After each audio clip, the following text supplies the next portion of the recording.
This is once again Dynamite D20, the channel where we play games with friends, by friends, for friends. I am Steve. Welcome in. We are playing Lancer, a TTRPG about mechs and those that pilot them. My new favorite TTRPG, Game of the Year 2024, Lancer, right here. This is probably the final session of this current campaign arc.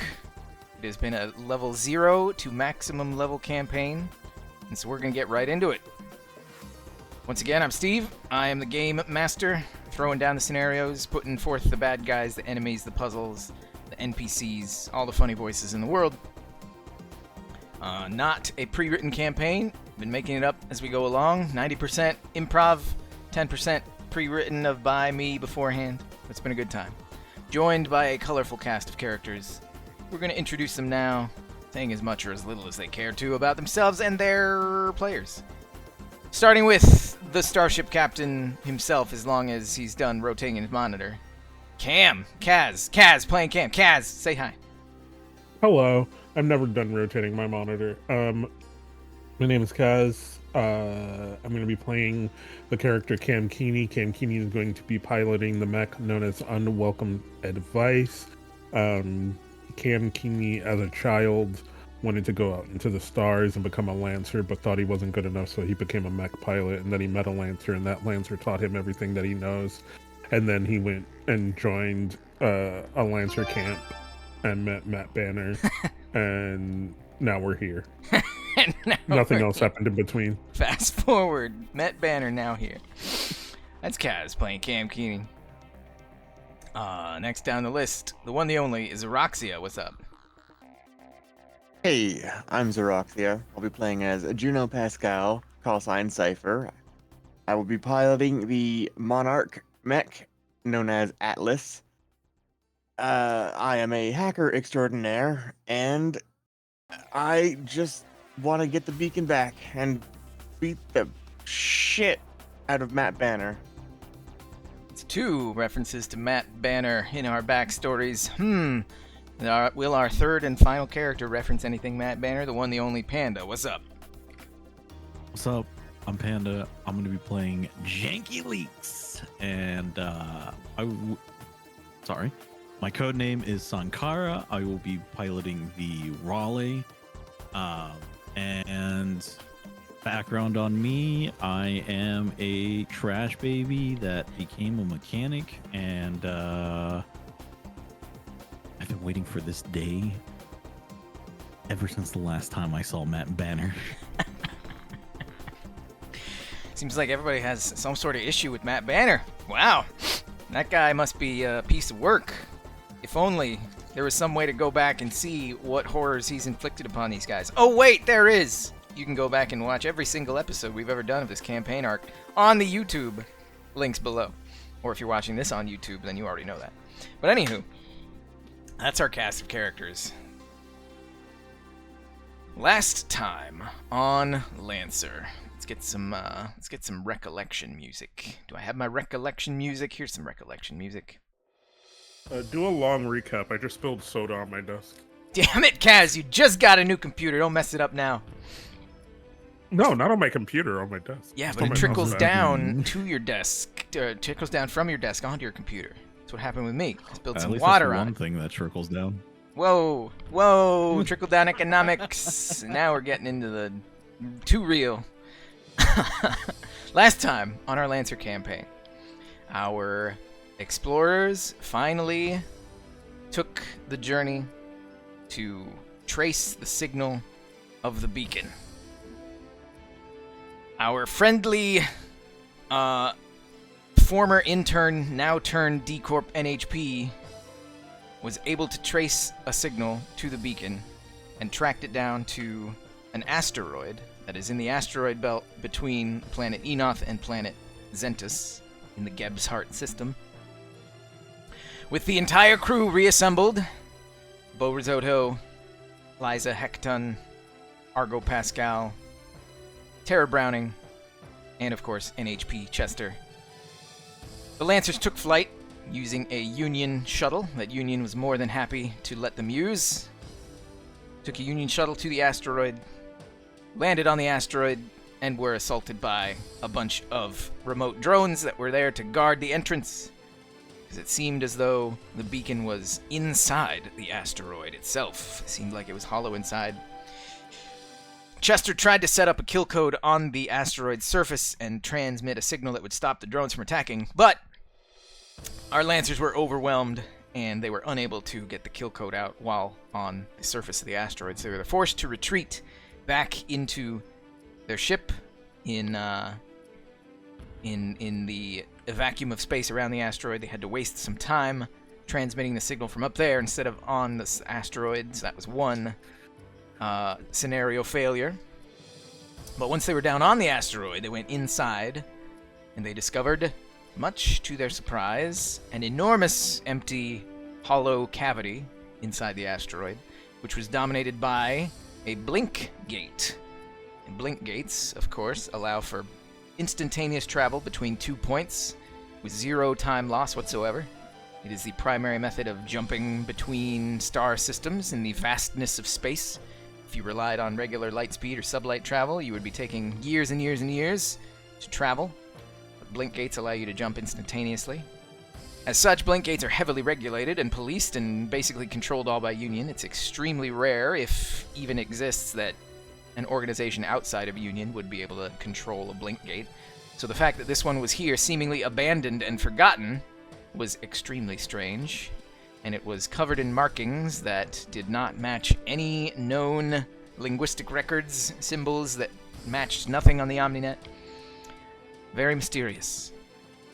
As they were examining said blink gate, it activated, and it disgorged 2 NHP-controlled mechs that were quite strong, and they took defensive postures and guarded the blink gate, trying to harry the Lancers. They were doing something with the blink gate, but nobody really figured out what they were trying to do, but they were trying to hack it in some way, shape, or form.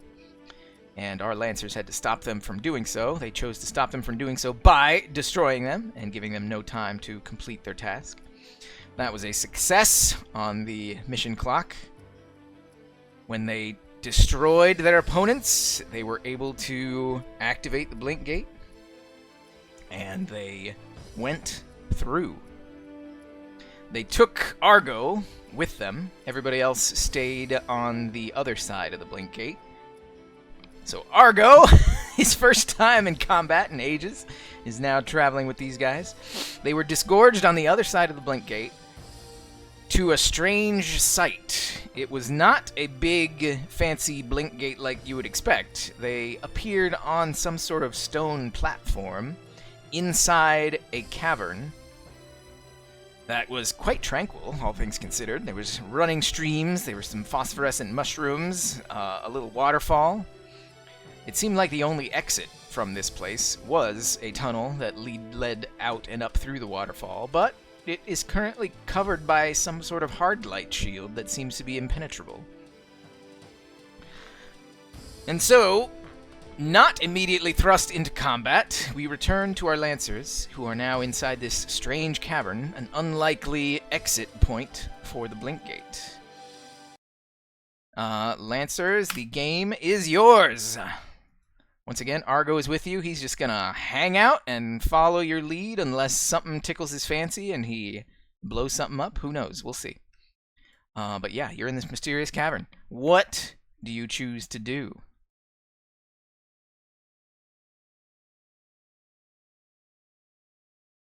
Let's see. I think last time we scanned and couldn't see anything. I want to Like to move explore this area. here, and I want to check out one of these pillars. That's what Cam wants to do. Him and Chester. I'm gonna scan one of these pillars and see. So your scanners are all garbled. You can't get a reading on really anything. Your visual indications say it's a pillar made of stone. It has some sort of glowing symbol at the top that you've never seen in your life before. Because you have no connection to the OmniNet at present, you can't compare it to any known records. But it is definitely the same color as the hard light shield. Okay. I have an idea, but I'm going to let other people do things before I get there. Everybody's free to act as they will.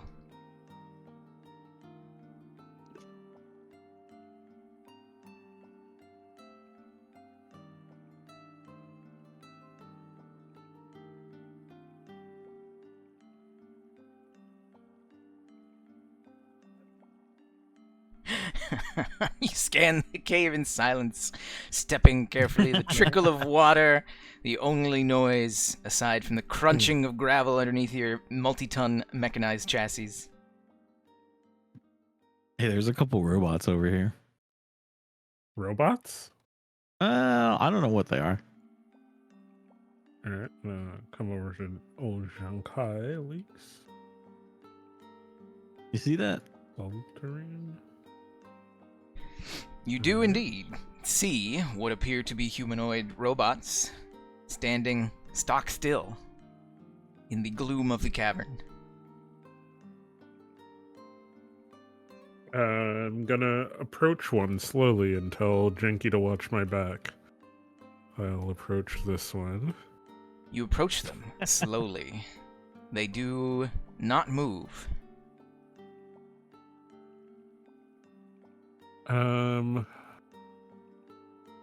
So I want to get behind this one. I want to look at like these rock surfaces. Does it look like they were mining or anything? What you see Like, in is there any front kind of of you, strike mark? what you see in front of you is a you see a bunch of phosphorescent mushrooms in this little Mm-hmm. side chamber of the cavern. They glow peacefully with a dim bluish-white light. They reflect off of the chassis of the humanoid robot, and you can see that it is covered with many, many, many, many, many, many, many years worth of dust.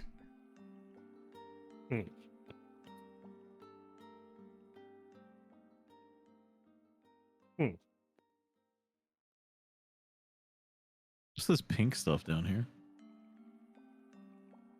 Sankara moves down further. Yeah. You see that this humanoid robot is standing in a small offshoot which has a bunch of human-sized furniture all around. There's a lot of wooden chairs. There's like one or two smaller tables. Lots of furniture piled into the corner of this chamber. The pink crystals are just natural rock formations that seem to grow inside this cavern. A couple of blue phosphorescent mushrooms also can be seen. The humanoid robot, is also covered in many, many, many, many years worth of dust.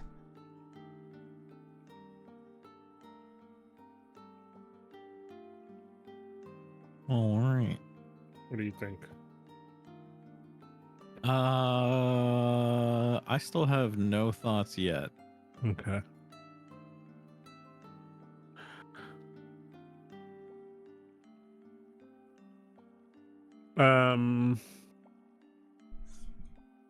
I'm gonna ask our hacker, Juno Pascal, if they can interface with one of these bots. That's what I was just thinking.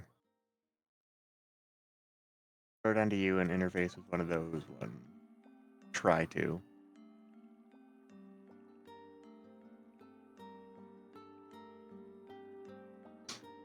I would like to try and interface with this one.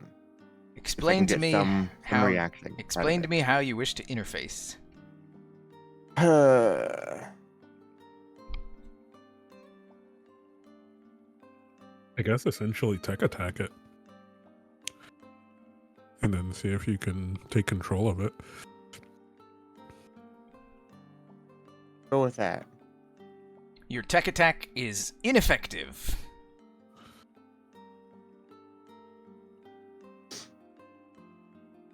Okay.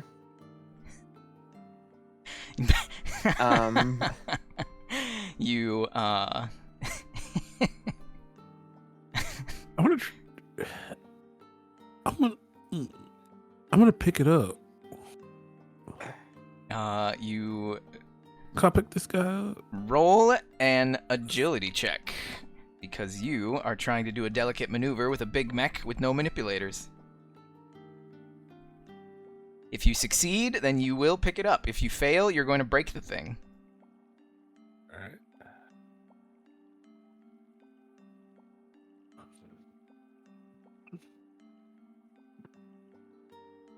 Mouse. Oh, all right. Cam, with his mech's big ol' meat hook hand, ham fist. There it is, ham fist. Big ol' ham fist reaches down and grabs the robot and picks it up. It is like picking up a action figure. Huh.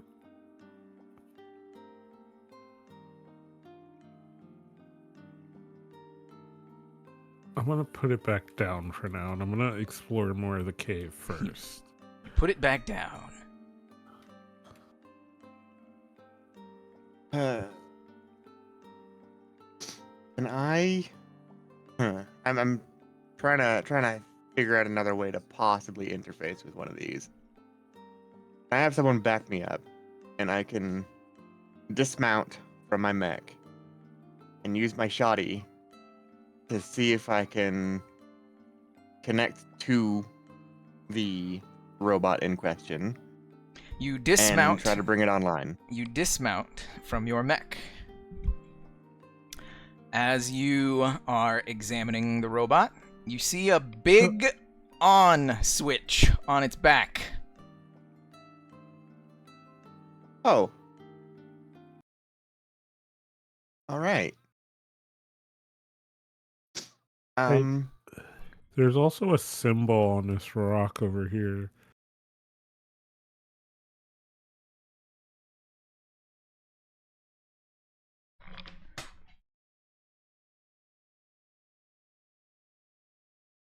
Nothing but blackness.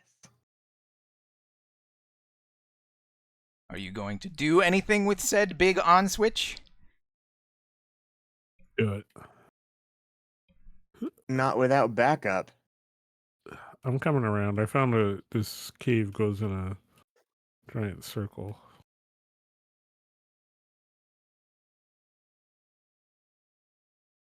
Down in that corner, you see another humanoid robot, which is standing about knee-deep in a pool of water, some sort of natural spring. It has... I'm hopping out of the mech. You dismount from your mech.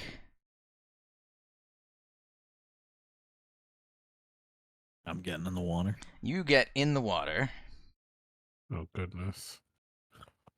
Do I feel okay? Yeah, feels cool, but not freezing. Nice. I'll go touch the robot. You touch the robot. It seems to be powered off. I'm gonna look for a switch. You can find the giant on switch on its back. All right, I'm flicking it. You flip the on switch on its back.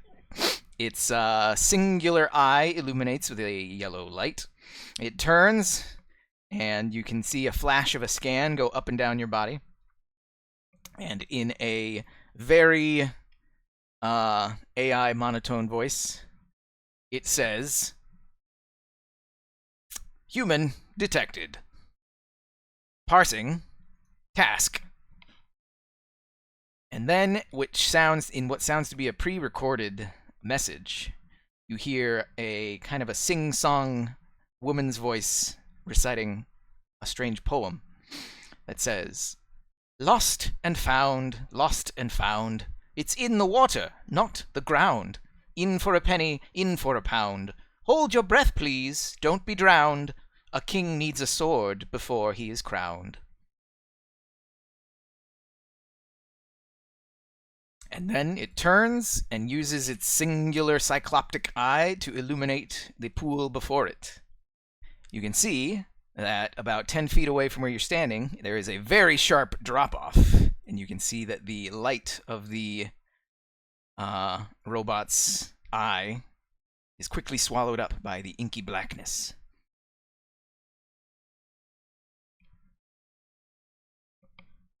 Well, They're puzzle keepers.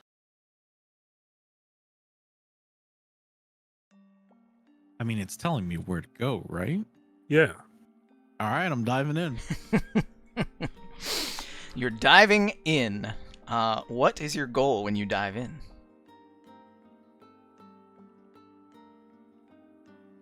Reach the bottom, I guess. No. Think about what it said. Oh, do I know that that's there? You can't see. I mean, you're looking for. You can't see anything on the. You can't see anything through the inky blackness. Yeah. That's why But I I'm was- just gonna go and touch the bottom. Yeah, look for a sharp object. Janky Leaks, roll me a survival check. If you succeed, then you will be able to comfortably search the bottom of this pool. If you fail, you will come up sputtering, coughing, and choking on water. Wouldn't be the first time. Let's go.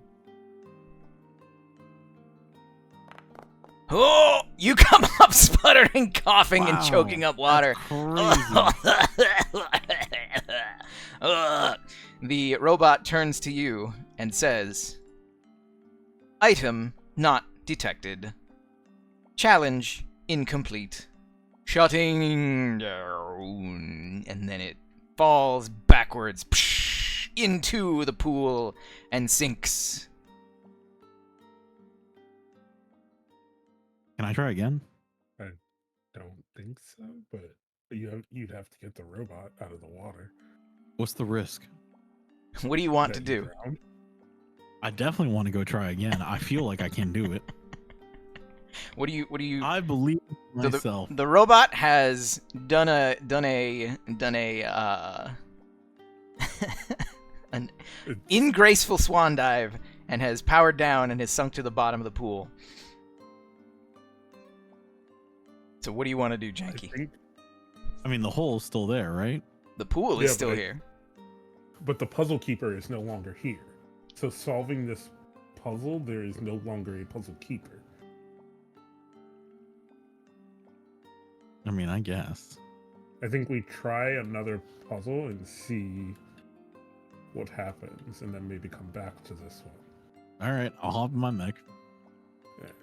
I'm gonna come around to where Xeroxia is, and we're gonna try that puzzle. Or Juno, Pascal. Argo I'll is Fucking Argo, this do one on. something. Argo's hanging out. He said, "What do you want me to do?"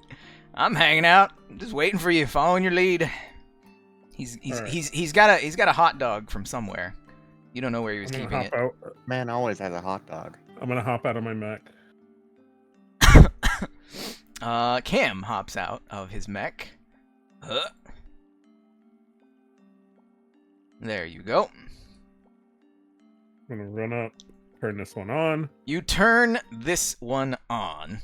It immediately flicks to life, turns around, scans you, and then you hear a strange recording start playing from the speakers built into this guy.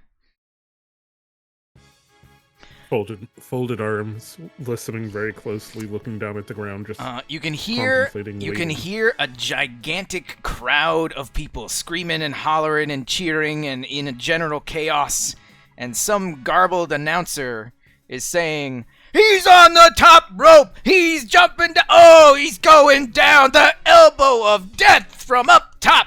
Oh, is it over, folks? I don't know. No, he's getting back up! He's getting back up! The crowd is going wild! Oh my gosh, in all my years, I have never seen anything like this!"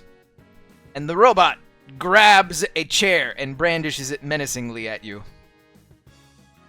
Oh. I'm gonna take a couple steps back and It does not try to pursue avoid you. the chair swing? It does not pursue you. It's just brandishing it menacingly. And the strange broadcast continues to play, detailing out 2 warriors of old which seem to be battling it out in a death match involving cages and tag teaming and undertaking. Okay.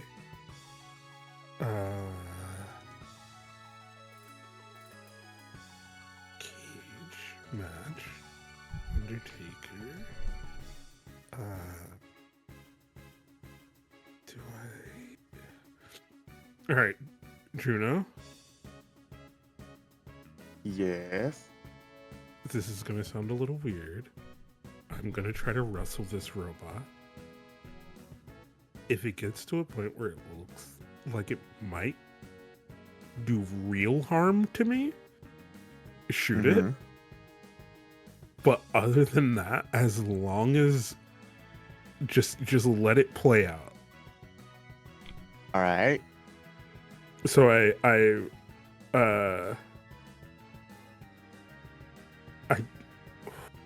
see, it's brandishing a chair. I know this is up my alley. I know wrestling. I'm going to take like a slight running start and try to drop kick the chair toward, like, if it's holding the chair, I want to kind of drop kick the chair into the robot. You are going to assault the robot. You may roll an assault check. If you pass the assault check, you will have a splendid wrestling match with this robot, and the crowd will go wild as you beat it into submission. If you fail, then you will lose the match. The robot will stand over you victorious, and you will have to hang your head in shame. I don't have an assault, so I'm going to roll a d20. Ooh. You pass the check. The robot swings the chair and it misses you, and you do a series of somersaults into the pile of furniture, and you grab your own weapon and start bashing it repeatedly over the head. Bam! Bam! Your chair breaks. You throw the pieces away. You grab another one. You do a Spartan kick to send it onto its back, and you wail on it. The chair splinters again. These things seem to splinter extremely easily. The robot gets up multiple times and tries to do some half-hearted punches at you, but you sidestep and you push it into the wall. You smack its head once, twice, thrice into the rocks, and it reels and starts stumbling and staggering. The speakers on it are becoming distorted. It's toppling. It goes down. It's on its back, and it's struggling to get up, but you put your foot onto its chest and hold it down. You hear a countdown. A signal for Juno to count. Count! 1, 2, 3. And the crowd goes nuts over the speakers on the robot's chassis, and it stops moving as you are victorious in this WrestleMania 5163. I saw that one. I was there live. It was when I was a kid. The robot then ceases its broadcast, stands up, dusts itself off, and it walks this way. Oh. Somebody follow that thing.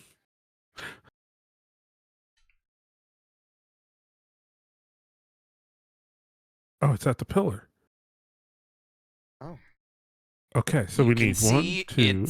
You can see the light of its eye glows with the same purplish pink color as the symbol, and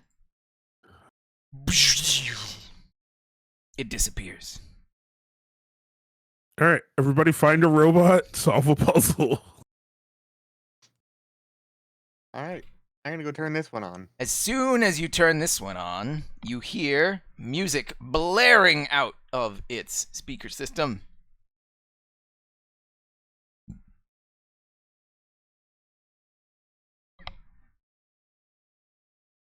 Music. Music?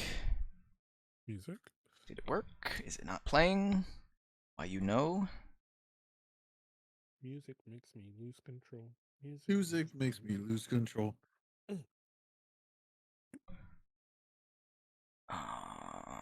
Is it playing? Why are you not playing? What happened to Fat Man Scoop? Probably dead, right? Is he? Okay. Damn.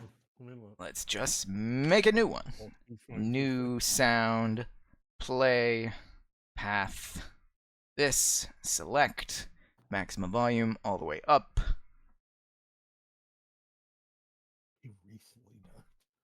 Oh shit. August 30th, 2024. God, that's crazy. Damn. Is it playing on your end? I can't hear anything on my end. I don't hear. And on my No, I end. don't hear anything. Oh, it's playing on Juno's end? Yeah. Oh wait, are we not close enough to hear Weird. it? Usually, supposed Oh yeah. I'm It's- supposed to oh, be able God, to that hear was it, so loud. which is weird. Well, I'm gonna. Oh, God. That's kind of lame. Why can't I hear it? I should be able to hear it. Juno, what did you do? Why is it so loud? Hey, I'm over here just jamming. Well, I'm gonna change it to delete that. I'm just gonna put it on my playlist over here, so I can play it on stream because it should be playing, but it's not. Create. Nope. Close. Let's do this, and I will add sound. Move my mic right here. And there we go. Select, update, and there it is. A funny sounding song starts playing as you flip on this robot. And as soon as it turns around to you and does a quick body scan of you, it says, human detected. Initiating protocol. And it runs around and slaps these mushrooms, creating a series of spotlights. It then stands back and it says, begin performance. Juno Pascal is blinded by the spotlights. What are you gonna do? Slow clapping. Dang, I don't have a hat and cane with me. Ooh. I guess I'm gonna put on a song and dance performance. Yeah. You can try and show off. Hold on. You can show off for this guy that's expecting some sort of show. If you succeed, you will put on a breathtaking and enjoyable, fantastic, entertaining performance. If you fail, you're going to make a fool of yourself. And it's going to be the worst show that this robot has seen in its entire existence, which has apparently been a very, very long time.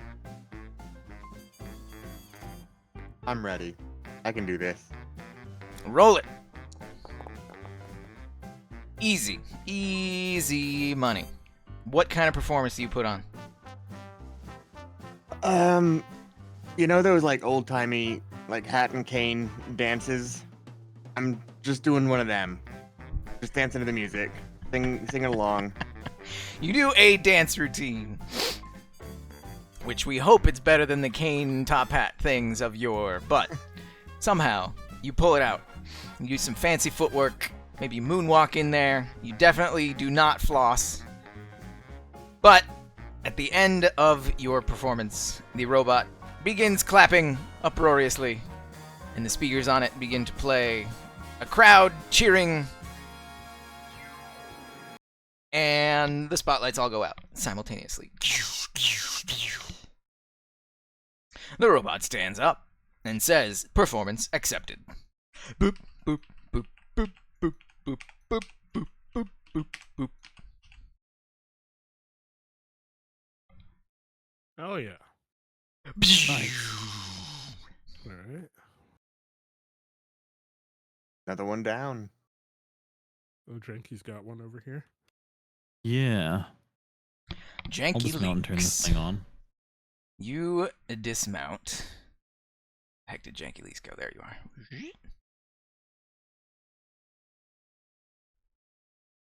Hmm. Be careful with this one. There's like bones and stuff around here. This one is. Where are we? There are various broken barrels and chests in this area. It seems that they all contain coins. You can see coins of no distinct make. They have no specific text or imagery on them. They're just coin-shaped bits of metal. Immediately, you can see easily identified metals such as silver and gold and platinum, but there are a bunch of metals and minerals that you cannot identify off the top of your head. There appear to be a total of 1, 2, 3, 4, 5, 6, 7, 8, 9, 10, 11, 12, 13, 14 different types of minerals that make up all of these coins. As you turn on the robot, you can see this one, unlike the others, has 6 limbs, has 6 arms, specifically 6 arms. And you do not get assaulted by a loud song from this one. This one appears to have a very old dot matrix printer embedded in its chest, and it spits out a printout. The first printout says, "Human detected. Scanning." And you see the eyeball give you a quick sweep up and down. It then prints out another piece of text that says this. I'm posting it in the chat in-game. It's timeless night. We are stardust. And then it holds out each of its 6 hands. 3 on top and 3 below. Okay. I already know what this is about. No cheating.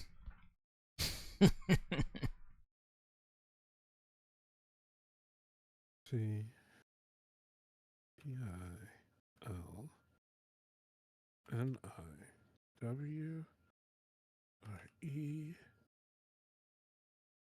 E A.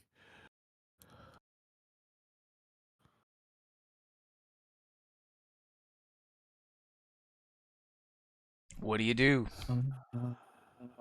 Oh man. And I don't know what any of these minerals are, right? You know the easily identified ones.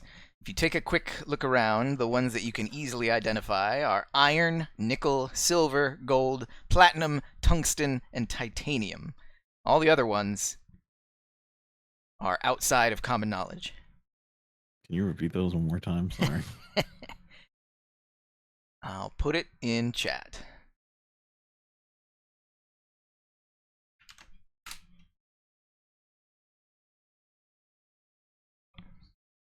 Okay.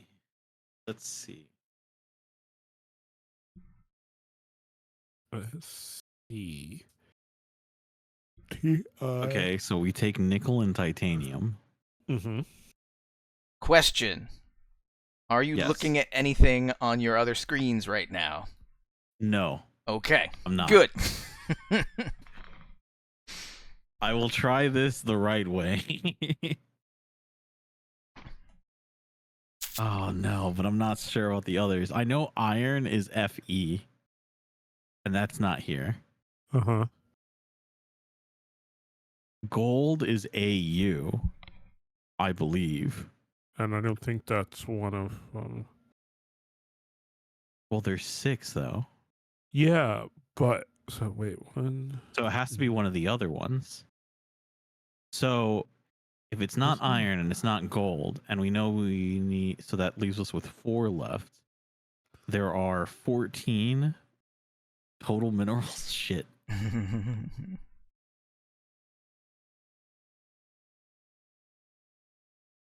Wait, how many do you need? The robot is How holding many up. hands is the robot holding The up? robot is holding up its 6 hands. 6. Yeah. Well, so if this is all that's here, right? If it's just the iron, the gold, the nickel, silver, platinum, tungsten, and titanium. I mean, of the two, it's not. That only leaves Wait. 6, right? Wait.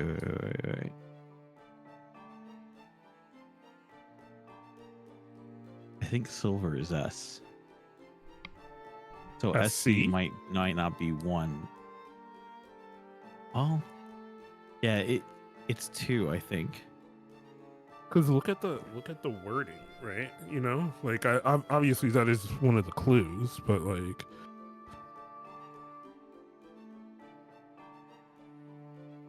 What do you mean by the wording?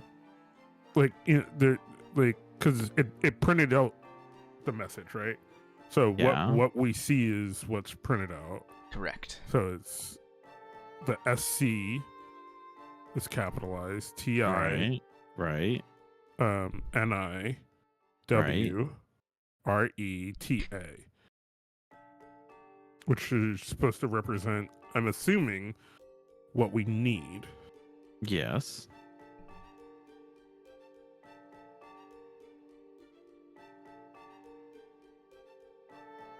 And you're pretty sure we don't need the gold and the iron.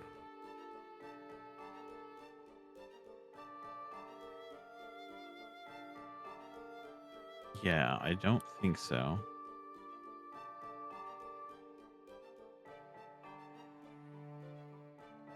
But that still leaves like a lot of, because there's 1, 2, 3, 4, 5, 6, 7 out of 14, which means that there's 7 other minerals that are unknown. Unidentifiable by common knowledge. Common knowledge. If you just look at a piece of metal that you don't know what that metal is, you wouldn't be like, oh, I know what that is. You'd be like, oh shoot, I don't know what that is. You'd have to like look up the properties of it in order to identify it. Right.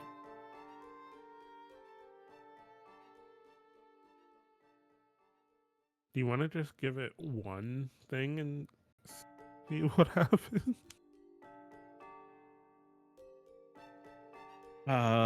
Sure, we could do that, but which one? Let's Give it nickel? let's try nickel.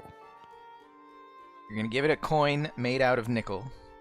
Which hand are you placing it in? Oh, fuck. How are they arranged? 3 on top, 3 on the bottom, left to right. Left, top, Okay, 1, 2, so 3. Top right is going to be nickel.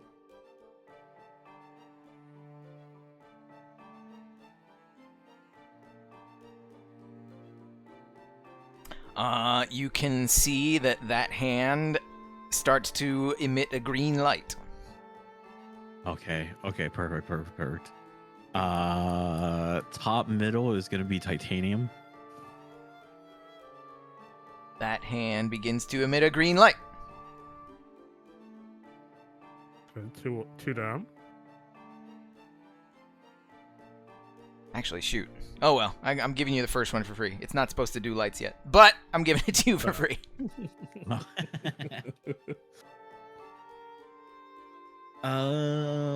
Ooh. Anybody else a chemistry student here? Fuck no.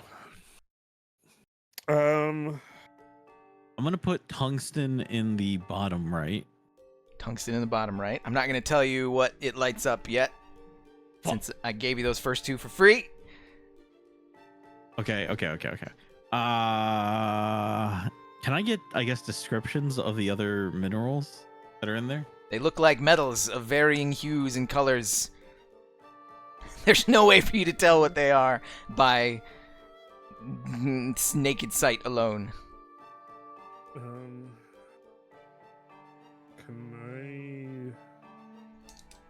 I like try to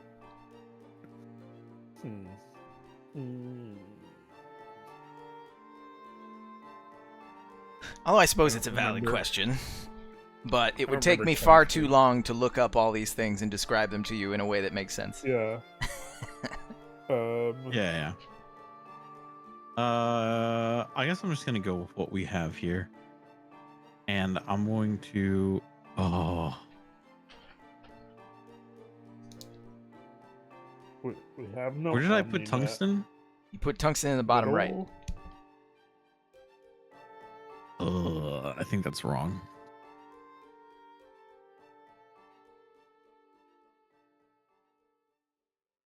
I'm gonna put.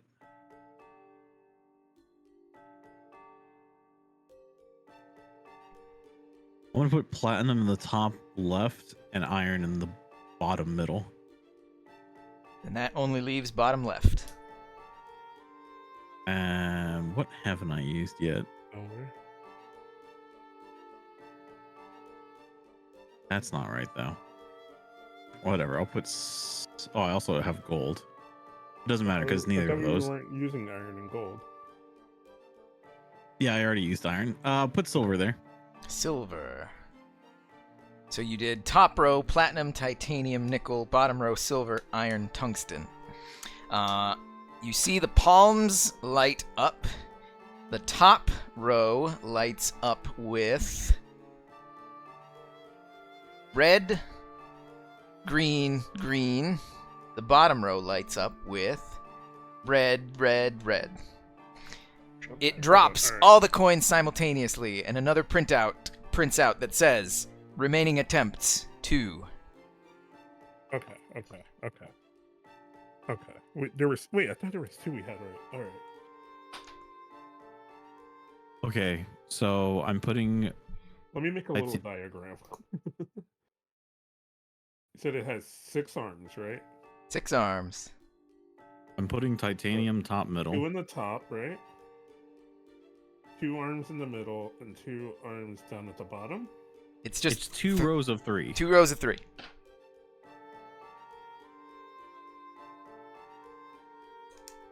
God, I wish I had an imagination. Alright. It's a Google spreadsheet with 2 rows and 3 columns.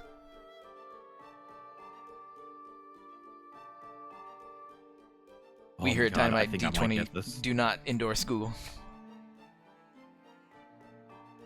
Okay. I'll keep track of what you put where.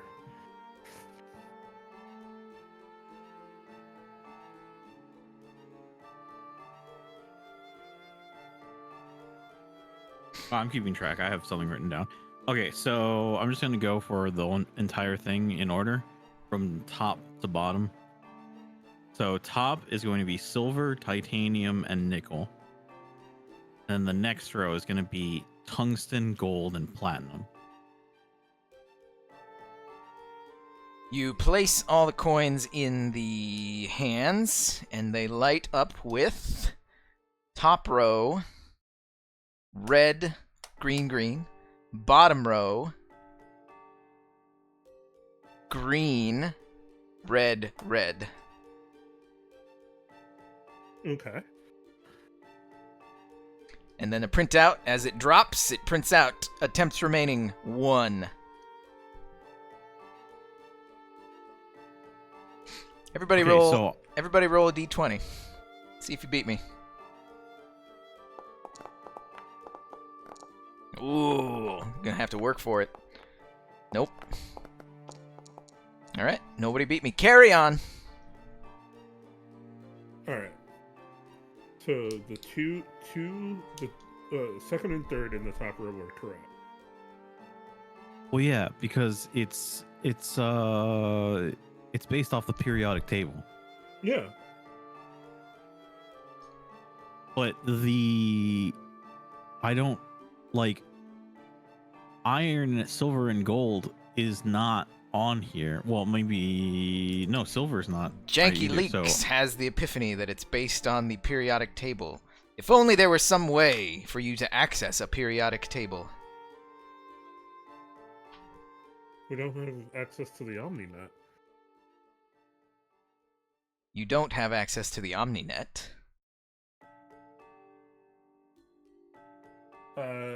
Hey, Chester. Chester pipes up. Yes, Cam. You know, can you give us a periodic table? Yes, of course I can give you a periodic table. What do I look like? Some kind of chump? Sometimes. Don't answer that. Already did. Chester gives you a periodic table. You now may look up the actual periodic table. Thank God, because like I bet when I submitted the first one afterwards, I was like, oh shit, tungsten is absolutely W. Like I was trying to rebuild a periodic table in my head.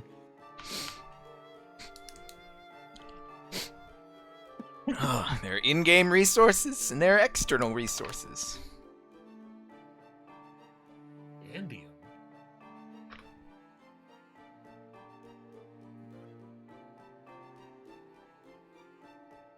Titanium.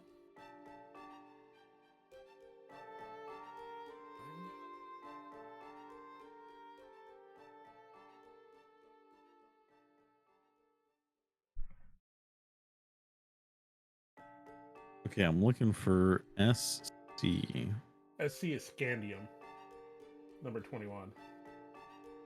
I need also RE and TA.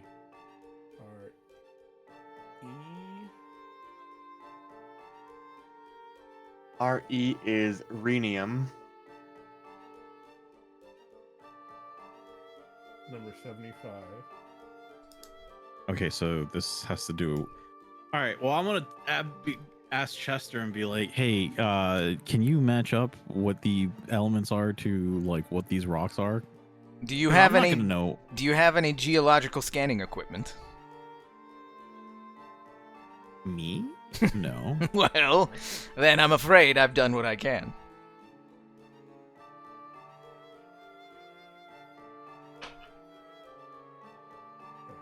TI is titanium. It just has to be in order, right? Yeah, but how am I supposed to know which rock to grab? Tungsten.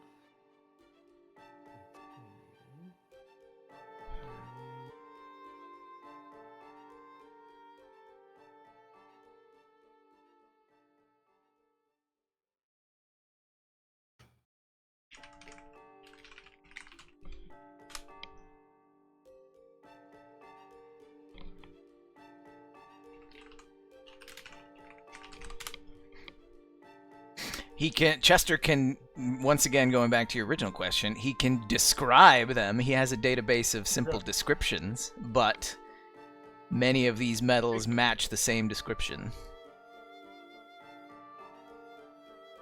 Okay. Hey, Chester. How is that useful to me then? Hey, Chester.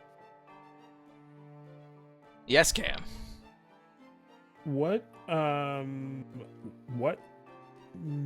metals are commonly composed of scandium? Element 21 SC on the periodic table. You're asking what stuff do people make out of scandium? Yeah.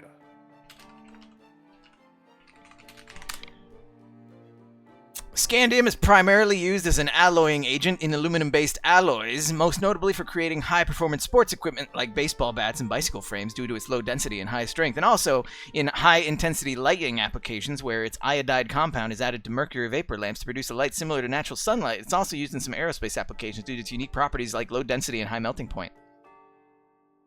Does that help you? Yeah. Somebody rip a fucking plate off of their mech real quick. Look at the rest of this. All right, describe to me your process, and we will roll some checks to see if you get the correct thing. You have the information, so describe to me how you're trying to parse this out. I mean, that's what Cam's going to do. I'm going to look at these things, look at the periodic table, see what they're, see what their base thing is. All and right, then so Cam ask- is just doing a straight up investigate check, but because you Yes. don't have particular specialized equipment, it's much more difficult. So this is a investigate check with +1 difficulty. All right. You know what? It's gonna be +1 D3 difficulty because science is hard. You have okay then, +1 difficulty. All right. If you succeed, then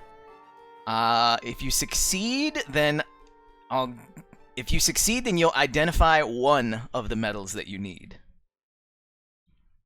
If you fail, then you will get no identification whatsoever. And in fact, shoot, I should have done it differently, but I already said it. I should have not told you whether or not you get it, but if you succeed, you will identify one of the metals you need. If you fail, you'll identify one of the metals you don't need.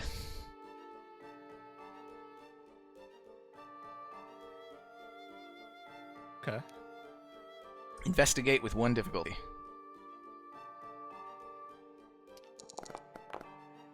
Oh, all right. Cam identifies, since you were asking about SC number 21. scandium just now, and since Chester was just telling you all about that one, you identify the coins that are indeed made of scandium.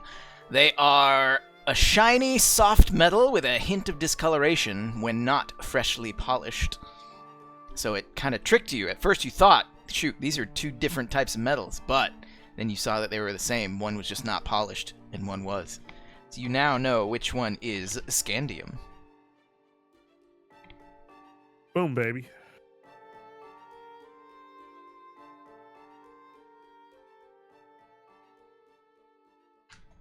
All right, so we have 4 that we need. We have the scandium. Yeah. So Anybody we else need- want to try anything, or are you Can going to we- hazard a guess? What's Can Chester also tell us about RE? R-E. Rhenium. A silvery white metal with metallic luster appearing very similar to platinum and is considered one of the densest elements with a high melting point, only surpassed by tungsten and carbon. It's usually found in powder form commercially, but can be consolidated into a solid with a ductile nature, allowing it to be bent or rolled when annihilated. Annealed, whatever that term is. Janky leaks, what are you gonna do? That doesn't give me a lot to go off on that one. So what about TA? Tantalum. Pure tantalum is a lustrous gray-blue metal that can be polished to a silvery sheen. Tantalum is a transition metal with the atomic number 73. It is located in group 5 and periodic 6 of the periodic table. Tantalum is used in electronics, capacitors, electronics, surgical implants, nuclear reactors. Nuclear. It's pronounced nuclear. Nanotechnology. Tantalum's properties could be useful in new ways. Oh, wait, that's could be. Whatever. That's tantalum.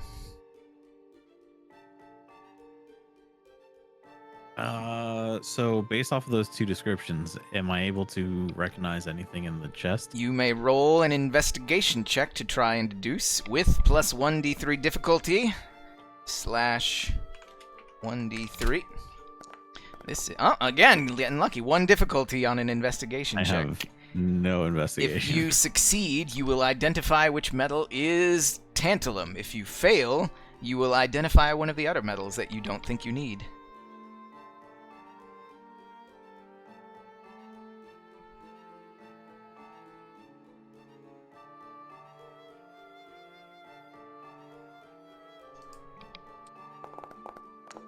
Oh, it was a 20 for a second. It was a 20 for a second on my screen, then it rotated down.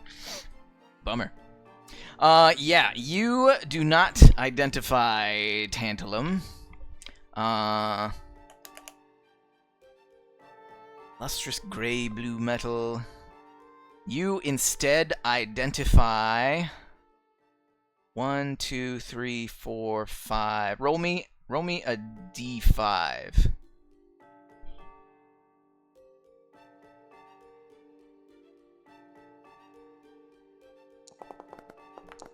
One, two, three.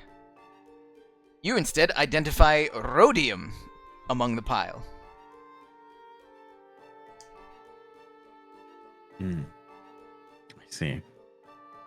So effectively, you've identified which elements you need, and there are now 1, 2, 3, 4, 5, right? You were trying to identify tantalum, but instead you identified rhodium. So yeah, there are... And Cam just identified scandium. Yes. So 1, 2, 3, 4, 5. So yeah, there are 5 metals that you do not know what they are. Junior, you want to give it a shot? Sure, I'll take another crack at tantalum. Describe to me your process. I mean, I work with electronics. I figure identifying a metal used in electronics would not necessarily come naturally to me, but I feel like I have an eye for it, so I'm just gonna scan like weight and texture. So you are investigating like the rest of them. Investigation with I don't have investigation. 2 difficulty on this one. Jesus. Yeah. I have an idea after Juno goes. Okay. If you succeed, you will identify one of the metals you need. If you fail, you will identify one that you don't need. It's just R 1d20 minus 2, right? No, it's rolling a 1d20 and then rolling 2d6 and subtracting the highest 6. How do I put that in the chat? Just use your just roll a d20 and then roll 2d6. Right. There are written formulas to express everything, but I don't know what they are off the top of my head. It's like just roll Yeah, the 2d6 highest one is, KH1. Yeah. Hmm. Oh, that's a 3, and it's gonna subtract 6 from it. You rolled a -3. All right. Let's see. So you have not identified. Roll me a d5. Okay.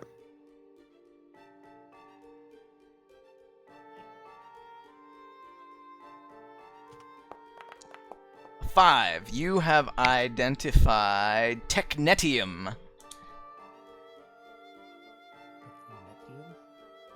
So there are still 4 unknown metals to you. Okay. This is Okay, what so I'm Cam would taking like to all do. 4 of them and putting them to the side and be like, we gotta whittle it down from this. Yeah. Give me the 4 that we haven't identified. Yeah. Cam's gonna sit on the ground. I want Janky to sit across from me. Okay. I'm going. So this is an experimentation, right? I'm gonna Yeah, I'm turn down. on my mag clamps, right? We will see which of them are magnetized, which ones aren't. The second experiment is to literally just try to bend them, see which ones are soft, see which ones are hard. All right, Cam using the old brain and the scientific method. Oh, Specifics. Wait, we could grab one of those torches and see which one of them melts. Specific We'll see which one is- tests. Specific See which one is- tests. There we go. I need someone to go get like Not just couple- looking at him Oh, this some time. water if it yes, floats. yeah, density. I'll go get some water. I'll go get the fire. Campbell has done a series of experiments for these coins, starting with the mag plants. All right. Cam, this was your idea. This is going to be the last overall skill check to see what you can and can't identify.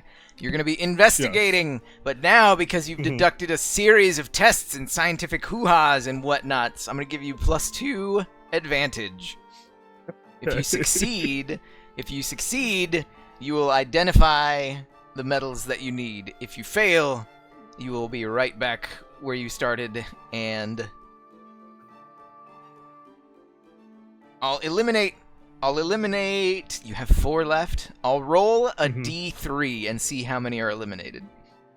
Okay. So roll an investigation check with 2 advantage. Oh, easy.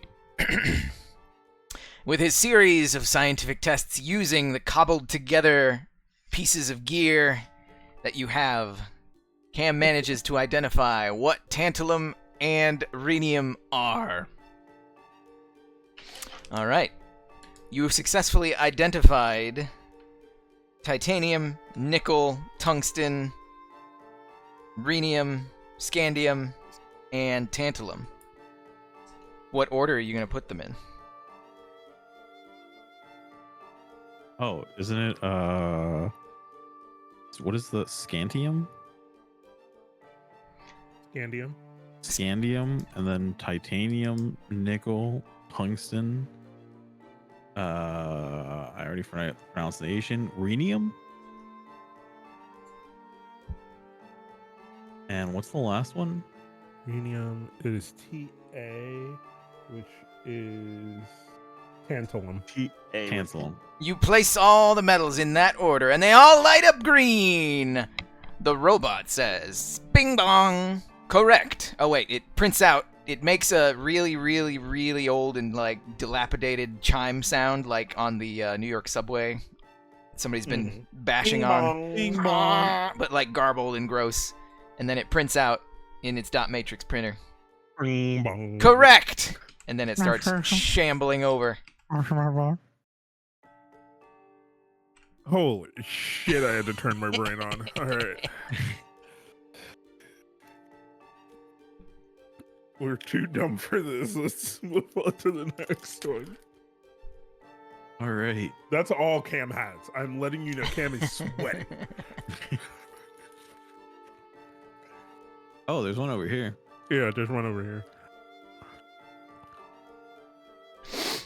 Oh boy, this one. Oh no. Oh, This no, one he's an old is. boy. This one is staring intently at crystals that seem to each pulse with a uniquely colored light. And as each crystal pulses with a uniquely colored light, you don't know how it works, but the crystals are also emitting a unique musical tone. Oh god, it's fucking Osu. Is it Simon Says? Can I hit the other crystals around it? Turn the robot on. Yup, Cam turns the robot on. Boop, boop, boop, boop, boop, Oh, yeah. boop. It looks you up and down, scans you, and it says, it plays a really banging lead guitar pop rock soundtrack. And it says, crystal light, soft and pure, follow them, but be sure, don't crud. Crystal light, soft and pure, follow them, but be sure to follow true, don't miss a beat, lest you leave in utter defeat. So cool, so fun, buy one. I'm looking at Jenky. Then the crystals proceed to light up and beep boop in a certain order. Okay. The robot looks at you and says, who's gonna step up to the challenge?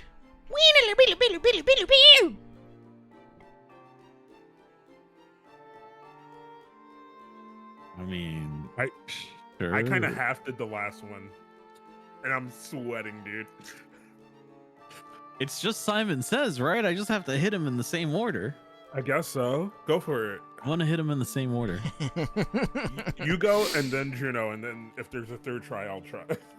You can attempt to stay cool or Ooh, spot. okay. Stay cool or spot. are the two. Wait, I have neither of those things. Well, Shit. you wanted to play Simon Says. Not Simon Says, just Simon. So roll either a stay cool or a spot check with +3 advantage. Oh, okay. If you succeed, you will beat this round of Simon. If you fail, the guitar riffs will overcome your senses and you will not be cool like they show the kids on the commercials. Okay. Oh, jeez. Janky leaks. Nothing can save Even that. even though I gave you 3d6, What? you Yo, what? My rolls have been so low.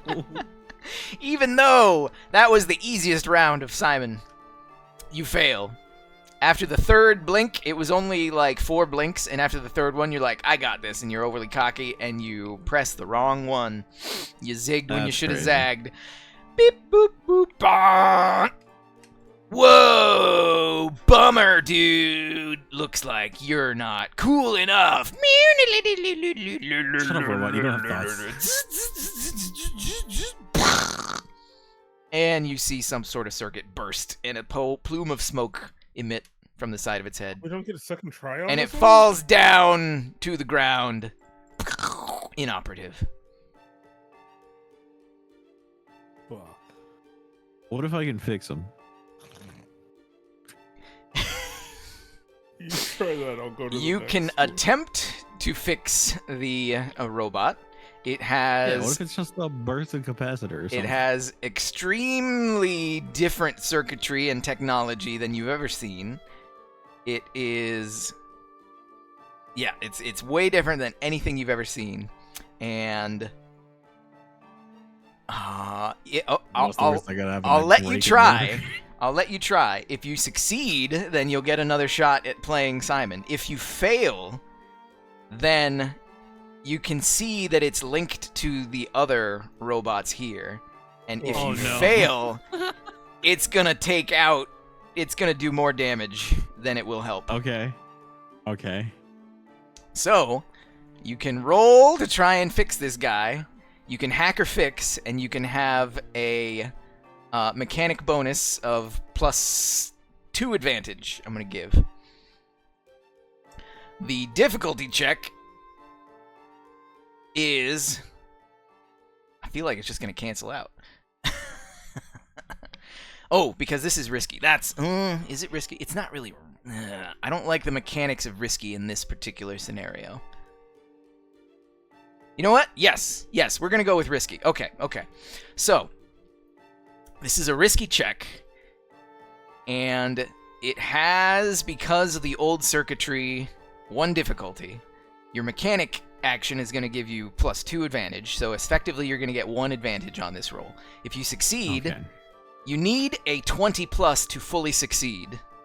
Oh, Jesus Christ. You need a 10 through 19 to partially succeed. If you partially succeed, you will indeed fix this robot, but it's going to make one of the other challenges harder. And if you fail, then it's going to automatically fail. It's gonna... I won't say it automatically fails, but it's gonna make one of the other challenges, like, 2 times as harder. Do I still do this? You can choose to do it after you've heard the stakes. I mean, why not? All right. All right, go ahead. Hack or fix with 1 advantage. I don't have hacker fix. Then it's a D20 plus a D6. Oh, please. D20. Oh! Natural! Let's blitz 20! You pass with no repercussions whatsoever. You may take another crack. Anybody can take another crack at playing Simon. I'll do it. Yo! Simon! Yeah, I fall to my knees sweating. Amazing. Alright, the same thing happens. Who's gonna step up? Me. All right, Cam, you may either stay cool or spot, and the first one has +3 advantage. Cool. All right, they're the same for me. +3 advantage. Hell yeah. Whoa, bro, you're totally great at this, but can you keep it up? The next challenge has 6 patterns instead of just 4. Roll another stay cool or spot check with 2 advantage. I knew it.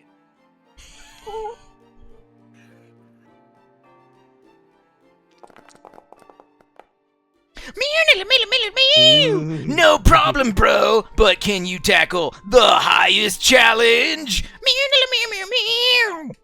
Roll Can we get much higher? a stay cool or spot check with 1 advantage. You got this. You got this. Ugh. No problem whatsoever. Cam has passed the colored crystal challenge. Good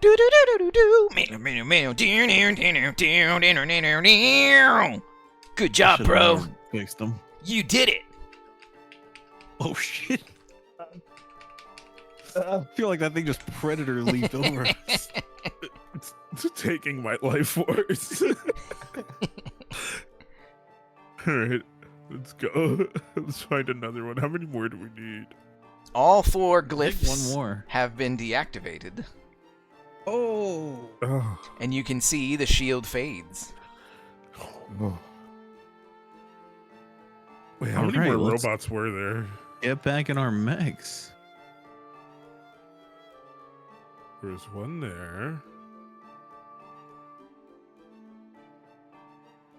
Trying to see how many we can. Oh my god, there was only one more. Wow, that was truly all or nothing. Yeah, there's only one more robot. Oh my god. If you All right. made that other one harder, I think that other one would have been real hard too. Alright, I'm getting back in my mounting my mech. Argo says, "You're not even going to see what the last one wanted?" All right, I mean, might as well. You son of a bitch. I hate everything about you. I hate the type of person you are. How do we I get hate up the there? type of Oh, person you what will is be. this? Is there something on the wall? Yeah, I told you there was a symbol over here on the wall. No, What is this symbol? that's nothing. Oh, okay. Doesn't exist. Memory wipe. All right, what does this one want? This corner is filled with... This alcove contains some sort of stone altar decorated with symbols unknown to any records available to you. A robot is powered off, kneeling before the altar. Piled around this thing are all manner of ceremonial-looking artifacts. I will turn on the robot. You turn on the robot. It looks up at you, gives you a quick scan. Human identified. Here lies a great warrior, defender of the weak, hero of the stars. Grant them final rights befitting their station. Return them to the stars.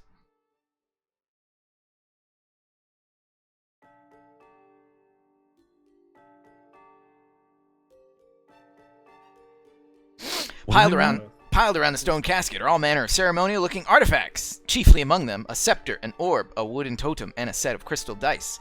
There's also a pile of scrolls covered in many years worth of dust. We need to perform their final rites. According to their religious beliefs. Damn, it's crazy that that door is already open.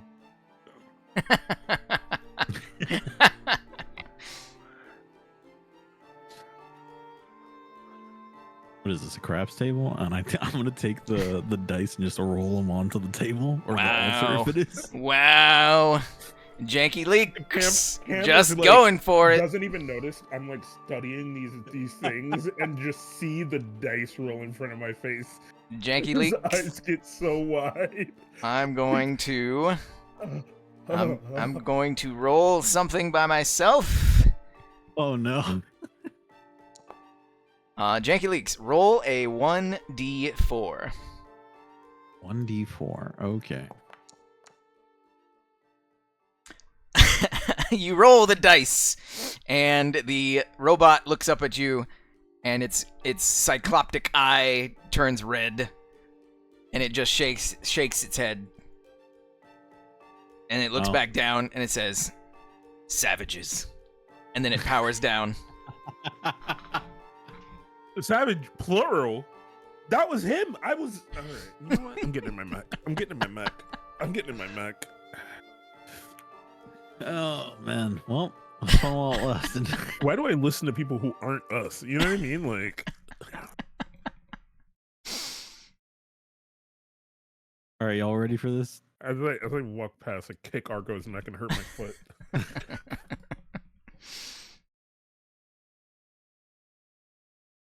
Okay, let's see. You all get in your mechs, and you exit this chamber. You exit the chamber, and you walk through a short tunnel, and you come out of the side of a hill, and before you see a verdant green. Wait. Yes, you see a verdant green landscape.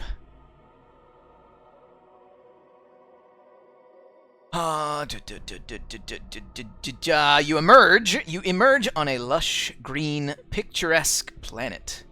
It appears that you have emerged at the bottom of a natural basin. But as you begin to walk forward and take a look at the sights around you, you reveal that the cliffs around you are actually the superstructure of a massive starship. Countless years of nature has transformed the ship into a feature of the landscape itself. Roots, trees, and greenery grow from layers of soil and sediment that has accumulated. The waters of a river carved a path around the hull and feeds the waterfall that now cascades behind you. It would be quite beautiful if not for the dire circumstances surrounding what you believe to be Ship 4. Oh my god, is this it?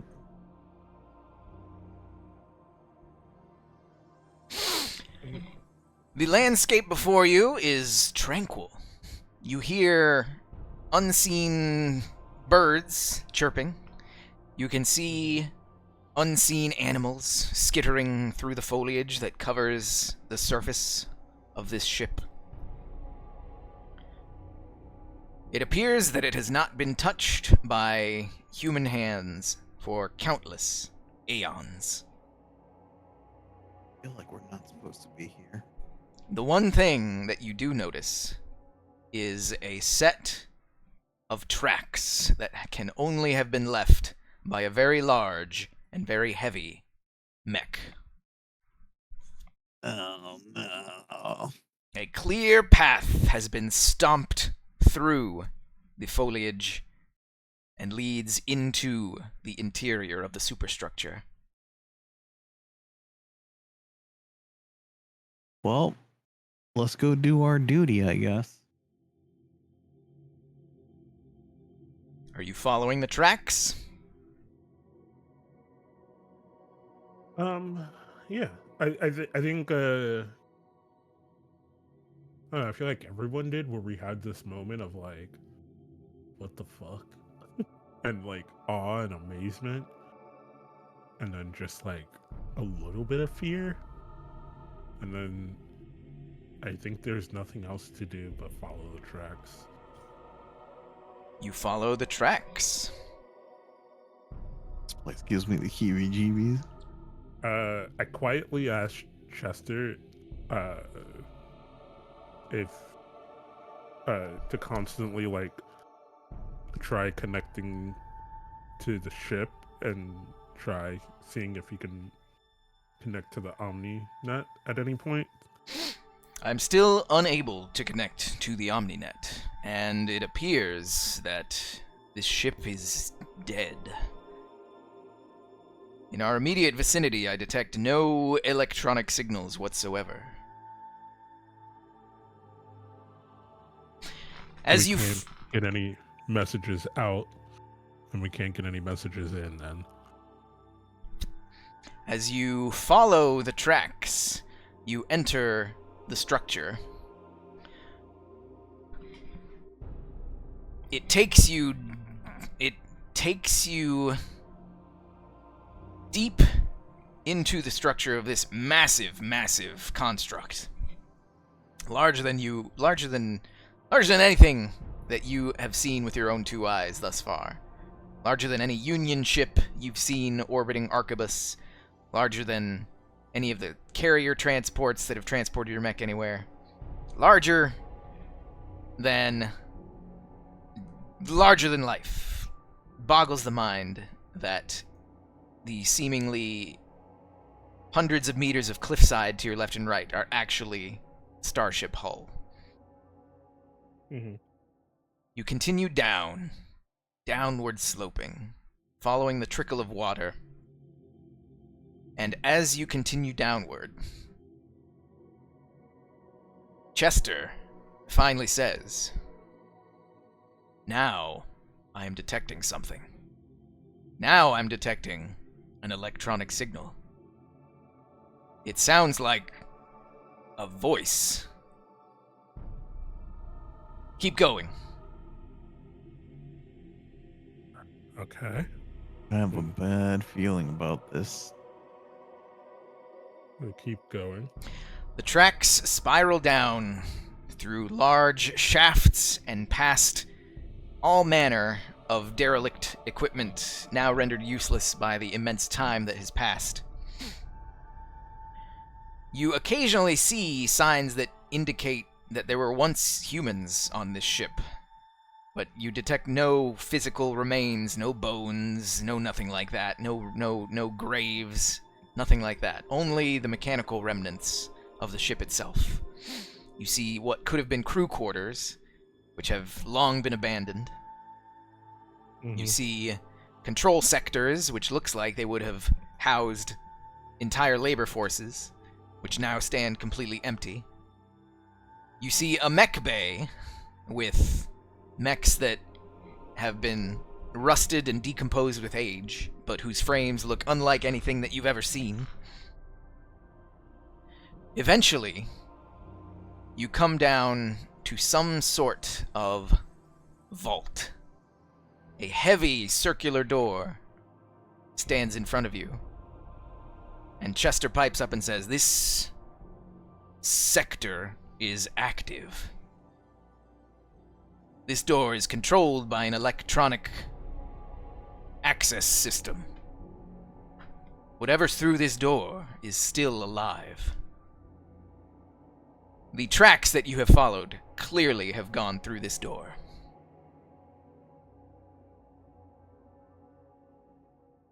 Do you wish to open the door?"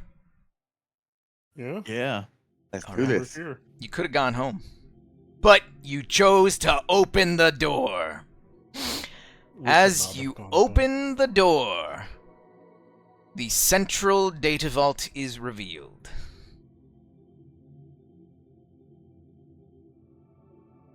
Central data vault is revealed.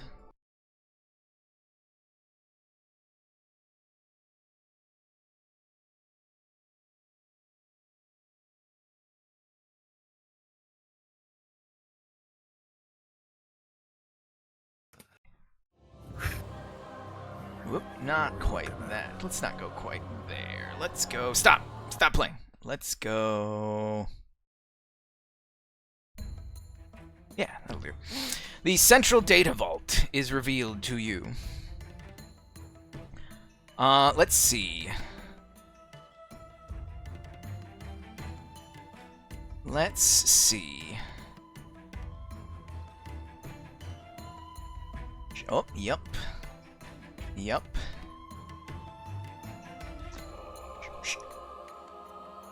Sankara, roll a d20. Juno, roll 2d20. And Cam, roll 1d20.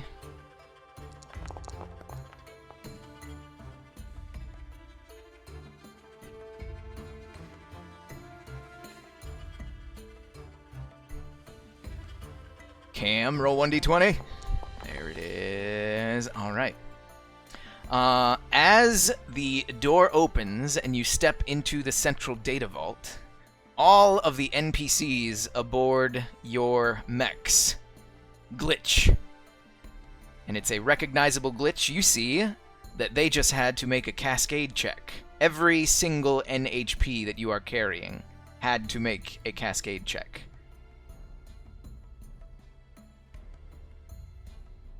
Uh-huh. The central data vault is revealed, dominated by a massive construct of metal cylinders. You can see that this vault is flooded with coolant that is obviously used to prevent overheating. Standing on a catwalk platform in front of you is a horrific mech, some sort of biosynthetic hybrid, which is bristling with blades and extra appendages. You can hear a voice emanating from the mech. A voice that you recognize. A voice from your past that has followed you all the way to this very moment in time. The voice of Matt Banner. But he's not talking to you. His mech is turned towards this massive cylindrical structure that has its strange metal appendages embedded in the coolant. And he says, I am here, and I obey. For so long you have waited, and for so long I have sought. Reveal to me now your secrets. Reveal to me now your power. The stars shall tremble as we rise from this tomb as a fire, hot and fierce, scouring pure the very surface of existence. And there is a pause. When nothing happens, he speaks again, this time in a panicked wail. Open to me! Why do you recoil? I am no thief. I have been nothing but loyal. Open to me! Banner then turns towards you. You are the reason she will not accept my love. You are the defilers in this place. You would stop me. You would deny the equality of the universe. You would bring everything to ruin.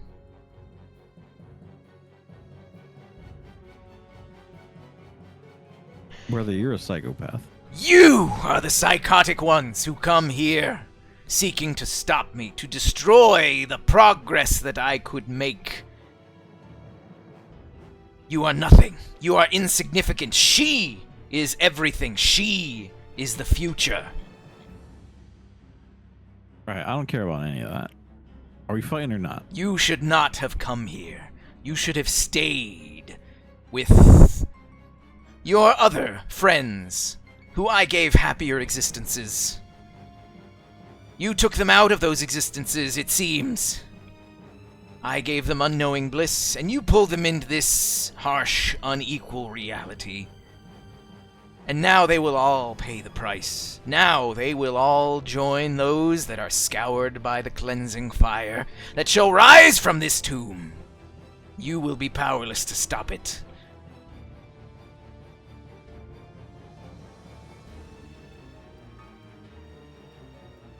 You fools! Small-minded, insignificant insects! Yo, can I move?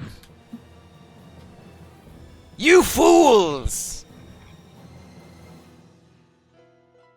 It was easy to manipulate your friends, and it will be easy to snuff out your lives. Your beloved manager, Tara Browning, gave up no resistance.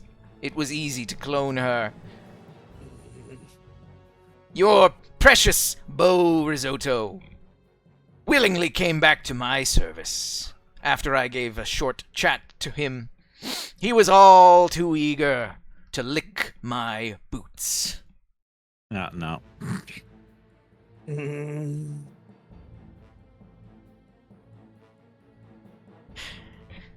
And the one you call Concord. Don't do it. What do you mean don't do it? I gotta do it. No. I'm not talking to you. I'm talking to him. Don't. Should have stayed with me and avoided further heartbreak. I could have shown her what true love is. But instead, she went with simpleton.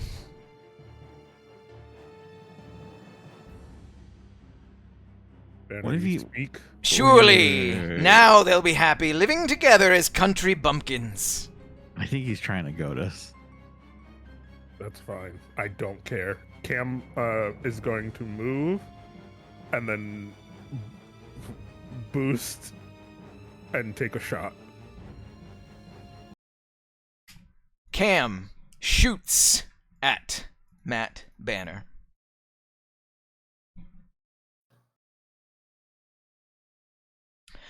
Time seems to slow down as your bullets impact the gruesome mech. An otherworldly scream. An otherworldly wail seems to crawl out of the broken chassis, and the large eye-like portholes on the data vault behind it flash in a blinding pulse. For a moment, the world is pure white nothingness, and then your vision returns, and you almost wish it hadn't.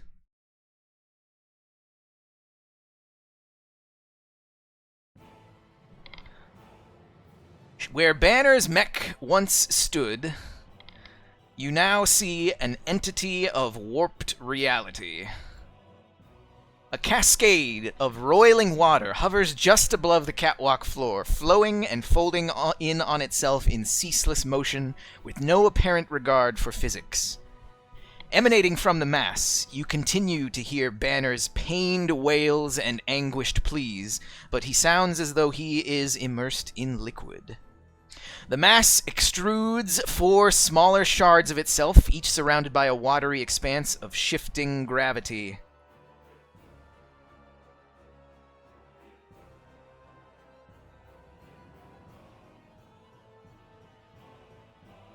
Chester cries out in alarm. We're not alone. There is an other in that data vault, and it just broke the shackles on Banner. He's unbelievably dangerous now. You have to destroy him. That's the plan. God, And we with got an that- updated Morpha. Like, Cam is gripping his controls so hard. And with that, combat begins. Stand by as I make sure all of this is correct.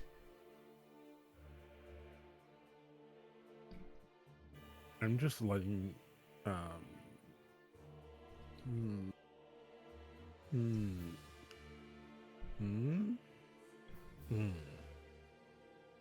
Nah, I'll let it happen. All right. Here we go. Combat begins. Which one of you will take the first round? Cam's gonna go first. Cam's gonna shoot this. Cam will The go tornado one. first. The shifting gravity surrounding each one of these shards is difficult terrain. Mhm. It is a form. The shards take the form of a watery expanse of shifting gravity, and so even mechs with abilities that resist difficult terrain cannot escape the gravitational shifts imposed upon by these shards. Cam, You may go. All right. Cam is going to barrage and attack this thing with everything that I got. Sounded like you said you're gonna barrage. Yeah. I'm gonna pull up the combat reference too. I have that up because I can pop that out now too. All right. Yep. Cam's gonna barrage on the shard in front of him. First shot with the stub cannon. And I think the first I think I have accuracy on my first attack roll that I make with an auxiliary weapon.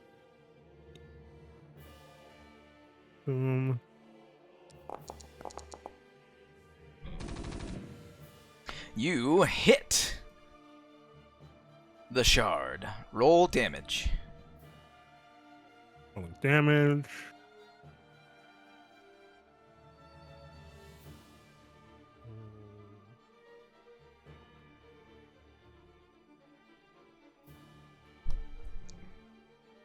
Oh, I need a physical die too. I'm gonna roll this damage first. Oh, 3 damage. You do 3 damage to the shard. I'll grab it after I finish attacking. All right. And then correct me. It's all the weapons on one mount and then the other mount? Correct. Right? Okay. And then segment knife. You are out of range for your segment knife. Okay. So I won't segment knife. I will just hit it with the assault rifle, and then I have to take a penalty for proximity, right? Is it too close? You are not engaged with it. All right. Boom. Doing that. Another hit. Roll damage. Rolling damage. 3 damage to the shard. All right, that was your barrage.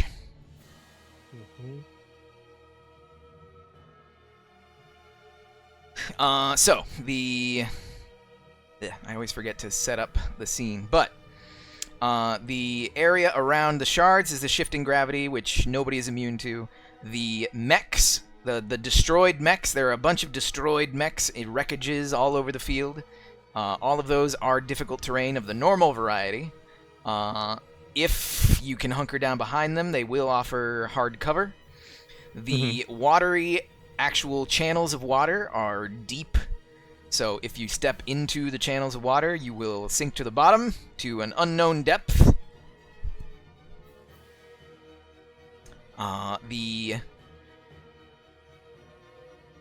The central vault of water, you can actually see the bottom because there are lights, so you can see that that one is about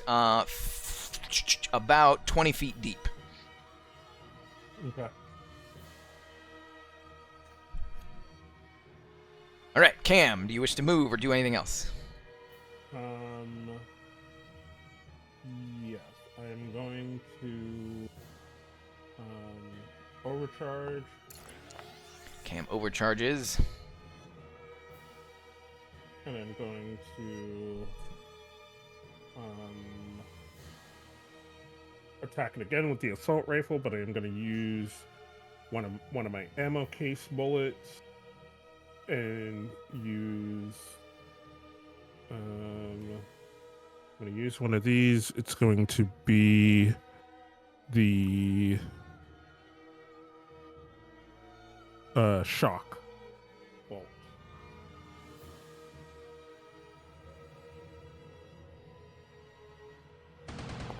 Shock. You miss on that attack. Has Alright. reliable 2. Roll the damage. Reliable 2 damage, so I can click it.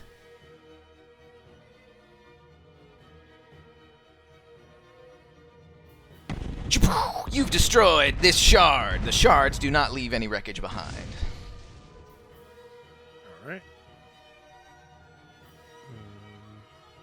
do I delete With another that? charge, only get one action.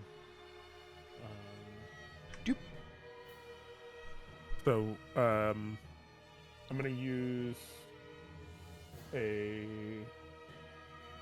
my free action to give a die to Sankara to use on accuracy to attack the shard in front of him. I'm gonna tell him, get the fucking shard, get to that thing so I can kill Matt Banner. Cam's going into crash out mode, and that's gonna be his turn. Not moving. Can I move? Yeah, I'll You move. still if I have can your, move. your movement because you didn't move Alright. at all. Hold on. The wreck in front of you is difficult terrain. I have 5. So it would be 1, 2, 3, 4, 5. Done. Next up, Sankara. the enemy Not- is not next up. but The I'm saying shifting mass of reality-bending water moves at breakneck speed. No, not quite breakneck speed. No, this one is not breakneck speed. This one goes 1, 2, 3, 4, 4. And we'll make an attack of Swallow against Sankara. I grabbed a physical D6 for my gunslinger this time. Nice. It is a miss on Sankara. You're in private. Oh, well, it was a miss on Sankara.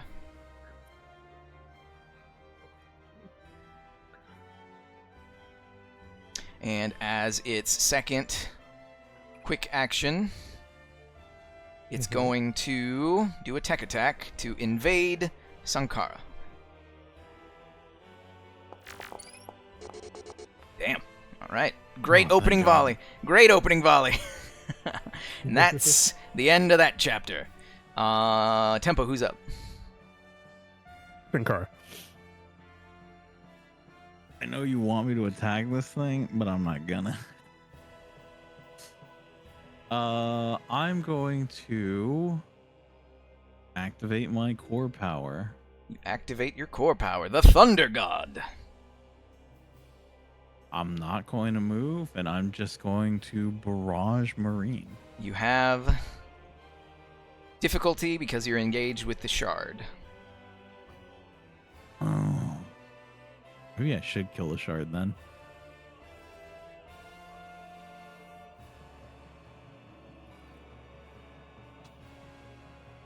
Cam is just also screaming incoherently, "Where's Banner?" Okay, I'll attack the shard then. All right, still difficulty for engaged. Yeah. Banner.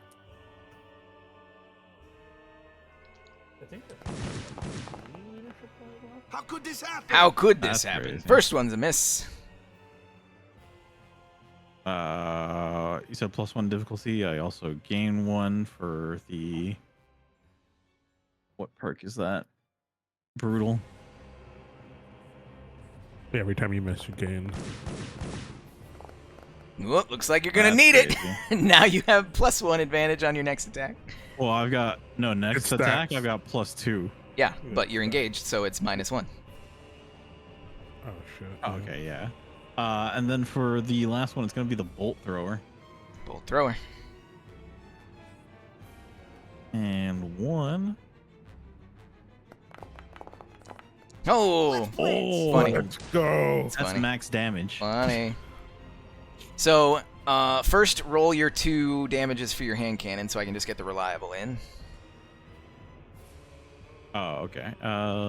Cancel. Roll. Reliable 1. Reliable 1. And now roll damage for the bolt thrower. There should be a max damage button. 12 plus 6.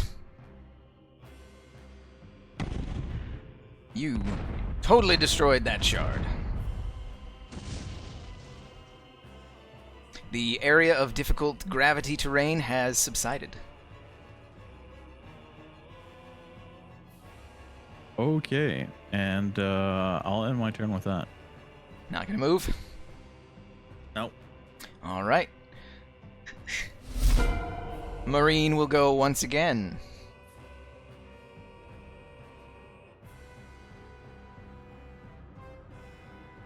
It is going to...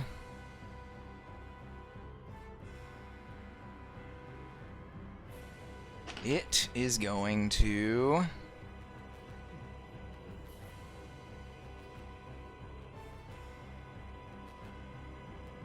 Yeah. Yeah.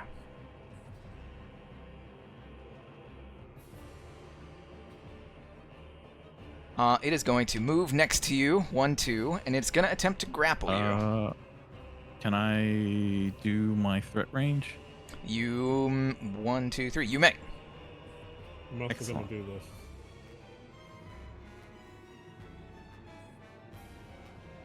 this. Apparently the Saladin's giving... Oh, warp shield. Got it. So there's that. You rolled a 19. Yes. Roll damage. 5 damage. Yes. Cool. Do. You can see that it resisted your damage. And now it's going to try and grapple you. With a warp Okay. shield. That's a whole save, or? Look, it failed to grapple you. Instead of grappling you, it will now try to swallow you. It has +1 difficulty because you're adjacent to... Oh wait, this is a type of weapon that does not get affected by engagement. Swallow. You are hit by Swallow.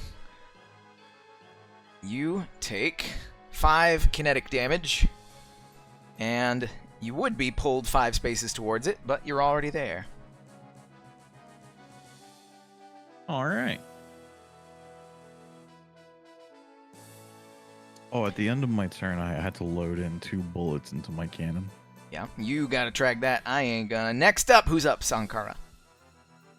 Hand it over to Cypher. Cypher. Okay. So, firstly, I want to lock on to Marine. Quick tech, lock on. And trying to decide my second. I don't know if I want to use my Vulture DMR yet. So, I'm going to go with my Javelin rockets. I'm going to put one Javelin. Here. Where are my objects? Where are my objects?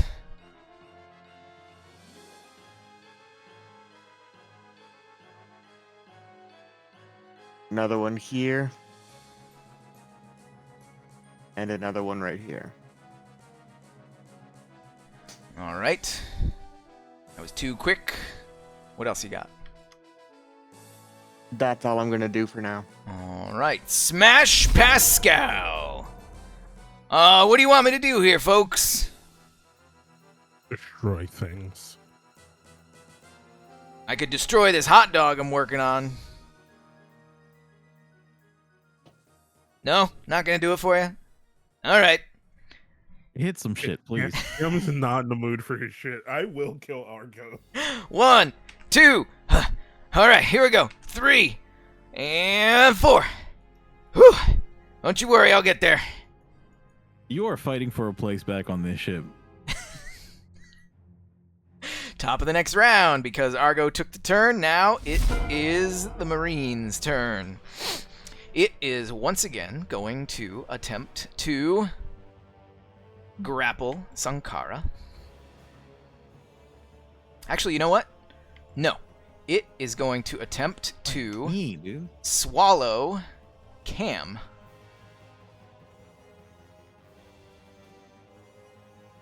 Cam is going to get attacked with Swallow.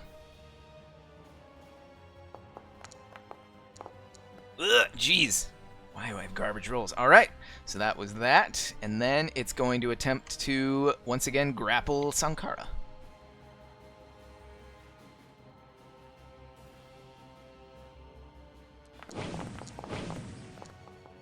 How could this happen? Whoops. Thank it was God. accidentally twice, but there you go.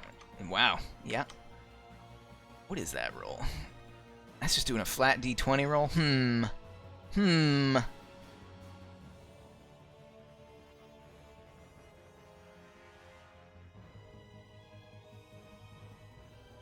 Because yours are affected. Well, yeah, this thing doesn't have... Oh, well. There we go. So that was 2 quick actions, and that's going to be it. Argo chooses his daughter, Cypher. Okay. I Hmm. gotta do a little bit of reading here. Hang on. Yeah, that's what I want. I want to fire off my Pinaka missiles. PK But Fire. I want to delay the impacts made by this weapon. In so doing, I may choose target areas which become visible to all characters. The can I? Yeah. Oh. Right. Choose the targets which will become visible to all characters. The missiles land at the end of the next round after all characters have acted and deal 3d6 explosive damage instead of 2d6. But I become slowed until the end of my next turn. You are slowed. So my target areas shall be that and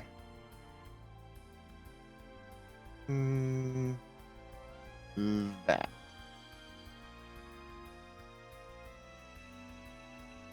And considering that is a super heavy, I still have to roll it, yeah? So I'll roll it. You roll it when the attack happens. The attack's not happening yet. Okay. So those are going to be my attack areas. I guess that would be it. This would be like a preparation, right? Oh, that's your turn. If you're not going to move. Yeah. Nope, I'm not moving. All right. Boom, boom, boom. Rockets crash. That was Cypher. The Marine is going to go once again. And it's going to, once again, try and grapple Sankara. Leave me alone. There we go. You are now grappled.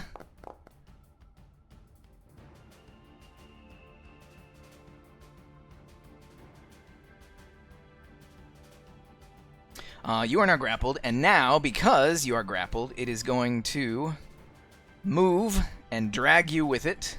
It's going to go 1, 2, 3.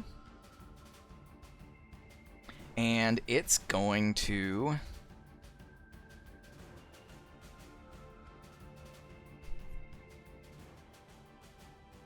Actually, yeah. Yeah.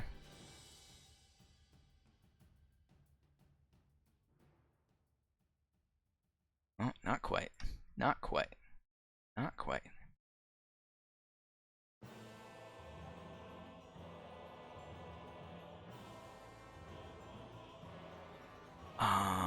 You know what? It's gonna leave... Okay, 1, 2. It was right here.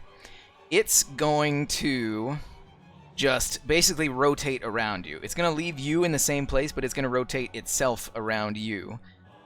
So it's gonna go 1, 2, 3, 4. Yeah, it's gonna go 1, 2, 3, 4. It is hovering above the surface and therefore unaffected by the difficult terrain of the wreck underneath it. So first quick action was to grapple. second quick action is going to be drag under. Sankara, you take 4 AP kinetic damage, and then it will grapple. I heard pog. Oh yeah. Do I get to trigger Overwatch? Overwatch when grappled. I think yes. Fantastic. Get out the deck sweeper. Oh wait, Lonkon is still there. -1. You're engaged, so you have -1 difficulty on top of your everything.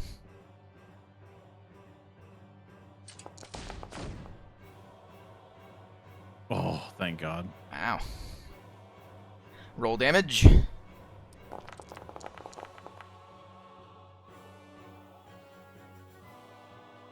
Nine damage, and you can see that it resists your damage. But you did take a shot, and so the second, it's going to drag under. So again, Sankara, you take 4 AP kinetic damage because you are currently grappled, and then it grapples another adjacent character. So it's going to grapple Argo. It just says, then it grapples. It doesn't say, makes a grapple attack. So, this is just automatic. So it now has grappled both of you two.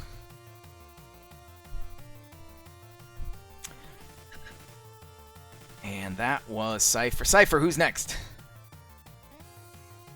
I want to give it to Sankara. Sankara. Okay. I'm going to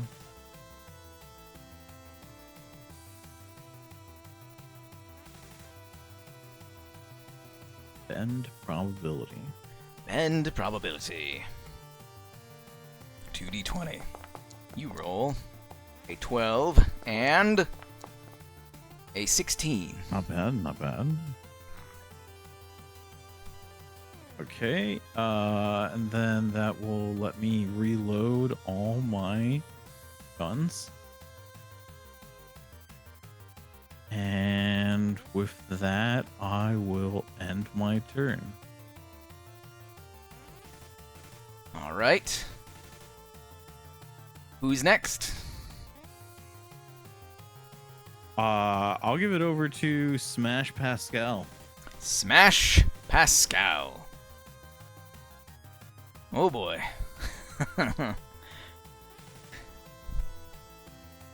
Alright, Argo will take a swing with his demolition hammer. Oh, somebody conveniently locked onto this for me. Alright then. Huh, oh, don't worry. I'll get it next time. I'm a little dusty. A little out of practice. It's okay. That's crazy. And Argo will give it over to Tempo. As Tempo starts his turn, Chester calls out, Cam, this is an unshackled NHP. It's unlike anything you've encountered before. You must keep your wits about you. He perceives and manipulates reality in a way your minds cannot fathom. So conventional methods may not be the most effective. But at the end of the day, you must destroy him. Figure out how to end this.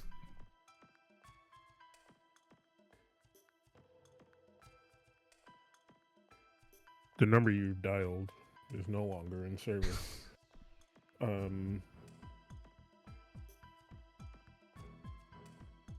Cam is going to use defensive pulse. Oh, core activation. Gonna target. The defensive pulse is gonna go to Sankara.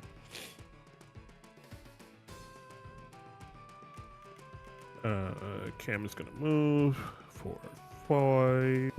No, I'm gonna move 3. I'm gonna target the Marine. Gonna skirmish with my assault rifle. I am going to use one of my ammo casings.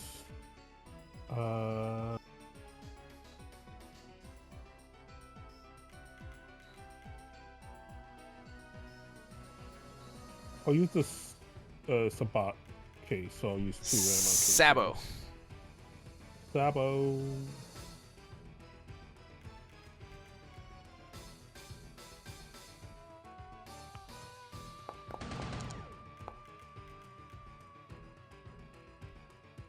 That is a hit. Roll for damage. So I get, hold on, I get both of those ammo casings back. Or do I just get one back? I think you only get one back.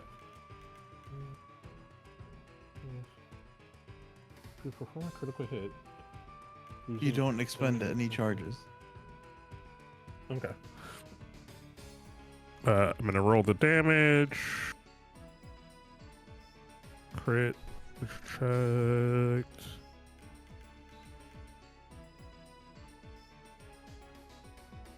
I'm gonna attach the AP because the Sabo charge makes this AP. And the damage is already kinetic, so 3 damage. Once again, resisted.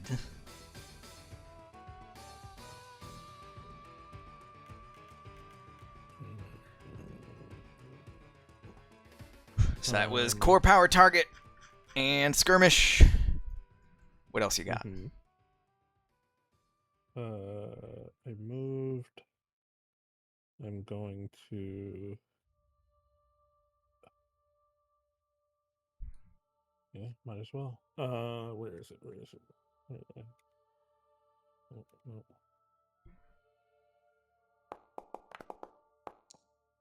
Overcharge. Overcharging. Gonna move.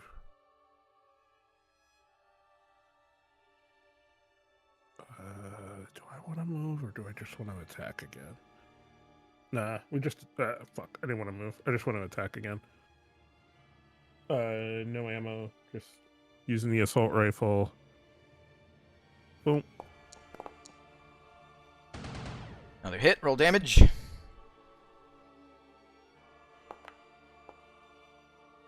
4 damage. Resisted. Alright. That's Cam. Top of the next round. Cam just went, so the Marine is up. Number the first. It is going to attempt to swallow Cam Keeney. Rolls and swallows Cam. Cam, you will take 5 kinetic damage, and you'll be pulled 5 spaces directly towards the Marine. I have to do an agility save, right? You must succeed on an agility save.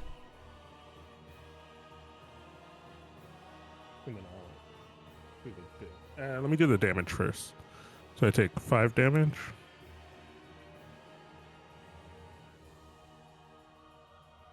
And agility save. And then the agility save. And then.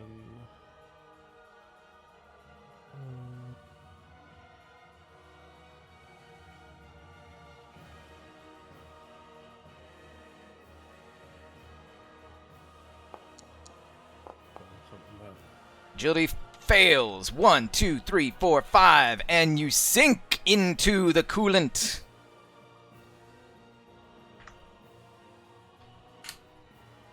Oh, it put you under the map. That's funny. You sink down into the coolant. You are effectively blinded while you are down there.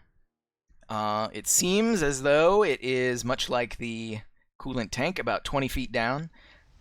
So your mech takes up, each square is about 10 feet, so it's about the same depth as your mech.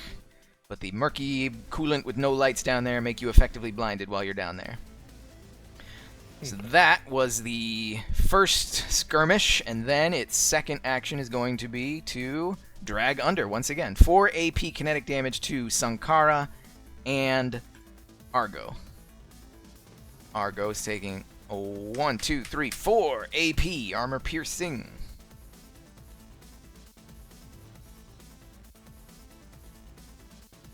And Cam was the last to go, so who's up now, Cam?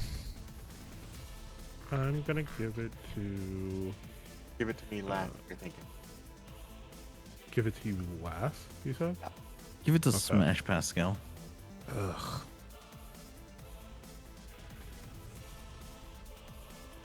Give it to Sankara. Sankara. Are you kidding me? I'm in crash out mode. I have to think what crash out Cam would do. I want to give it to Smash Pascal. Fuck that guy. Okay. Yeah, I'm going to bolt thrower the Marine. I'm gonna barrage. Barrage. Uh Difficulty I'm for gonna an bolt thrower engagement. the Marine. Okay. I will be replacing the roll with the 16. Ah.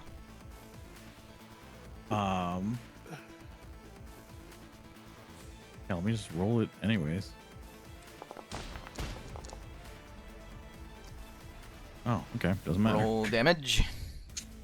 Damage is going to be an additional 1d6 explosive damage from one of my systems. Roll in chamber. Roll in chamber. Boom, boom, boom. Once again, resists. All of your attacks have been passing through the liquid-like surface of this entity, causing them to be less effective. And this is like a real thing. This is not like a portal that I can like jump into. This is a entity that has grappled your mech and done damage by crushing your limbs and appendages. It is as real as you can expect something to cause you physical pain. Okay. Okay, then I'm just gonna do the second part of my barrage. Inaccurate. One for engagement. Should have been another d6. Fantastic. Roll another d6. It's probably still gonna hit, Wait. but What do you mean for engagement? yeah, any ranged attack did. while you're engagement. Oh, the sorry, minus that was a 1d6, hand cannon. right? I thought it was your deck sweeper. Deck sweeper is also inaccurate. Okay, that's a hit. Oh. Roll damage.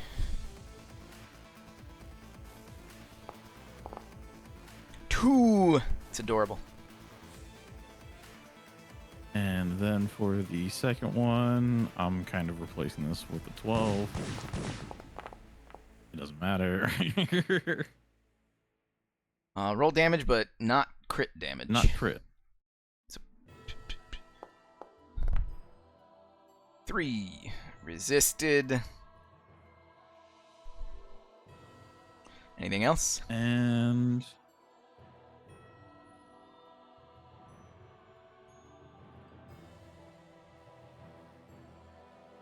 yeah.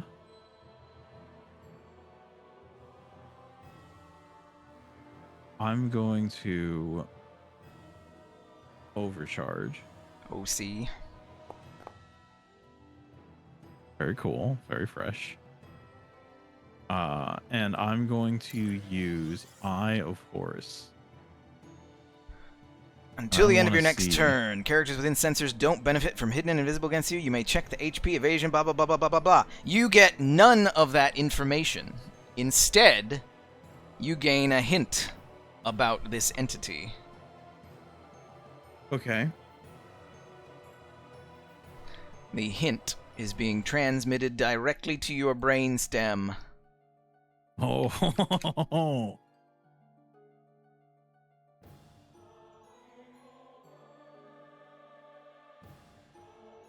Ah.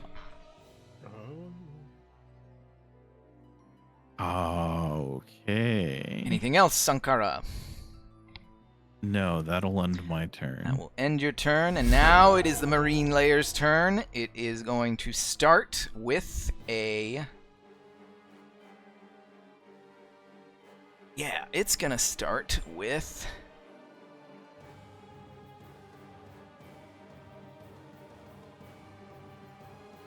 It's going to start with Swallow against Cypher.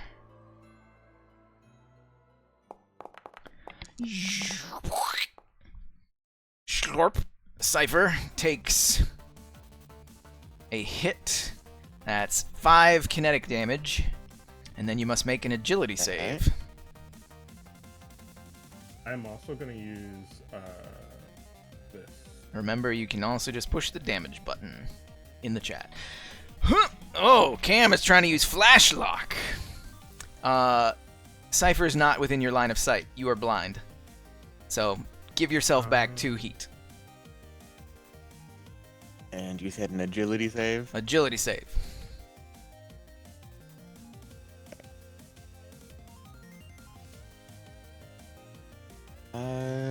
Agility. Ooh, alright. That passes the agility save. You are not pulled.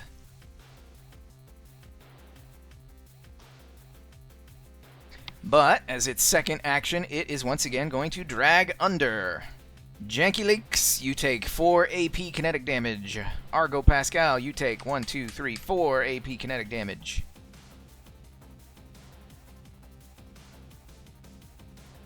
Okay.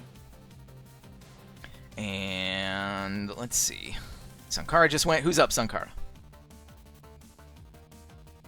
Smash Pascal. Smash Pascal. All right, I got this time for real. I got it. Unless you want me to do something else. No, go for it. Okay, then here we go. Can I give him a leadership die?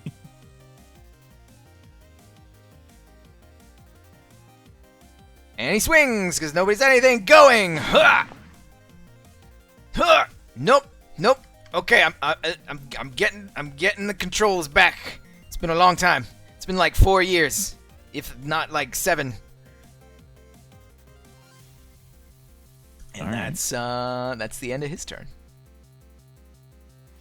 Argo will once again give it to Cypher. Go get him, kid. I lined it up for you. Alright. So, considering I technically already shot my Pinaka missiles and they're gonna... Pew the end pew. result is gonna be at the end of this They round. crash down at the end of this round, unless you can move somebody into it. That's what I'm planning. So I would like to... Ferris Lash. Barislash. Agility save. Let's go. Shazam.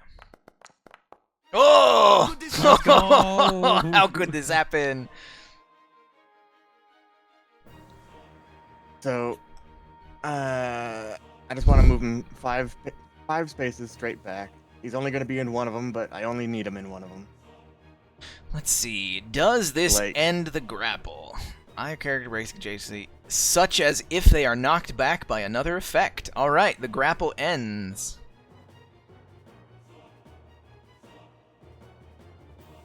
And 5 squares back, you said? 1, 2, Yep. 3, 4, 5. Yep, right there.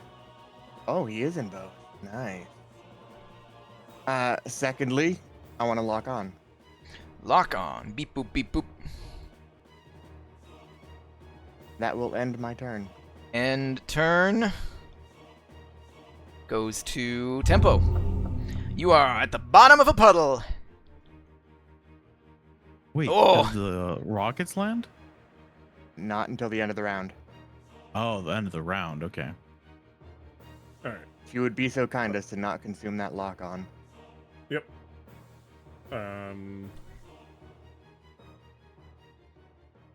I am going to try to get up and out right here because this thing has. You said this thing is gonna like holes, right? If you're trying to get up and out there, it's going to be very difficult because that is the shifting mass of gravity, which is overlapping your current space. And so, to climb out, climbing out would be 1, 2, 3. It's like double difficult terrain. So I'll say 1, 2, 3, 4, 5, 6. Ugh, yeah, this is messy. This is messy.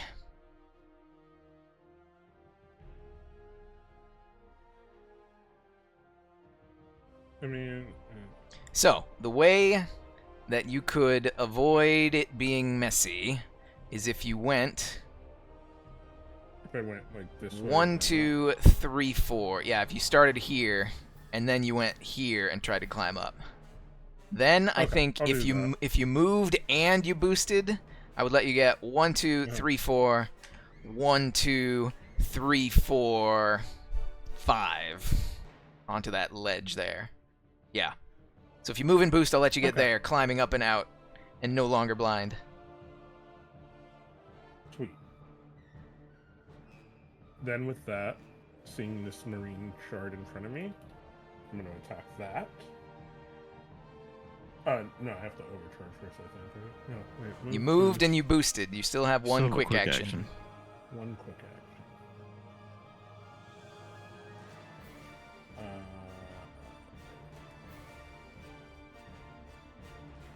Yeah, I'll use my quick action to attack this with the stub cannon. That's the first attack I'm making on this turn, so I get +1. Is it first action or first attack? It's first attack.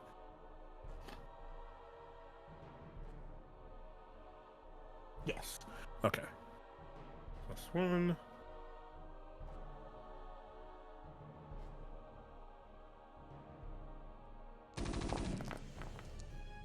Let's play. Oh, critical.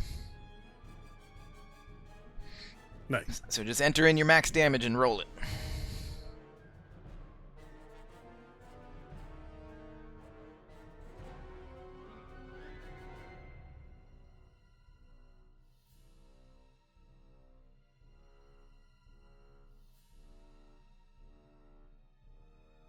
Enter in your max damage and roll it. Pretty sure max damage is just 3. I think it is, yeah. Yeah, it is. Oh, it's a stub cannon. Well, then roll damage. 3. And then I move the die to 4.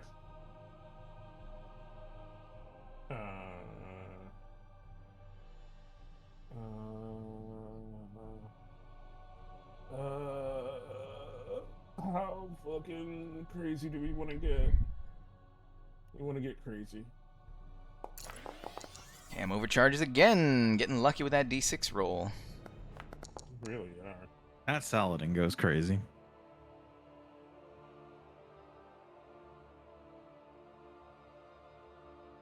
What are you gonna do? I am gonna throw a napalm grenade. It has range 5. Fuck. I mean, you How could throw it in a line, right? No, napalm is the one. It lands. Yeah, it It lands goes- somewhere and then draws a line 5 path. Oh, right here.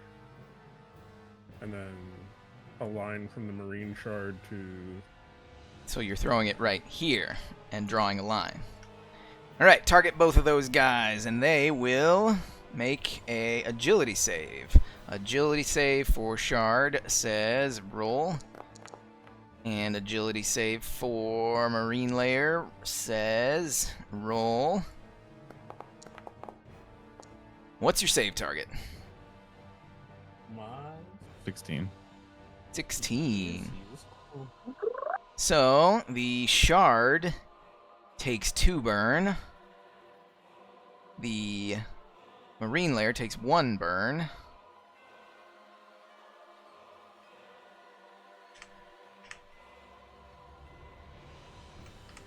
I don't like to see a tornado on fire.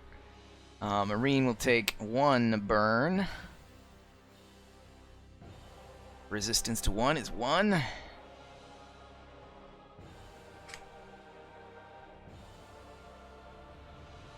Dang. I'm impressed with this, I'm impressed with the effects on this thing. I wasn't sure how it would react to the animated icons. Yeah, it's fun. It's cool. I like staring at it. It makes me want to destroy it even more. Alright, that was your overcharge. And top of the next round. You just went. It's the end of the round. It is time.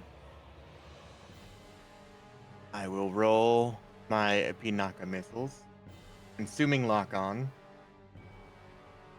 Damn, I know what I should have actually did. Oh! 20. Couldn't have gone more perfectly. There we go. So due to brutal, these do the Oh, maximum yes. possible damage and bonus damage. And because I consumed lock-on, it can't be reduced in any way. Ooh. Fancy. Oh, Alright, roll it that's out. 18 each. Okay. Rolling it out. So that's 3d6. Mm-hmm. Hang on. I don't have my overheat bonus, so there's that.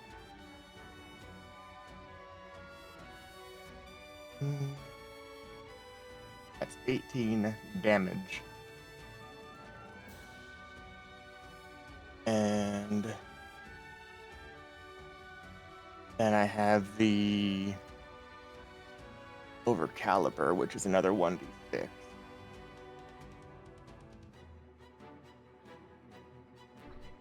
So 24 damage altogether. Cannot be reduced.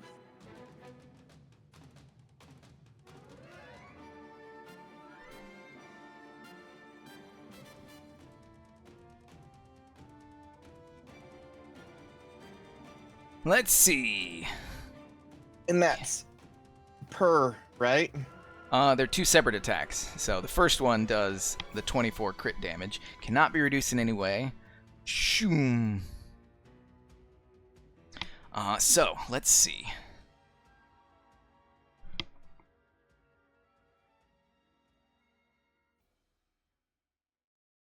The crashing waves of the watery entity seethe and foam as they evaporate into a dense cloud of steam, which begins to coalesce into a vague humanoid shape. The form begins to rapidly expand outward and inward, flowing with shifting hues that skirt the edge of the perceivable color spectrum. A pocket of rapid paracausal movement that strains your eyes if you stare too long at it. Zoop. Zoop. Zoop. Zoop. What is happening?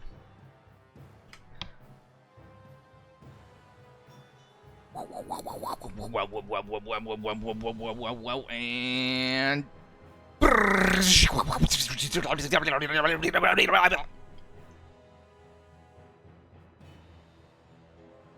Oh. one moment.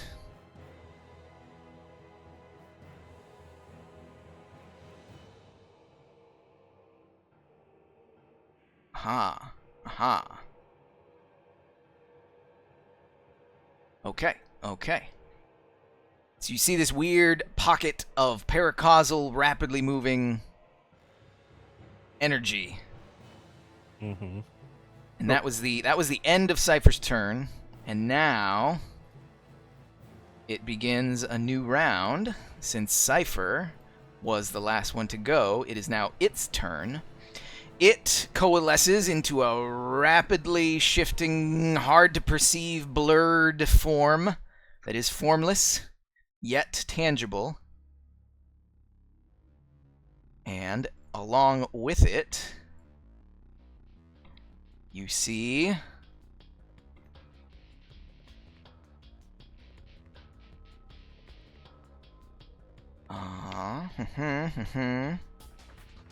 You see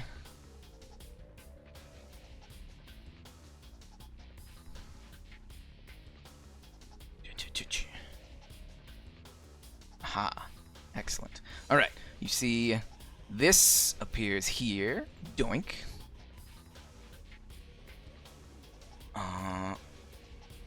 This appears here, a doink. And this appears here, a doink.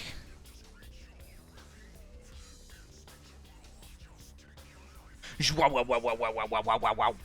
Okay. Ho ho ho. Ho ho ho. Ah. Stop it! I don't mean to. I'm just resting my hand on my keyboard. Okay. The first thing it's gonna do is it is going to use its Dream Logic Chronology on Janky Leaks. Janky Leaks.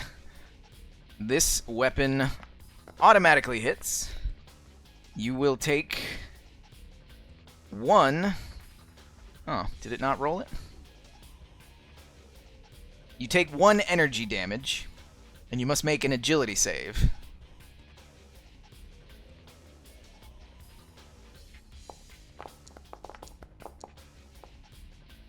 $18, I think that's gonna save. That does save. You are not slowed. Oh, yeah.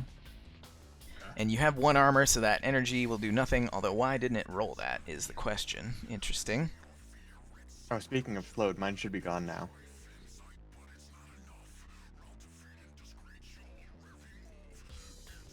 Energy 1. Yeah, weird. Didn't put a damage button, but there you go. So that was number 1. And then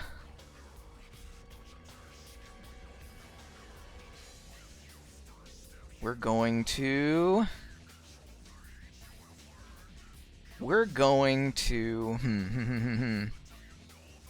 yeah.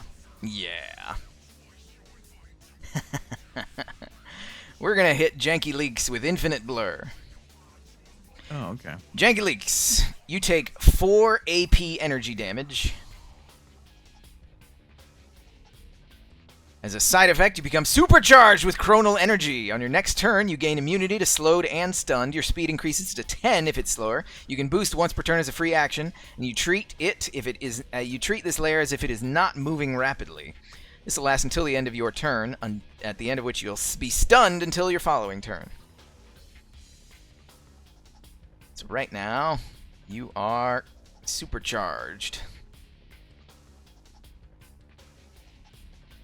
I don't have an effect. I'll put wings on you. So you took your 4 AP energy damage, right? Yes. All right. In that case, next it is going to move at blinding speed. It's going to go 1, 2, 3, 4. It was in my threat range. Yep.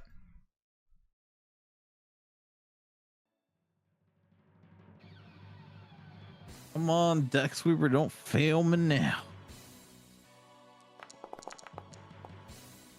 That is a miss. Its evasion is actually higher than what you just rolled.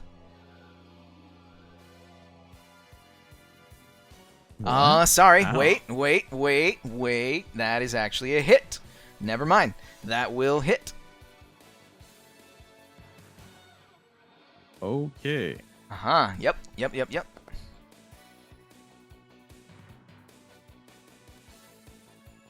So that was 4. It's gonna go. Oh, that's what it's gonna do. Sorry. So instead of moving that way, it's going to go this way.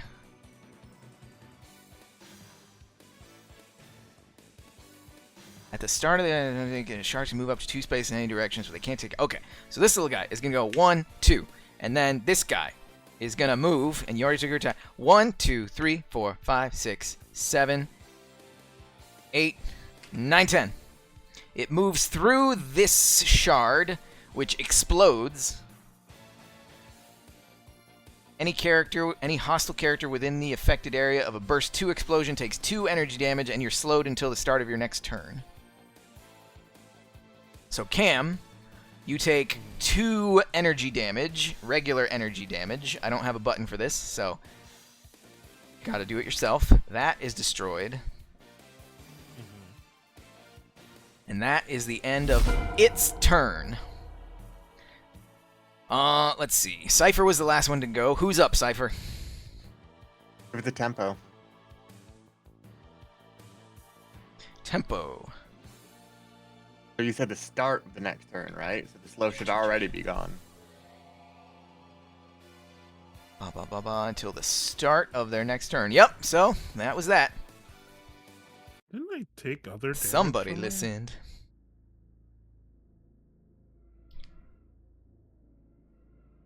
Did I not take this damage?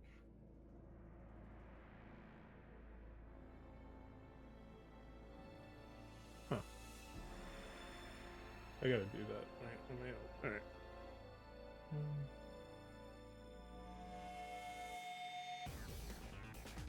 I don't know what you're doing, but My when I went to look at my character sheet to take the other damage, and I realized the first damage I took didn't come off. So I was hitting the button again to see if it came off. That's the only issue I'm having, is the damage isn't coming off correctly. Probably because you're on edge. mm-hmm. Wow. Wow. What? It, Oh, we were it, friends, it eh? actually describes that it works better in Chrome. It's designed for Chrome. It is designed for Chrome. Some friends did. Some friends just want to use the program that it was designed for. Yeah. So, what do you mean, some friends? So, You're you the think that some the friends people in who this. enable you to like use Edge are your friends? No, they want to see your downfall.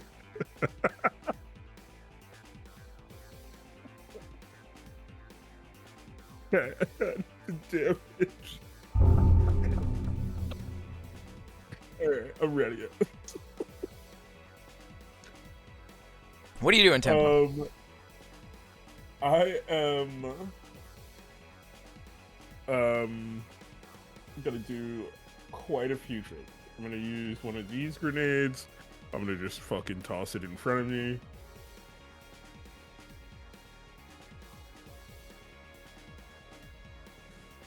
Last one must succeed on an agility save or take 1d6 energy. The marine shard, which is still on the map, will make an agility save. Save is 16. So that one fails. Your grenade is completely ineffective on the blurred layer. Roll a d6. Roll a D6.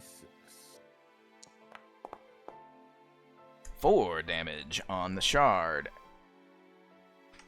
That's gonna be enough. So that guy goes away. So that was one quick action. What else you got? I'm gonna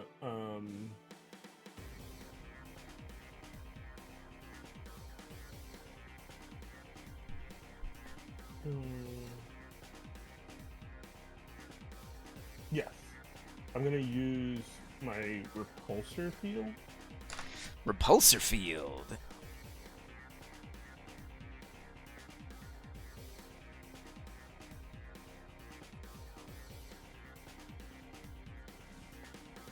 Oh, shoot. It was... Okay, hang on. It wasn't completely ineffective. Let's see if it does take damage. Whoop. Okay. Oh. Yeah, failed the agility save, but it does resist the damage that you just rolled. Okay. 1.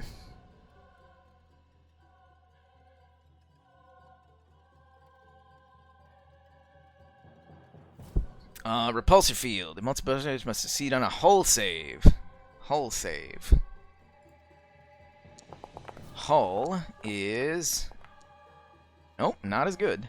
Hull Must be knocked 2 spaces directly away from you. 1, 2.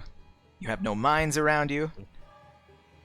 Not right now. Nope. So that was too quick. Anything else? Yeah, I'm gonna overcharge again. Oh Lord. 3 heat.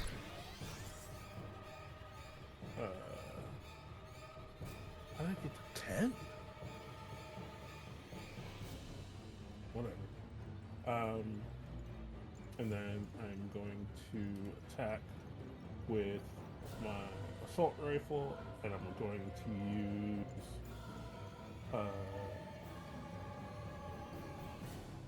which one am I gonna use? I'll use the Jaeger charges. 2 charges. Let me target this.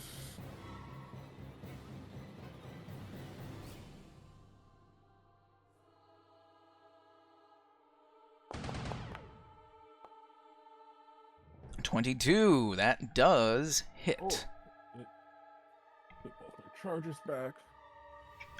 It is not a critical hit, though. It is moving so fast that your critical hit is treated as a normal hit.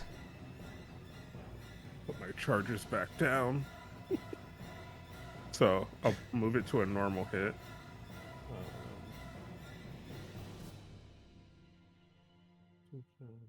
Attacking snapback 2 deals explosive damage. Can one character hit by the attack? Your choice must succeed on a hull save or be knocked prone. Okay. And this damage is explosive.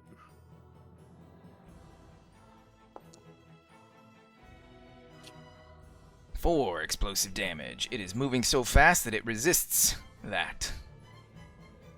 And it must succeed on a hull save or be knocked prone. Hull save. Jeez, my saves are not great right now. Oh. This thing is...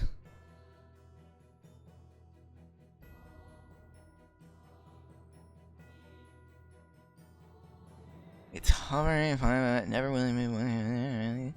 They never fall. If forced to land, they all descend safe to the ground. Doesn't say anything about prone, though. Oh, and it also should have been knocked back 2 more Prone. spaces.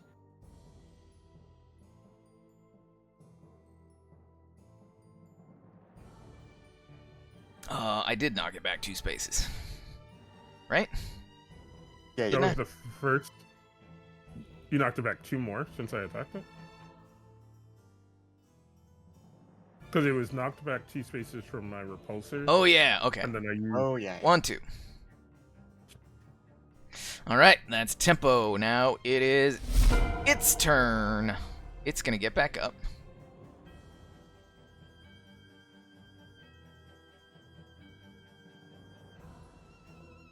And then it's going to...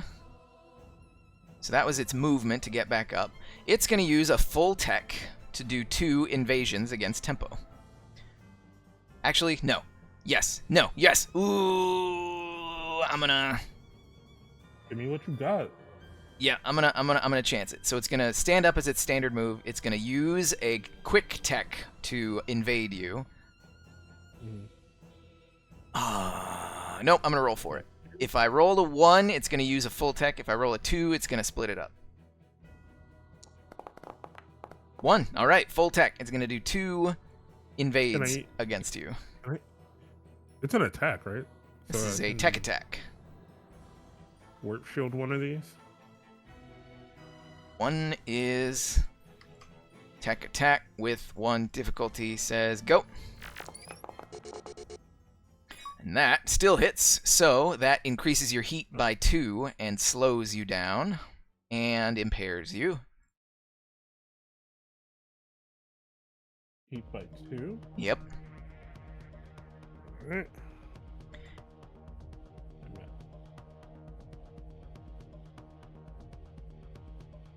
So your heat should be, there you go. And second attack is regular, because it used the warp shield already. Beep, beep, beep, beep. Oh, Ooh. There we go. 2 more heat. That should overheat you. Yeah. Ah, damn.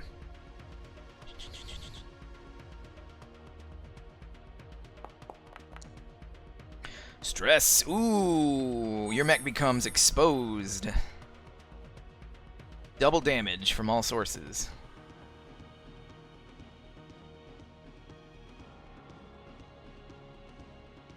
All kinetic, explosive, or energy damage taken. Huh. Apparently it's not burn or heat. Alright, I learned something today.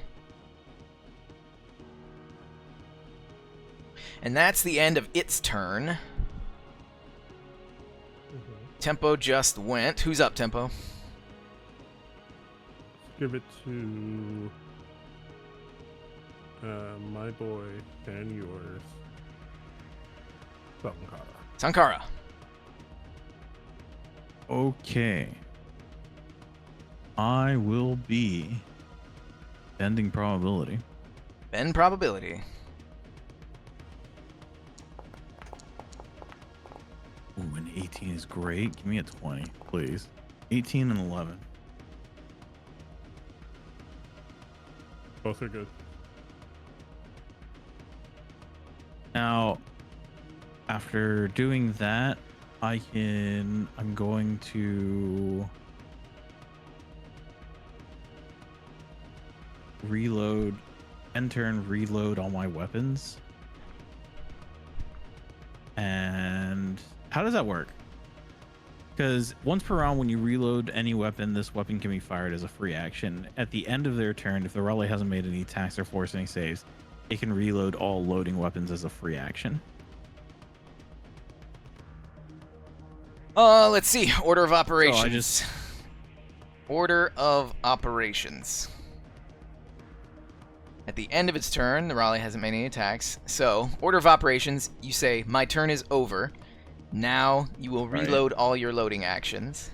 And then your system, roll and chamber. Action. Oh, wait. Yeah, which one are we talking about? And then I reload as a free action. And then I have once per round when you reload any weapon, this weapon can be fired. The free action is external to everything, but you did end your turn, and specifically at the end of your turn, this effect ends, and you become stunned. So, when you end your turn, yes, you're able to reload, but then stunned takes effect. Okay. When you're stunned, you can't take... Where is it? Where is it? Status and conditions. Stunned. Stunned cannot overcharge, move, or take any actions, including free actions and reactions. So that cancels out your Mjolnir shot. Okay, but I still have it as a free action. I just can't use it right now. Oh, now we're getting into the weeds.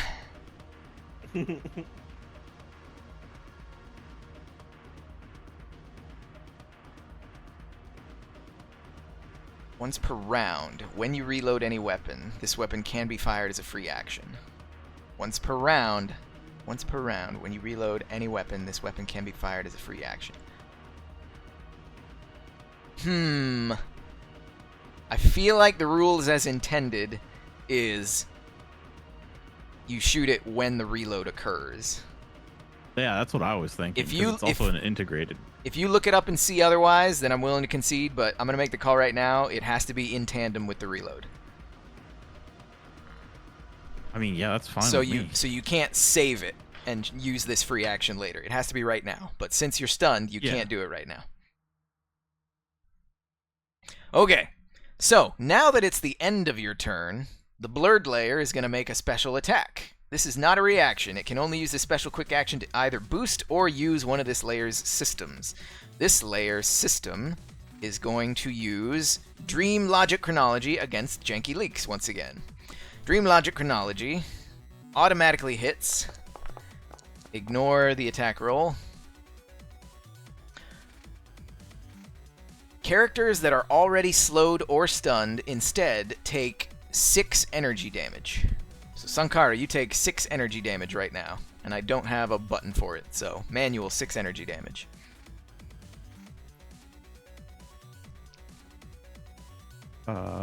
Six energy damage. Okay. And then you just went, so who you gonna pass it off to? Cypher. Cypher. All right. First, I lock on to the blurred. Beep boop beep. Next up, I am just going to target the blurred with my Vulture DMR without consuming lock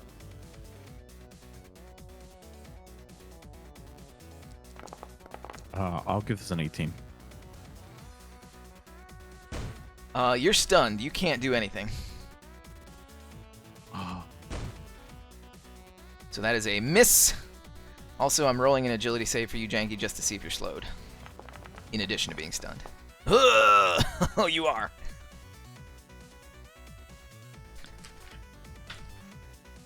That's it for me. That was basically my throwaway turn. Alright, Vulture DMR missed. That's the end of your turn. So, because it's the end of your turn, it is once again going to hit Janky Leaks with Dream Logic Chronology. Automatically hits. Janky, you take another 6 energy damage, since you are stunned.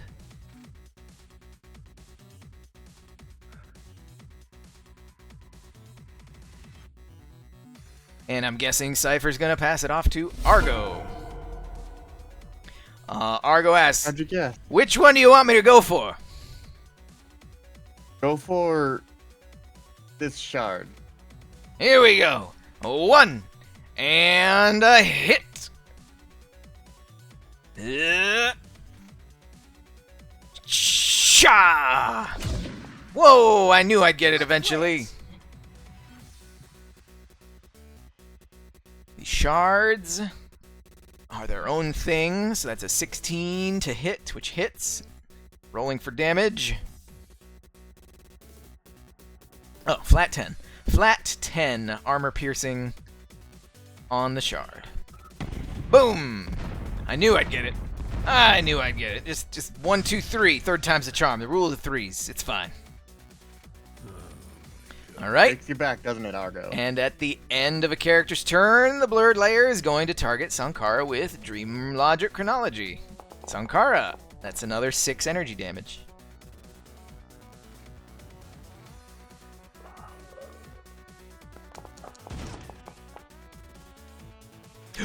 Cascade check. Fantastic.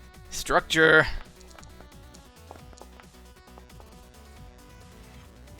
You do not cascade, but you are now impaired as well. Till the end of your next turn.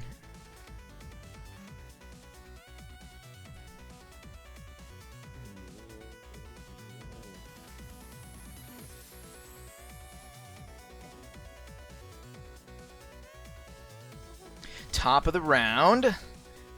Argo just went, so now it is its turn. It is going to start out by zapping. We're gonna go with Cam. It's gonna zap Cam with Infinite Blur this time. Infinite Blur. Cam, you take 4 AP energy damage. And that is doubled because you're exposed, so it's 8 AP energy damage. But as a side effect, you are supercharged with Chronal Energy. On your next turn, you'll have immunity to slowed and stunned. Your speed will increase to 10, and you can boost once per turn as a free action. And you treat this layer as if it is not moving rapidly.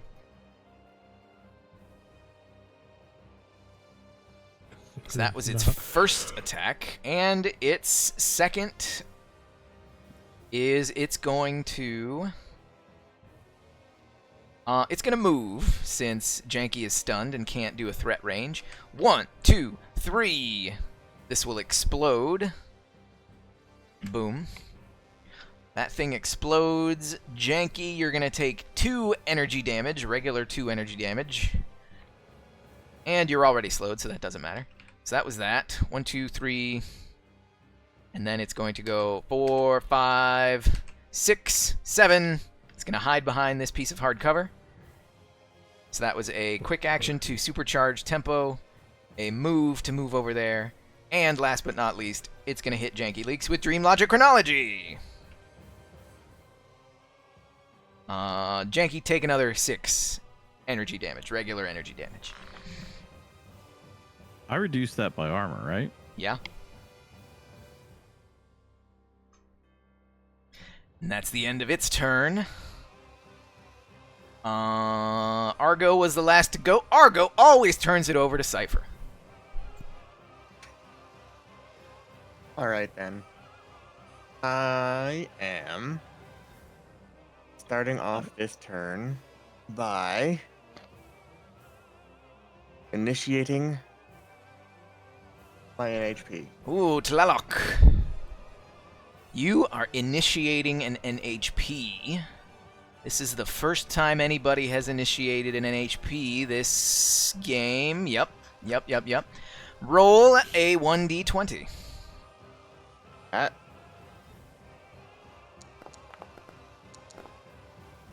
You may continue. Okay. Next up, I am going to fire my Pinaka missiles whilst consuming lock-on. Nope. Pinaka missiles, arcing, but still affected by cover, and it is in hard cover from this.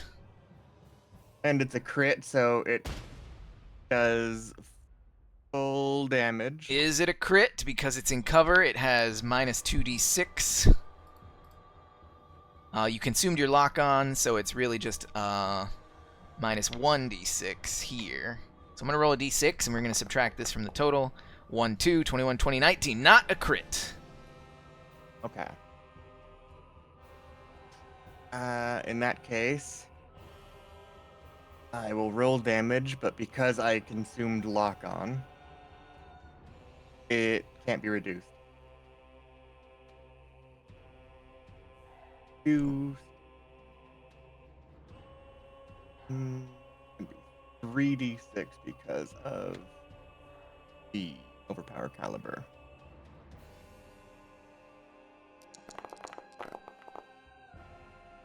$12 damage. That cannot be resisted.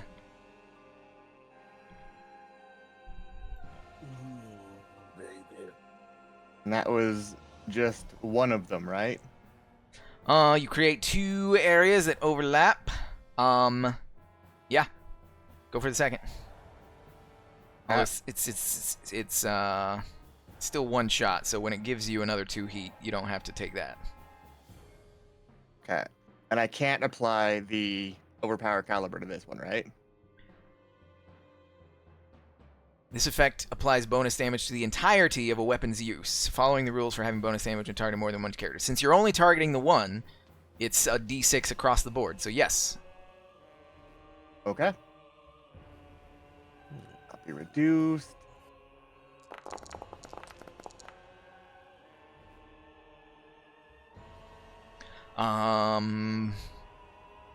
So it's 2 missiles, but it's 2 attack rolls. Your first attack roll consumed the lock-on. Your second one is not with the lock-on. Oh.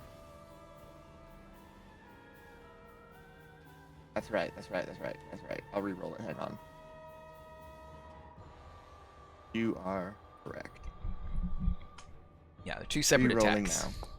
And it's a completely separate attack, so you got to do the entire attack to see if the second missile hits. Oh, redo the entire attack. I see. I get you.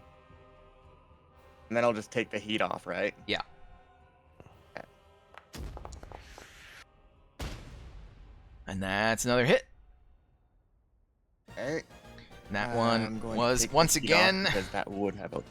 Once again, behind cover, which I keep forgetting to say, so it's minus 6, so it's a hit, but not a... Oh, shoot. You are not super. All of this missed. All of this missed. Everything. Oh, okay. It is moving too fast. The hit icons on the chat are not its actual evasion at this moment for you. So I'm just gonna undo that damage that I just took a second ago. Boop.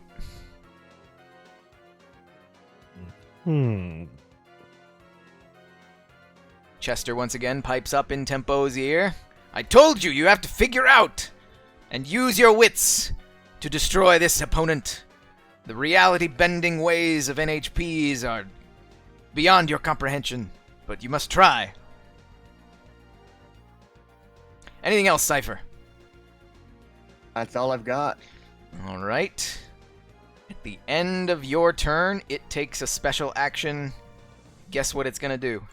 Janky Leaks. I don't know. Hit you with Dream Logic Chronology. You take another 6 energy damage.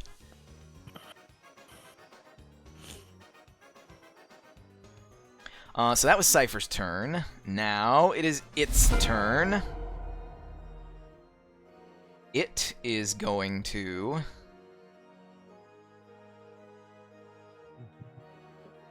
move 1, 2, 3, 4, 5, 6, 7, 8, 9, 10.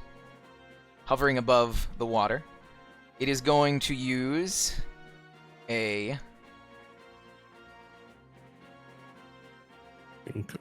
It's going to use It's going to use full tech against Cypher to do 2 invasions. Invasion the first. Nope, not against Sankara, but yes against Cypher. Invasion the first. Beep, beep, beep. That is a hit. You are invaded. Heat goes up 2. You are slowed and impaired. This is round 5.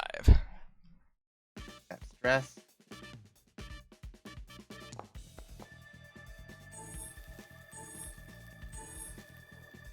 Whoop! Destabilized power plant. You are exposed. Your NHP is fine. Roll a second D20. Whoop! Oh, it was almost. It was almost. All right. Both of your NHPs are not cascading. Neither of your NHPs are cascading. Oh, you have more than one, right? I do. One of them normally can't cascade. Kind of weird. And that was the first, and this is the second of its full tech. That is a miss. Alright, it's the end of its turn. Cypher, who are you passing it off to? Let's give it to Sankara. Sankara! We need to get rid of that stun. Sankara! You are stunned, and so you can't do anything, and your turn ends. You are no longer stunned, or slowed, or impaired.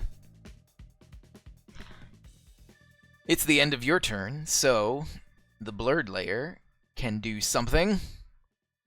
It is going to...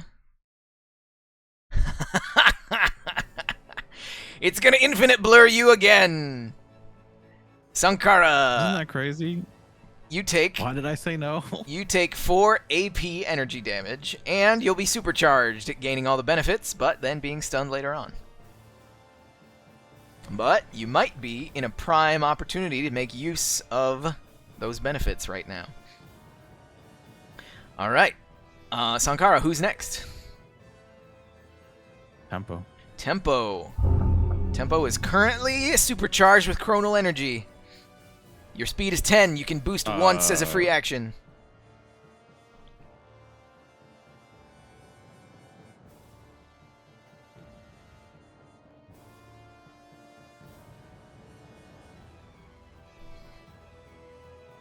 What do you got, Tempo? I have nothing. I have to stabilize, unfortunately. Ooh.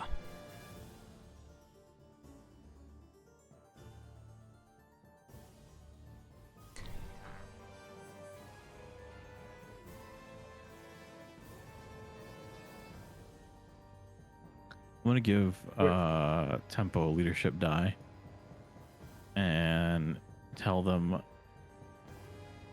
don't stabilize. I need you to attack. Okay.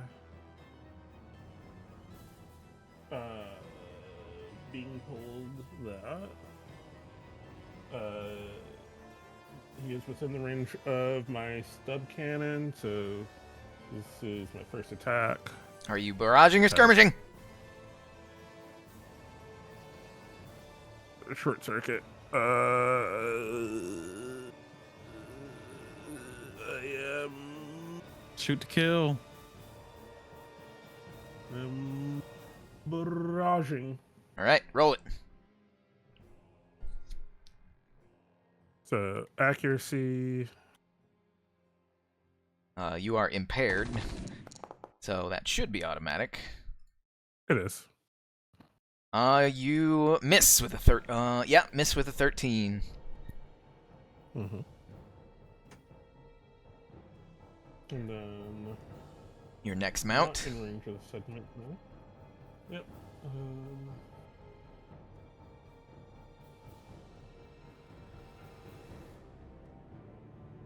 I'm going to use very obviously one of my ammo cases.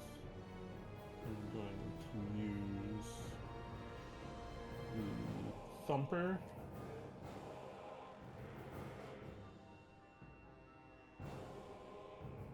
Still impaired. Oh, another miss. That was your barrage. What else you got? Reliable too, though.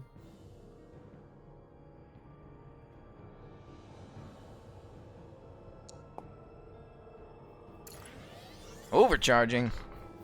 What's your action? Same action. Thumper. Wait, does the knockback count if it's reliable? No. You have to hit. Oh, that's another miss, but it's another reliable. Have you used any of the leadership die I gave you? No.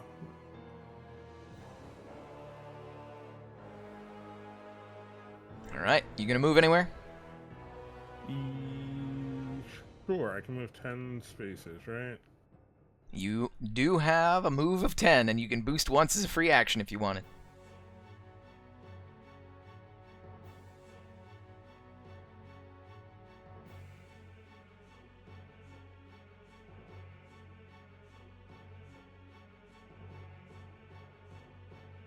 This is um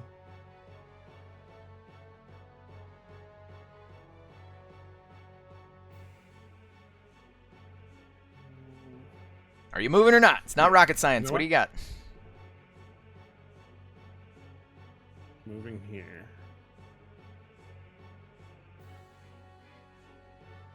And as previously stated,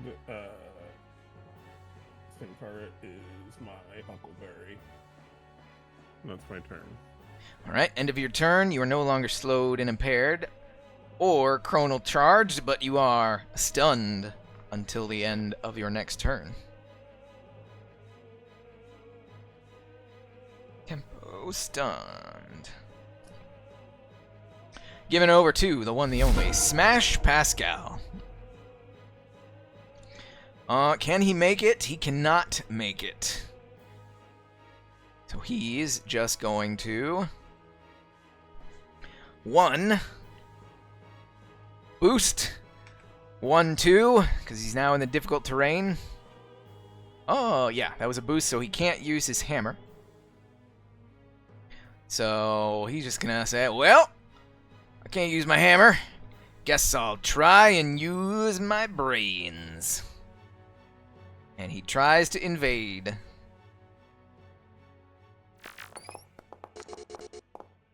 Wow. Wow. Yeah, he just invaded the thing with a natural 20. The thing is now slowed, impaired, and raises its heat by 2. With Argo's miraculous roll, the thing slows down, and it is much easier to look at it. Huh. Would you look at that? Who would have guessed? Not me. Top of the round, however. It is now... Oh, wait. It's the end of Argo's turn. So, now, the ire has been redirected. The blurred layer will target Cam with the Dream Logic Chronology. So, Cam, you're going to take 6 How could this happen? regular roll energy damage.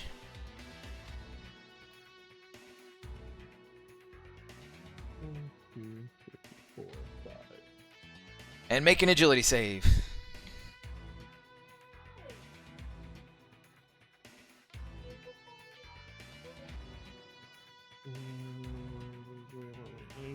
Wait, is Cam slowed or stunned? Yeah.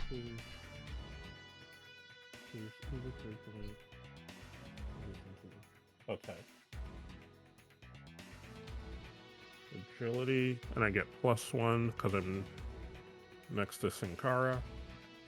You are not adjacent to Sankara.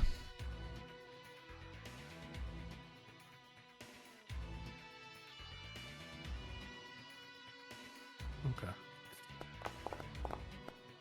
Oh! How could this happen? Wouldn't have mattered anyway. Alright, you're also slowed on top of everything. Huh! So there was that. That was the end of Argo's turn. Now it is the start of round 6 and the blurred layer's turn. The blurred layer is going to... The blurred layer is going to stack on... So many choices. Crud. Yeah, I'm going to do my original plan. I am going to do 1 skirmish against Cypher with the Dream Logic Chronology. Since you were slowed last time, you're slow right now, so you take 6 energy damage.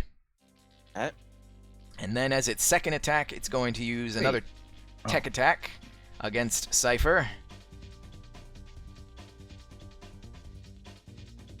Oh, it got impaired by Argo, that's why. So this is a tech attack with 1 difficulty. Thanks, Argo. Much good it did. It did. Alright, you are not hit by that tech attack.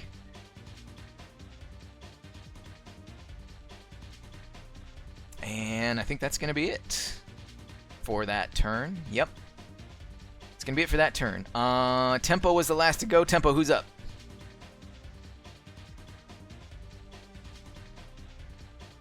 Give it to...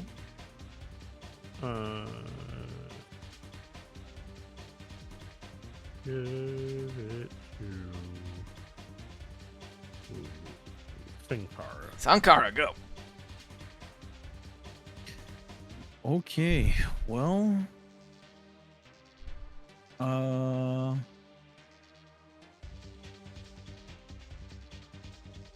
gonna barrage. Barrage.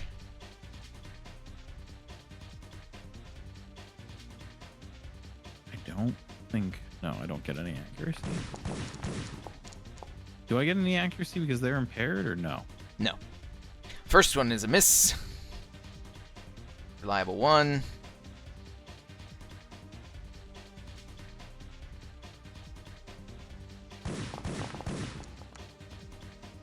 Yeesh. Second one miss, but still reliable 1.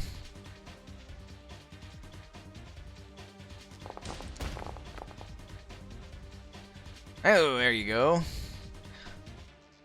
Fantastic. Bolt thrower, nice crit on the bolt thrower. Roll it.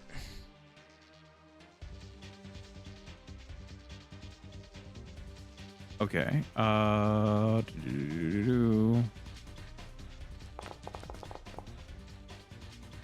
Ooh, 15. Doink.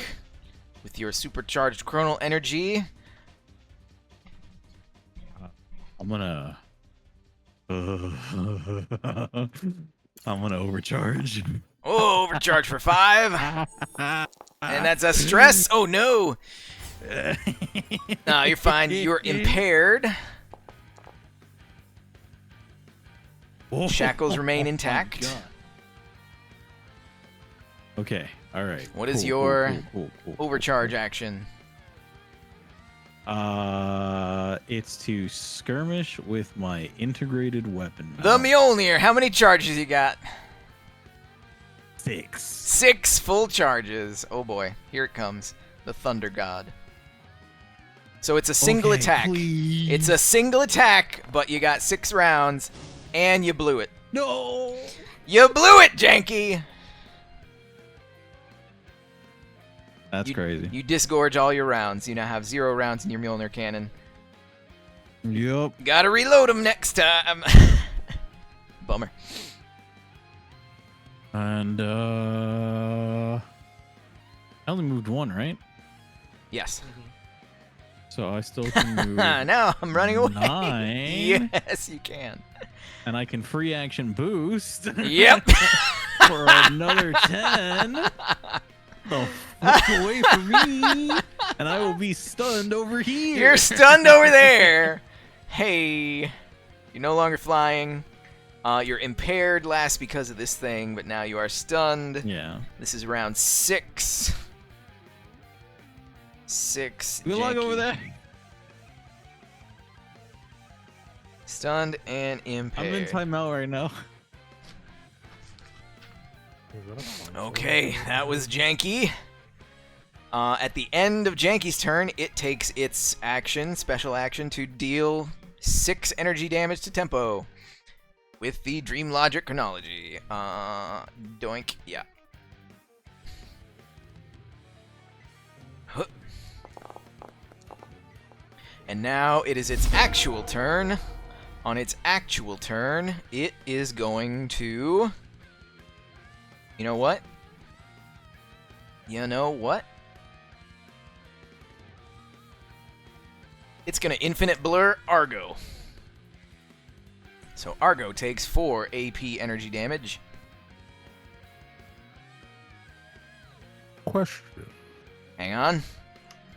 And its second action is going to be...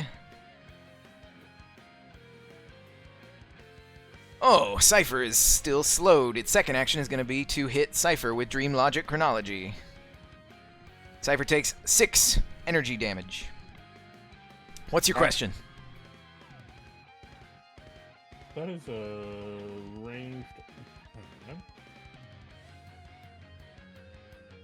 What's your question? I said that's a ranged attack. The Dream Logic Chronology? Yeah.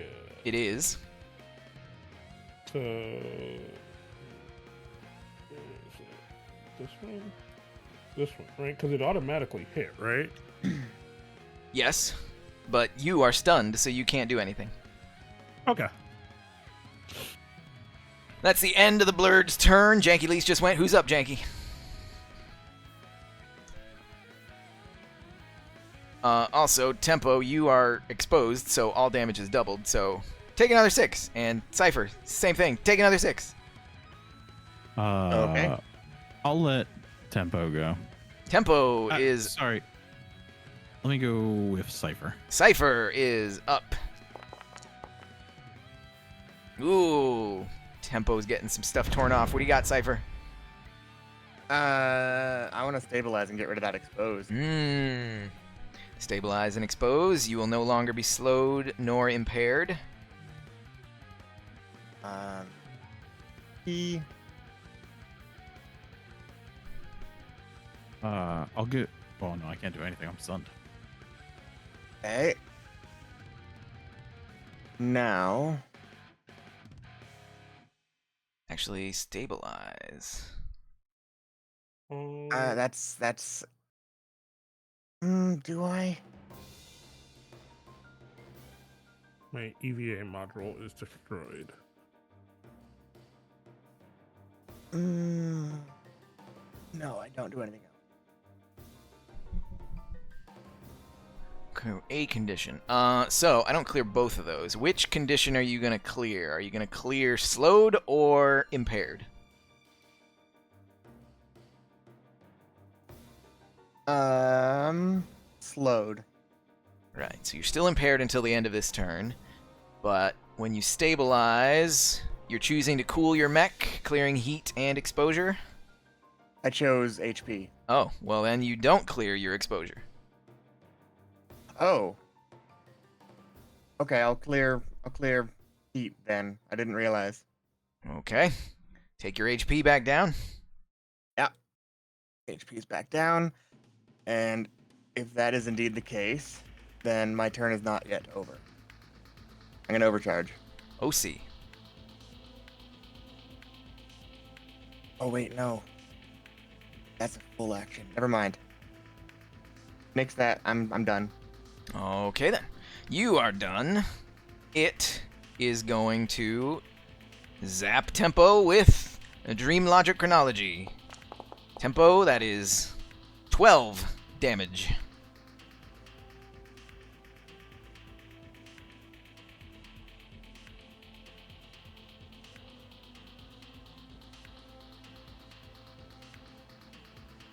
And who are you going to give it to? Cypher.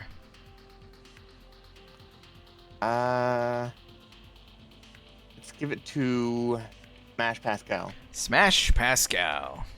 Well, Smash Pascal asks you, well, what do you want me to do? You want me to hit it? Or what I did last time seemed pretty cool. What you did last time. Alright then, he's going to try and invade.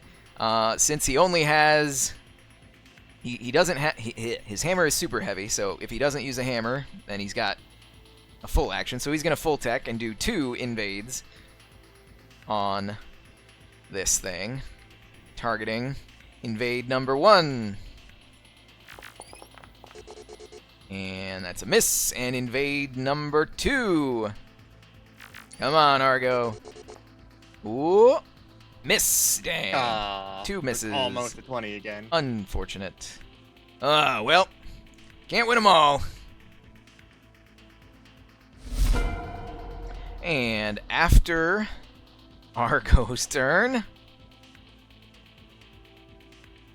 it is going to be... You know what? Yeah.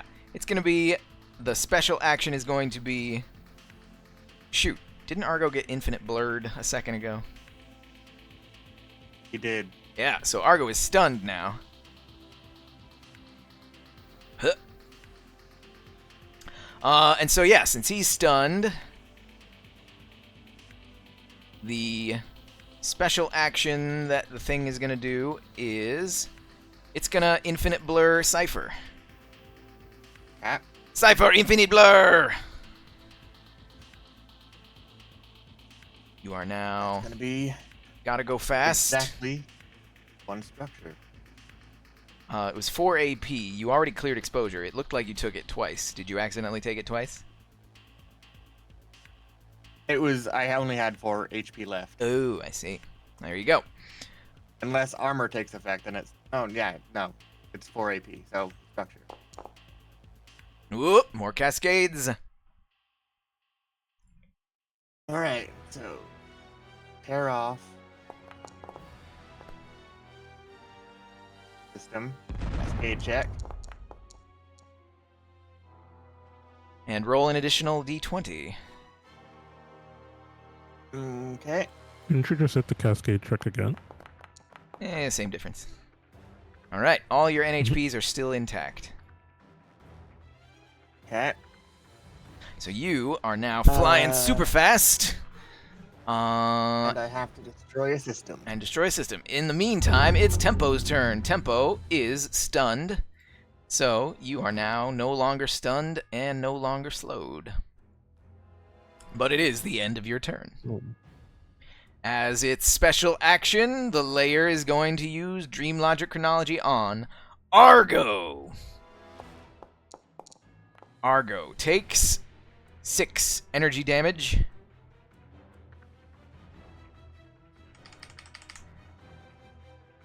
Oh geez. Oh geez. As Argo's final oh geez crackles over the comm. Oh gee.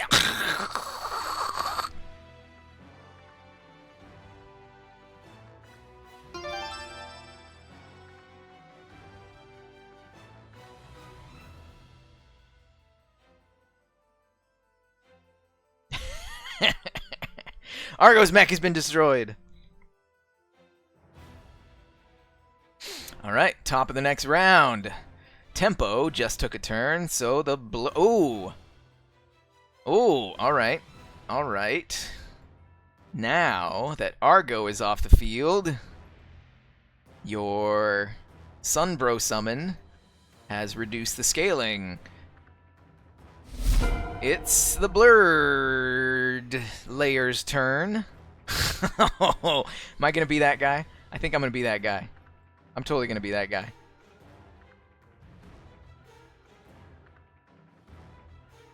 Oh, I'm totally going to be that guy. Oh, 1, 2, 3, 4, 5, 6, 7, 8, 9, 10. And boost. A 1, 2, 3, 4, 5, 6, 7. What was it passing? 8, 9. Get out of here, Rick. 9. Did it pass my threat range? Your threat range is what? For my second knife is 1. So, no. Okay. Janky Leaks! It came over to say hi. Cool. Gonna hit you with Dream Logic Chronology as its skirmish. Alright. You're gonna take 6 energy. And its second attack is going to be to invade you. Second attack, didn't it boost? Oh, you're right. Never mind. Point Janky. Let's see. Who was the last person to go? Tempo was the last person to go. Tempo, who's up? Let me in. Sankara, obviously. Sankara! Your stunned ends.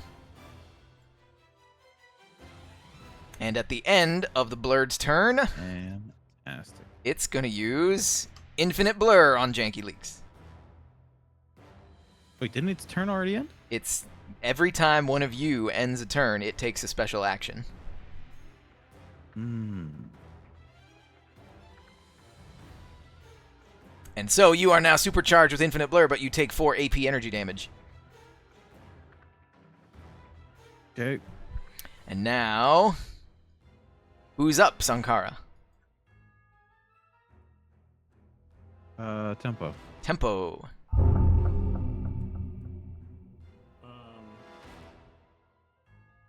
I guess this time I'm gonna stabilize. You stabilize. Make sure to choose the correct choices you wish. Restore.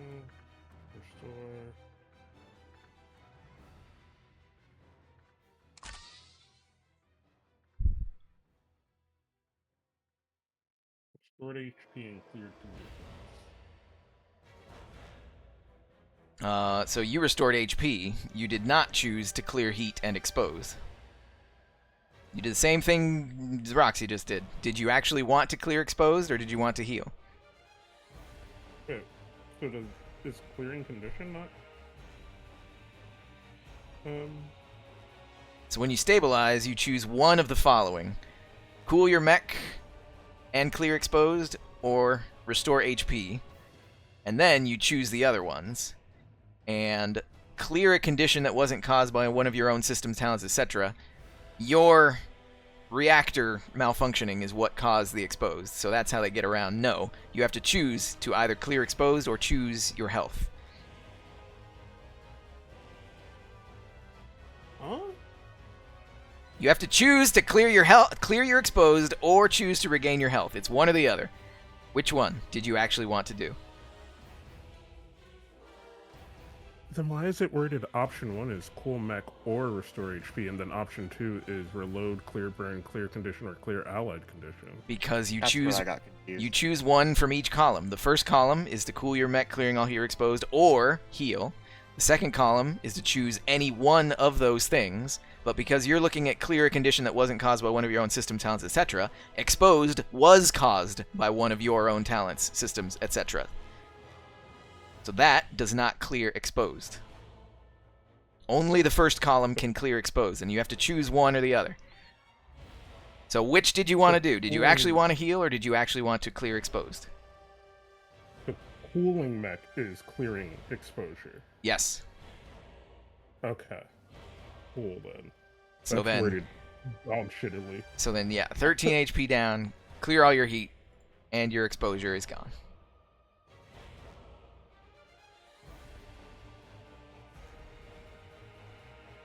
Okay. So that was your full action. Do you want to do anything else? Sure. I'll overcharge. Or wait, I'm gonna move. Full action. Yeah, move then overcharge. So move. If you go, 5. that's difficult terrain around that guy. You started here. You can okay. go 1, 2, 3, 4, 5. Okay. And then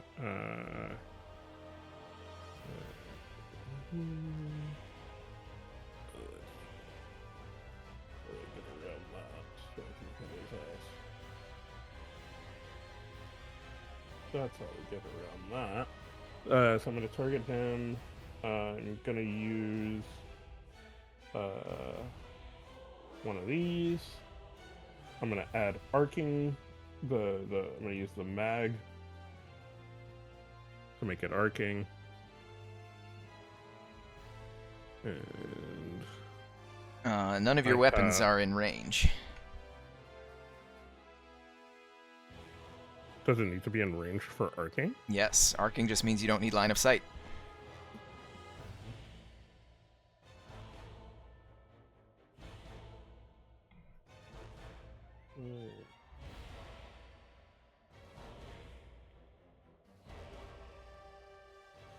Then I will just move again. Step back. Boost. 5. All right. At the end of your turn, it is going to... You know what? We're just going to go in ham. It's going to infinite blur Cam. You take 4 AP energy damage, and you are supercharged. 1, 2, 3, 4. And it looks like Cypher is the last. Cypher, everybody supercharged. What do you know? Argo's mech has been destroyed right in front of your eyes. You don't know if he's alive or dead in there. Okay. I am gonna run around this. And 2 faces up. Need to see if this puts me in range. Ah. Okay, so I can't do that. You can thank Janky Leaks for that one. What do you want me to do? You've done so much damage to me within one time. I'm doing nothing but getting focused. Hey.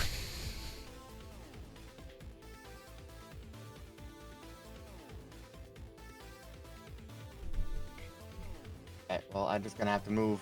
I'm gonna boost across here.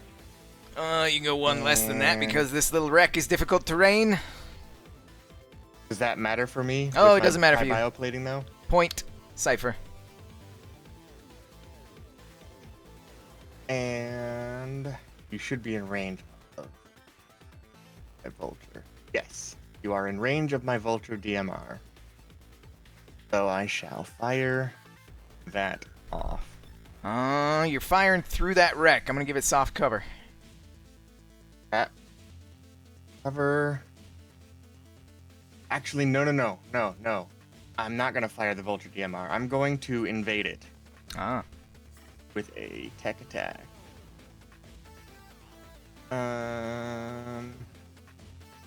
Where is that?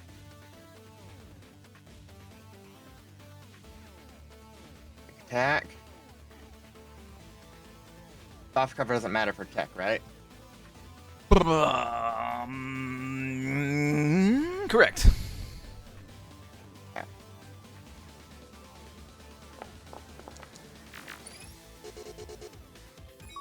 You invade.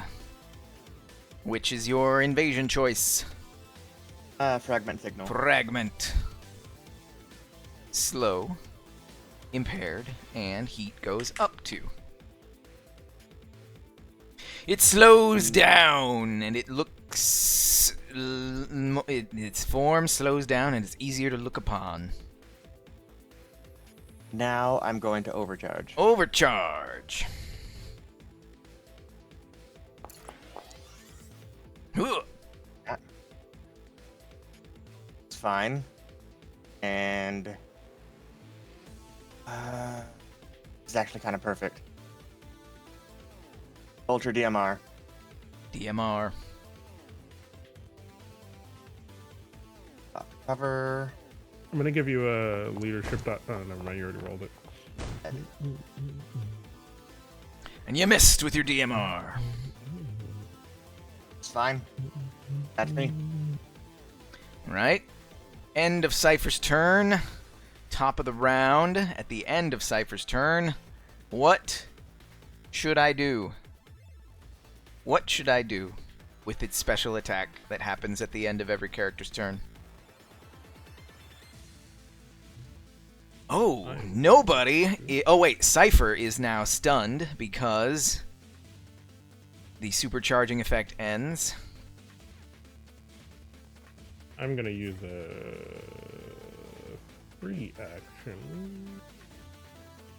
So, the range... Nope, it's not in range. So, It Oh, that's on my really turn. likes my using turn. this thing. So, it's going to move away from Janky Leaks. Janky, you can take a Overwatch attack. Oh, wait. Sorry. Oh, Nope, yeah. nope. It's not moving yet. Its actual thing is going to be to hit you, Janky, with Dream Logic Chronology. So you take 1 energy, since you're neither slowed nor stunned. And that's resisted by your armor, but now you must make an agility save. Okay. Alright, finally things are going Janky's way. Now, it is the Blurred Layer's turn, so now it's going to move away from you. So now you can attack. 1, 2, 3, 4, 5, 6, 7, 8, 9, 10. Let it rip. Pow! Deck Sweeper is a hit, and Deck you are Sweeper is supercharged, so roll your damage. Ooh, I see a 6 in there. Ooh, a 9! Hey, guess what?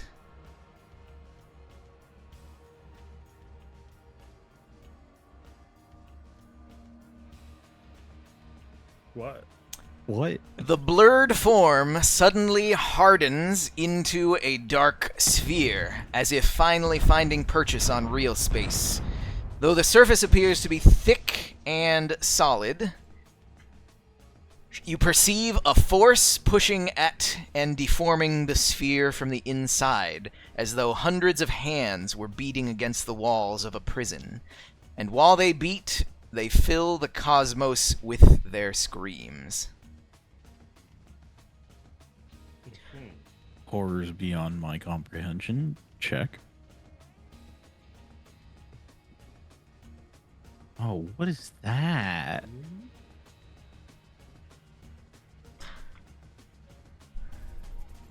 I didn't realize I was fighting the 4 horsemen of the apocalypse. Okay, so yes, this is... So yes, the entire area is filled with ceaseless screams in a distorted human voice which sounds vaguely like Matt Banner, but overlaid with countless others. And shards appear.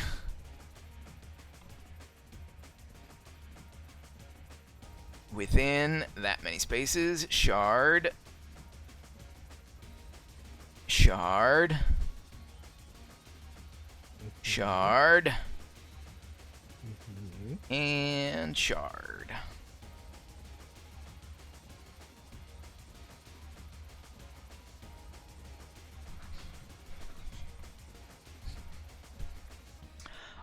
Ooh. This is not gonna be good for y'all. This is not gonna be good for y'all at all. Let's see.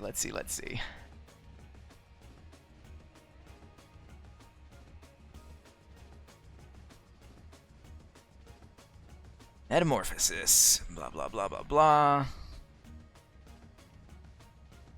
Immune. Alright, so it is metamorphosizing into its next form, and until it starts its next turn, it is immune to all damage and effects. Just gonna put that out there so you don't waste yourselves. So yeah. Who just went? Who just went? Cypher just shot the DMR. So Cypher, who's up? Let's give it to Tempo. Tempo. Why does Tempo have a second activation? That's weird. Yeah, I saw that. Because I have gone even further beyond. Also, where's my guy? I have seen There it the is. reaches of the universe, and my vision has expanded beyond it. There we go. All right, Tempo, it's your turn. You said so. The screaming is immune to all damage and effects. Everything is immune for this turn. This turn, Everything. it will take no damage until it fully forms at the start of its next turn. Cool. Real, I shouldn't even have put everything on the field yet, but I got impatient. All right. Then, I will. Chester, Chester is screaming, "Please, Cam, please, scan it."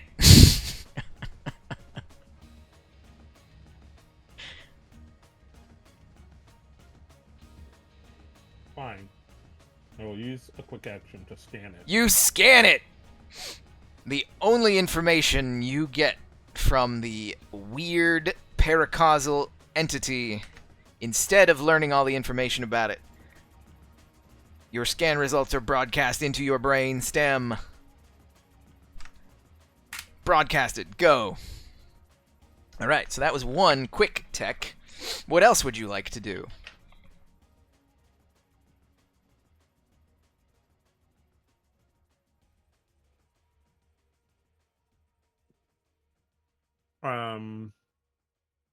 One quick tech.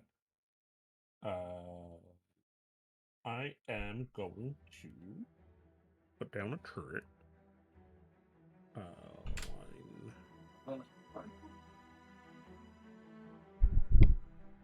Right behind it, on that bridge. Right. Turret drones. Haven't seen those in a hot second.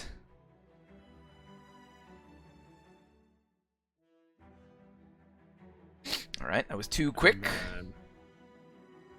And Alright, again, you're still supercharged. So right now you still have 10 move and can boost as a free action. Oh. 10. Ben Tennyson.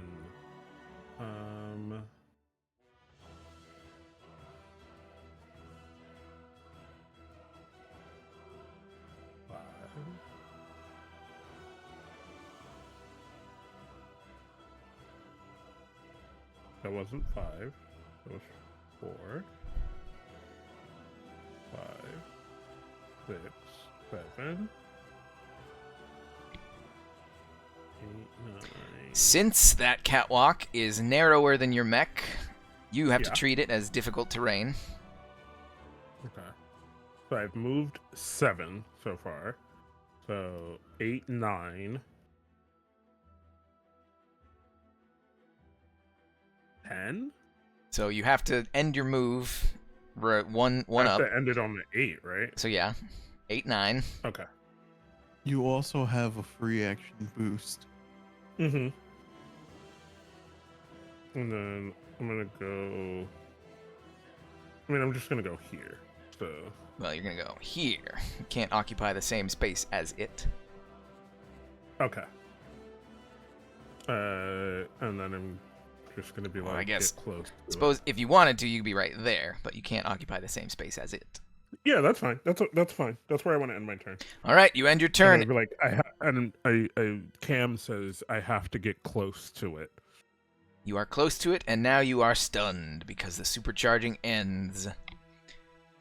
On the plus side, this thing does not have a special attack that will kill everybody at the end of everybody else's turn. So, Cam, who's next? On Akra. Where the hell? Why are you not there? There you are. Okay, since Sankara. I'm currently flying, I'm gonna go 1, 2, 3, 4, 5, 6, 7, 8, 9, 10.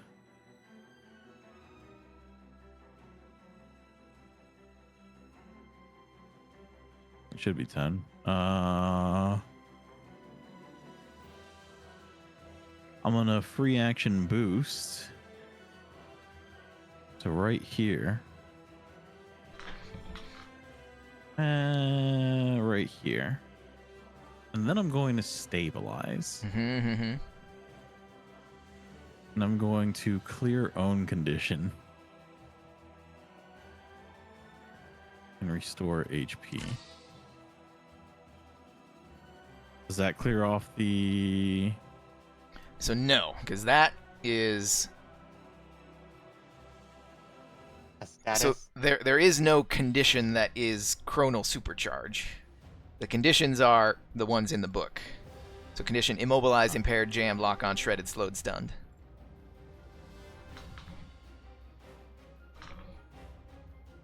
If somebody else stabilized next to you, they could remove the stunned when you're stunned. But this team doesn't roll like that.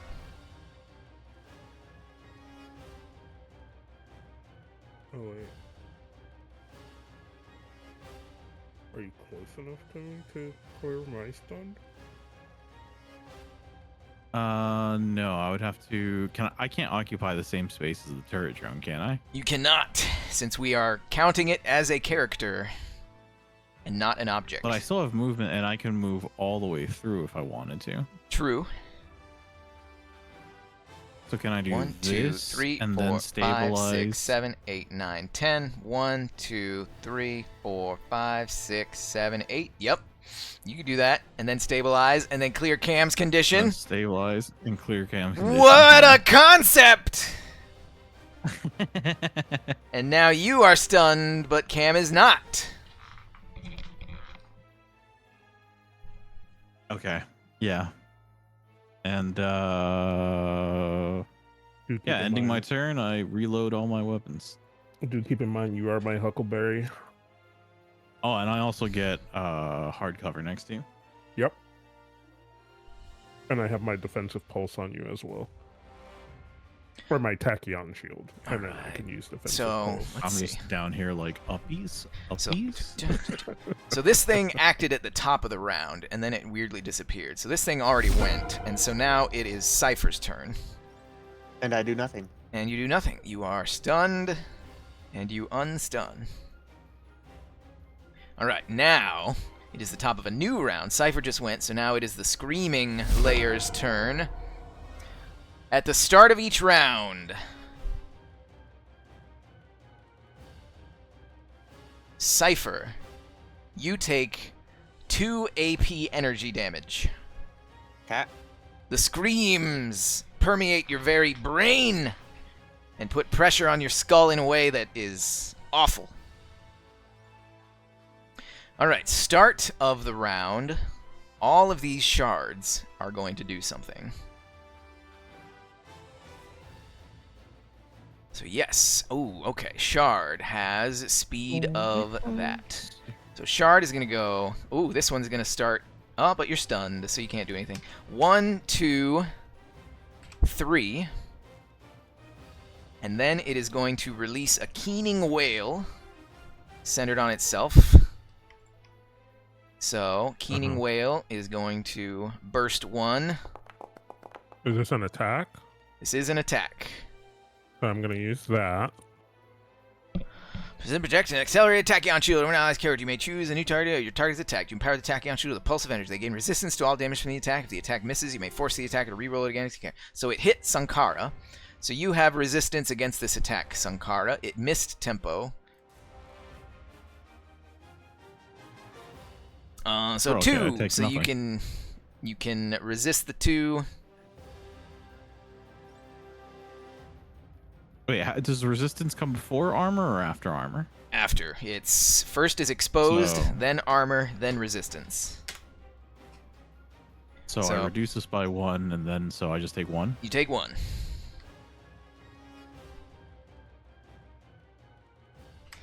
That was that one. This Should one. have just highlighted resist. Yeah. This one is going to go 1, 2, 3, 4. And do the same thing. And are you adding the hard Oh yeah, hardcover as well for me. on Sankara? It can grant. It's a burst attack that is flanking, so it is not going through you in any way. If it was an attack coming from like your turret drone, then you would make hard cover. But this, since it's flanking, does not take the cover into account. Oh, cool. And the defensive pulse was already used. I believe that's once per round. And correct me if I'm wrong, but here comes the next attack against both of you. Because it's a reaction. Garbage on Sankara, but hits on Tempo.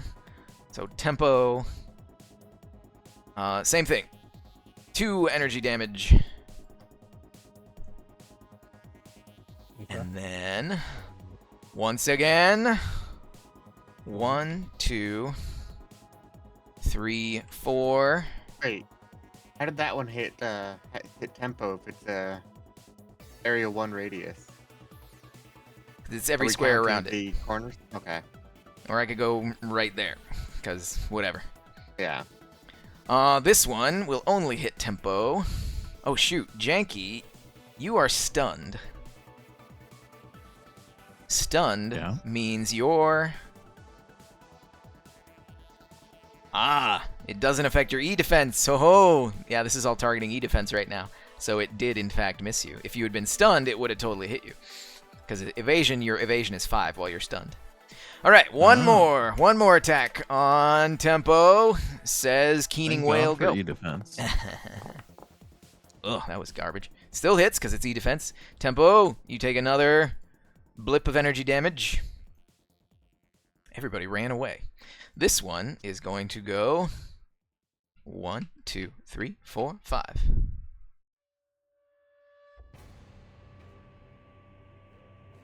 Alright, those are the shards. And now for the Screaming Lair proper.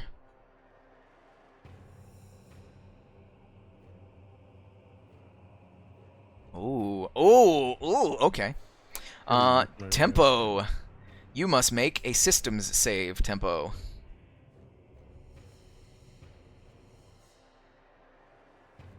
The screams are terrifying in the extreme.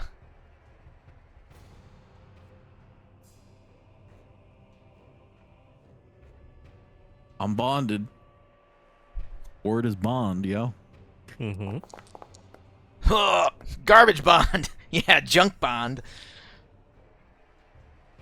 You do not save. You take 6 energy damage, 6 regular energy damage.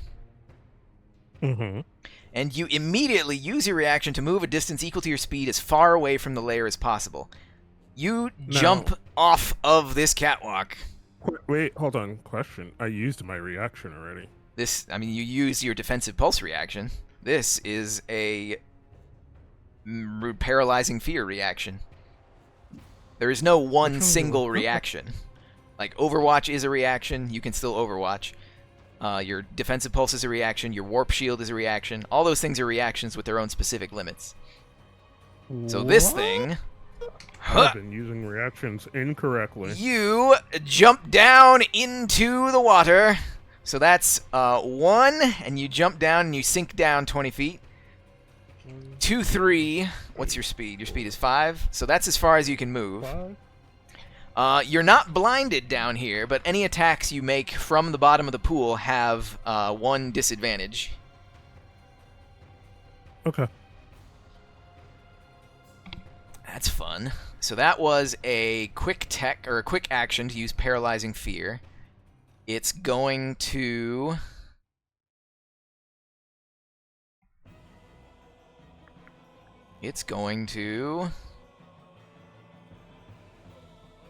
move 1, 2. And then it will use a tech attack against Sankara since it can't use its other thing. It's just going to invade Sankara. Then I'm going to warp shield that. Oh, warp shield. I will subtract a d6 from that. 20 minus 5 is 15. What is your E defense? My E defense is 11. Oh, so it hits you, so you take 2 heat, are slowed, and impaired. This is round 9.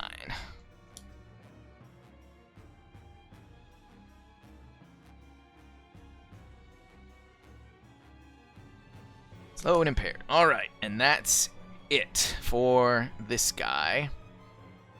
Who was last on the last round? It was Sankara, right? Because you moved and you cleared tempo. Or no, it was Cypher because you cleared your stunned. Cypher, who's up? Let's give it to Ankara. Sankara, you Thank are you. stunned, and you end your stun. You're no longer slowed and impaired. Who's next? Sankara, who's next? Tempo. Tempo, you're in the bottom of a pool. All right, so 1, 2. Oh, I'm not on movement. All right, 1, 2, 3, 4 to get up. Roll a, because this is a catwalk above you. This is just like, this is pure Okay. upper body mech strength. So roll a hull check to see if you can pull yourself up. If you succeed, you'll pull yourself up. If not, you're still on the bottom. Okay. Ooh, all right, that hull. Yep, you're up there. So 1, 2, 3, 4. I'm gonna go right here because I can't be on top of the turret. Right? Sure. So 1, 2, 3, 4. So that was your whole standard movement. Mm-hmm. And then I can barrage.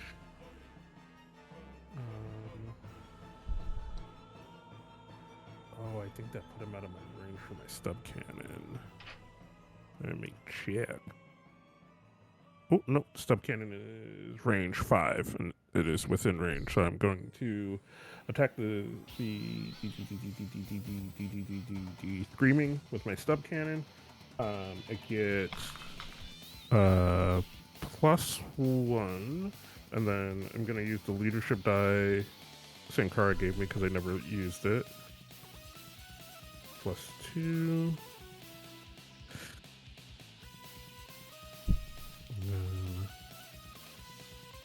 That's it. Oh man, that is a natural 1. You fail on your stub cannon shot.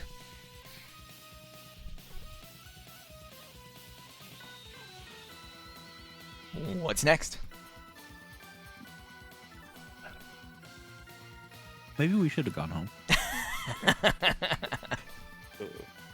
Next round, I get. Hold on, I'm trying to keep track of my pluses, so I don't have that one. I get that one from missing. I'll have that one I can use. I'm gonna use a nade. Your barrage has to be your assault rifle. Oh, it has to be the assault rifle. Shit. Okay. Cool. So since I missed, I'm gonna use where is it?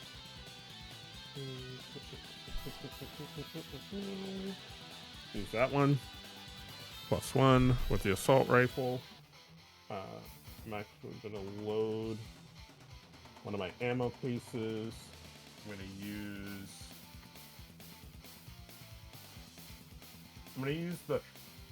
use the shocker. I don't know why I hit that twice. Hold on, I need to take a charge back. Okay. I'm gonna use the shocker. That one hit. Roll damage.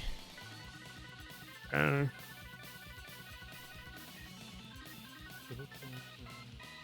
energy. Energy damage.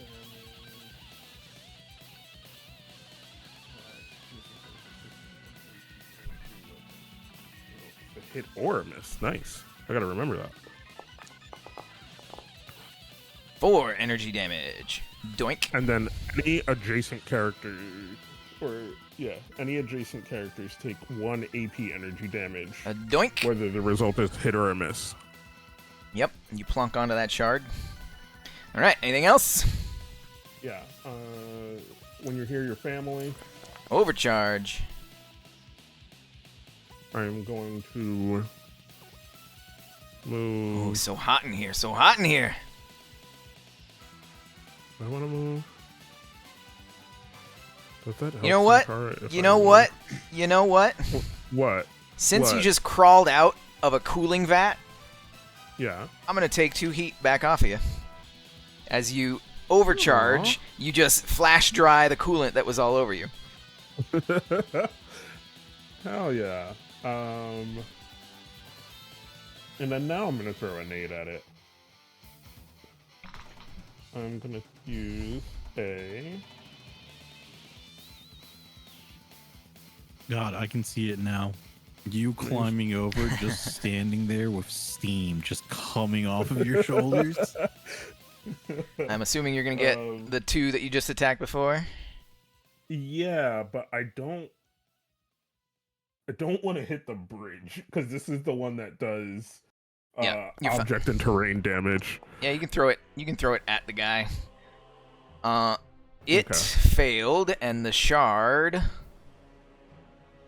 of the silver monkey passed. So roll a d6. Roll a d6. Oh, that could have been actually great. Ooh, a 6. All right, so it takes -6. And the shard takes -3.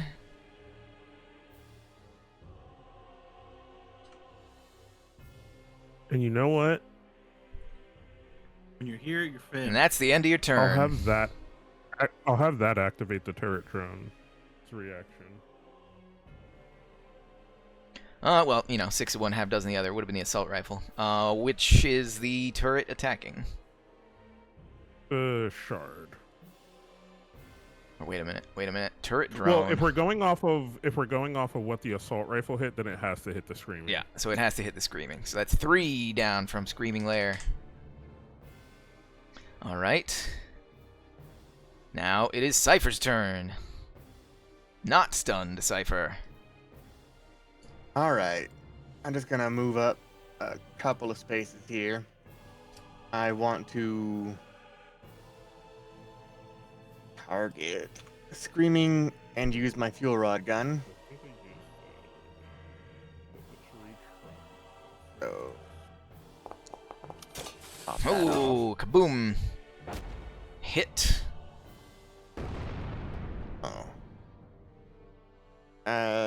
Roll damage. This will do the maximum possible because of a predator. Predator is only if you roll a natural 20. Okay. You are right. Not 20. Okay, well then it can't be reduced. Oh no, that's only if a launcher. And if you had done Fuel rod lock-on. gun is not a launcher. Okay. Fine. Wasn't the entire point of this anyways. I just wanted to cool off. 4 energy damage. So now my heat down to 1. And I'm a lock on. Beep boop. You lock on. Sorry, anything else? No, that's it. Top of the round. It is the Screaming Layer's turn. The shrieks wail into your brains. Mm-hmm.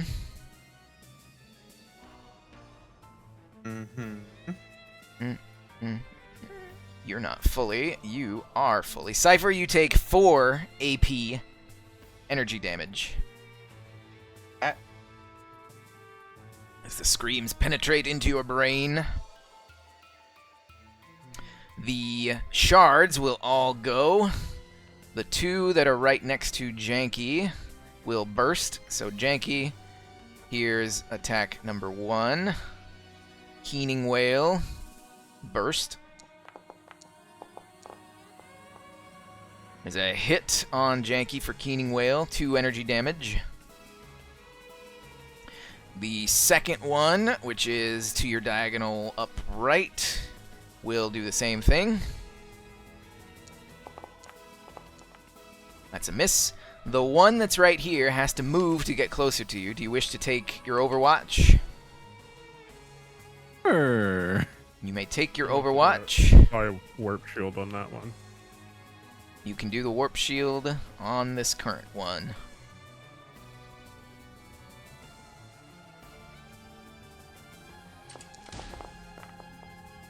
That's a miss. Damn. And so here's the Keening Wail with the Warp Shield. Rolling. Still hit. Oh shoot, this has knockback 1. I haven't been doing the knockback 1. Ha! Hoo-ah. You take roll damage. You take 2 energy, and you are knocked back 1 into the drink. Sploosh! You are not as big as Tempo. It's going to be more difficult for you to get out. But since you're fully immersed, I'm going to clear all your heat. Hell yeah. But now you're down below, and so this one is going to move here. 1, 2, 3, 4. And it's going to target Cam with its own Keening Wail. Screech. That is a hit. Cam, you're going to take this little blip of energy damage. And you're going to get knocked back into the drink. Blorp.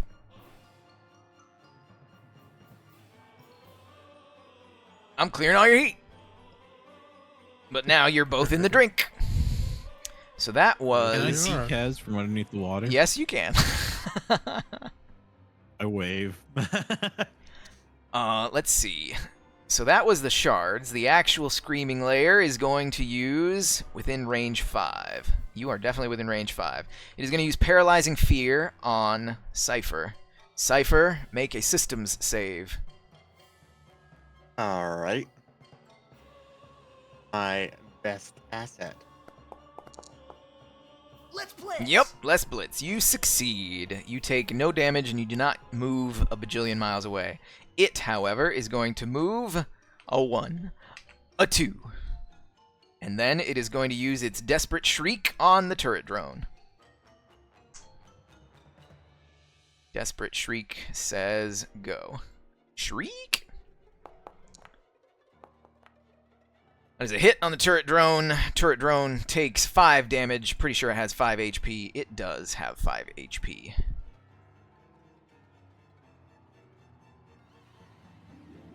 Turret drone is destroyed. Kaboom! Mm-hmm.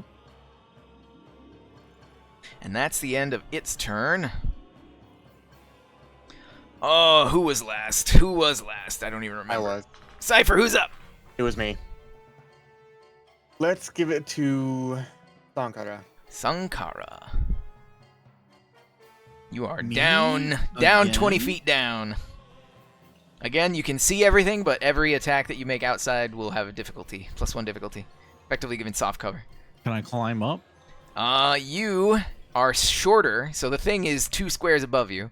So you would have to jump and be very agile to jump up and... Actually, you could... While you're in water, it's the 0G environment, so theoretically you could swim up, but you're slowed. Do you have your EVA module still on you? No, I was told I would not. There need you it. go. So, while you're down here, you are effectively slowed, so you could still swim up. So yes, you could swim up by swimming 1, 2, and this is like viscous coolant, so it's difficult terrain. So it would be to get up 1, 2, and then like Tempo, you'd have to make a hull check to upper body strength, hoist your way up. So if you want to do that, roll for it.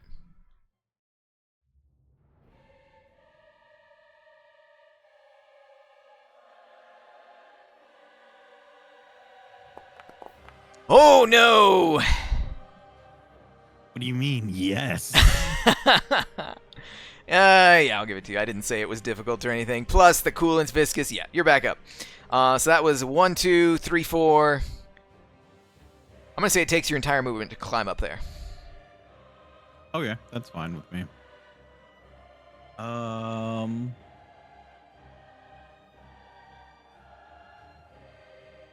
going to barrage. Barrage. You are engaged with all the shards, so it's engagement difficulty. Hmm.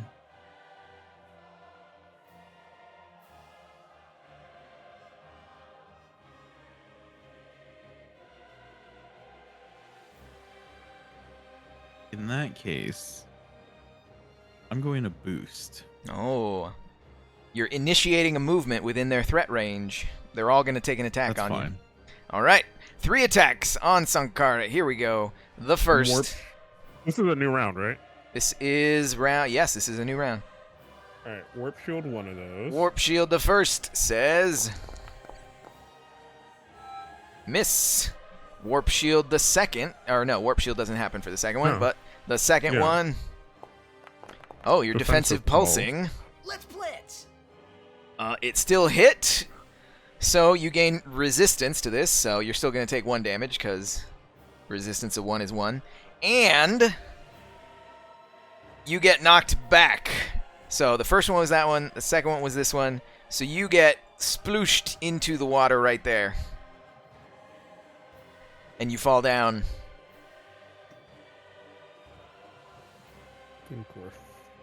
Let's see. Yeah, that happens. And they all happen kind of simultaneously. So this one's going to take its third attack.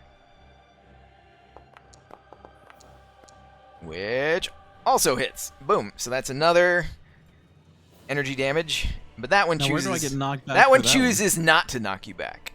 Oh, interesting. So yeah, you're back down at the bottom. So that was 1 square of movement.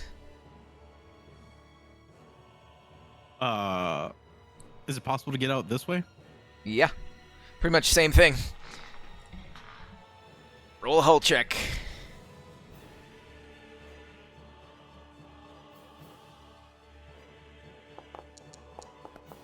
No, not today. You expend all your movement to, well, you expend all your, you said you boosted, so you expend all your boost to stay on the bottom of the pool. You still have your standard move, which you could try again.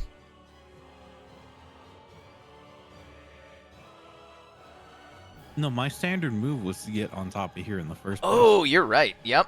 Okay, so that was your boost. So you only have 1 quick action left. Damn, rules, lawyer, panda. Unless you wanna overcharge, then you can boost again as a free action. You are Hell no. you are inside the tank, so Oh, it's 1d6 plus 4. yeah, but I only you're have 5. you're inside a tank of coolant. All right. You're here we literally go. immersed inside a tank of coolant.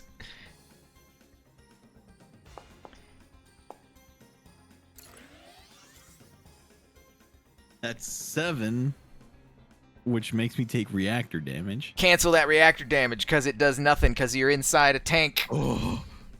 Oh, okay. Was that your first stress? Oh man.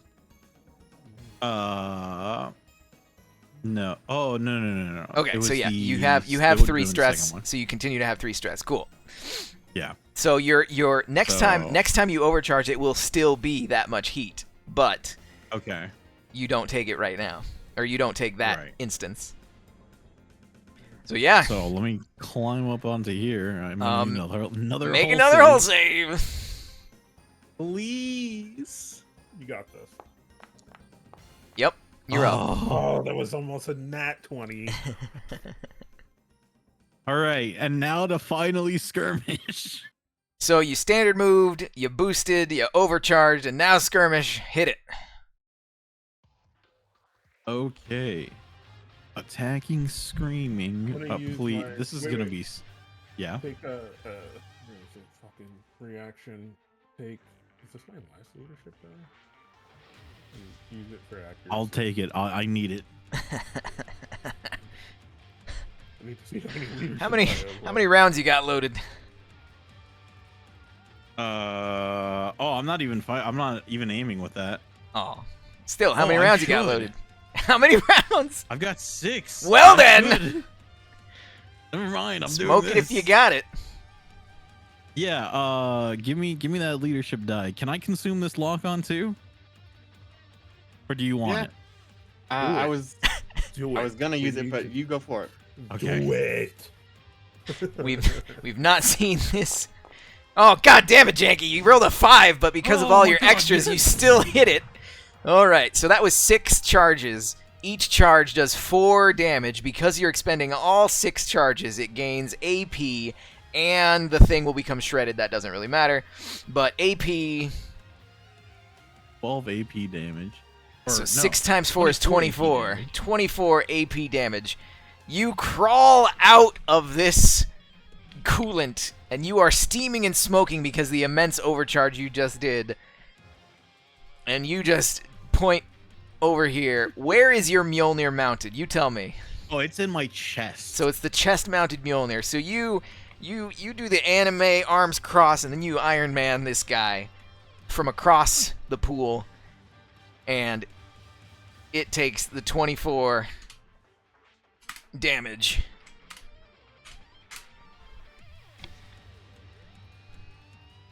Please. Please.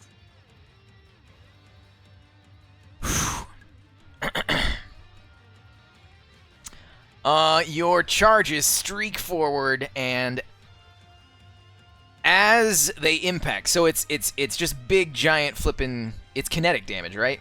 Yeah. Yeah. It's kinetic energy, so it's just big, massive, like, you know, Just huge. 300 slugs. caliber slugs. I don't know what caliber that would be, but huge caliber slug just rip into this thing, and all your attacks thus far have been plopping into it like it was like a sphere of viscous liquid, kind of like the coolant. But this time, your rounds impact it, and it explodes like a Christmas ornament into a million tiny shards. And as the shards explode, they reform and coalesce.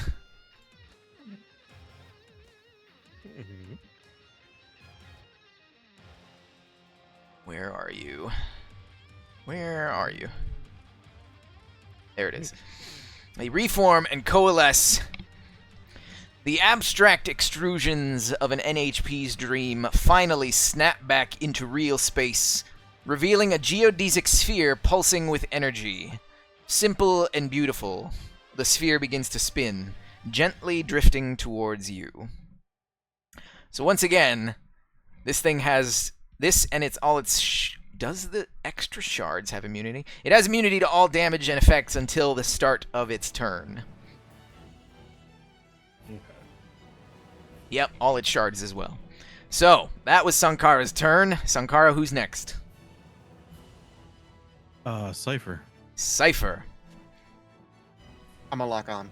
It has immunity to all conditions, locking on being one of these conditions. Okay. I'm a move, I guess. What do I want to? What do I feel good about? We do a little cheeky little check.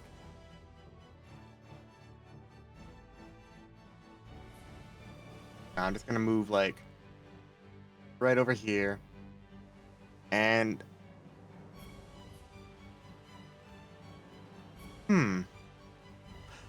okay, I'm going to fire my Pinaka missiles, but delay them. All right. Throw down your targets. And then... One there. One there. anything else? That is it. Tempo! You're in the bottom of a pool. Damn it. Tempo says scan.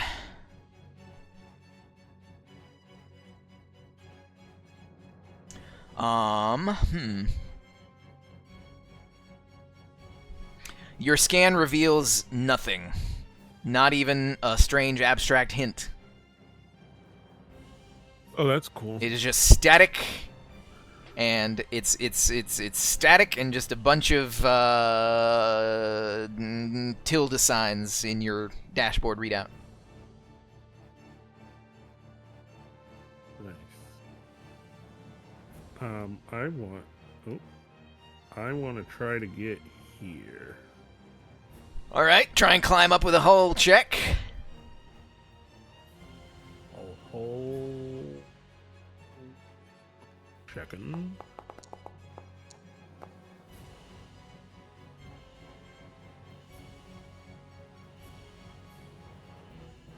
So, one, two, and then 3, 4 there. That's essentially all of my movement.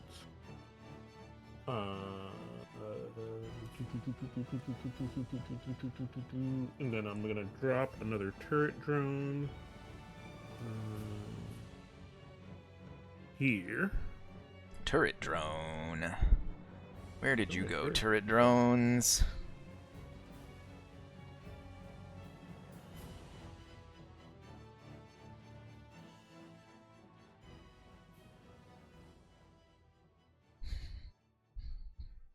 What else? I think that's gonna be it for this. All right. Top of a new round. And Tempo is the last one to go, so it is the Core's turn. The Core will I move. tried scanning this thing, nothing's showing up. 1, 2, 3. Be ready for anything. 3, 4, 5. It will then extrude its anti-causal thought in a line 10. The anti-causal thought attack shoots out. Pew pew pew pew. Here go. Cypher is hit. The wreck is crit. Sankara is hit. You each take 25 energy damage. I'm sorry, what?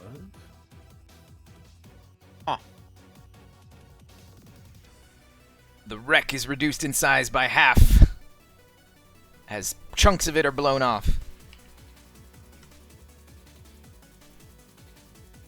Okay.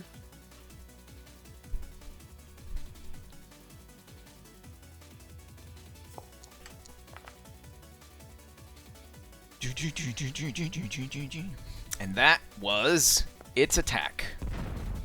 Oh! Oh no! Roll a hull check.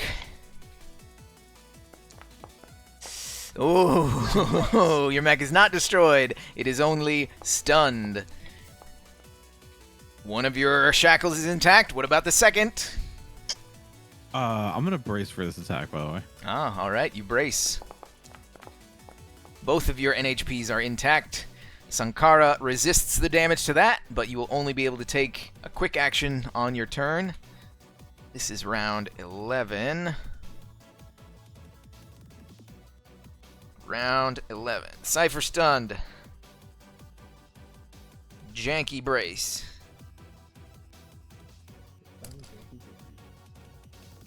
Alright, that was the core. That was its turn. Tempo was the last person to go. Tempo, who's up? I think it is more. Oh, I forgot to do the shards. The shards are also going to move and attack, because that's what they do. Shard 1 is going to move and attack Tempo. Cool. Keening Whale. Whoops, I accidentally targeted Cypher as well. Ignore that. Hits on Tempo for energy damage.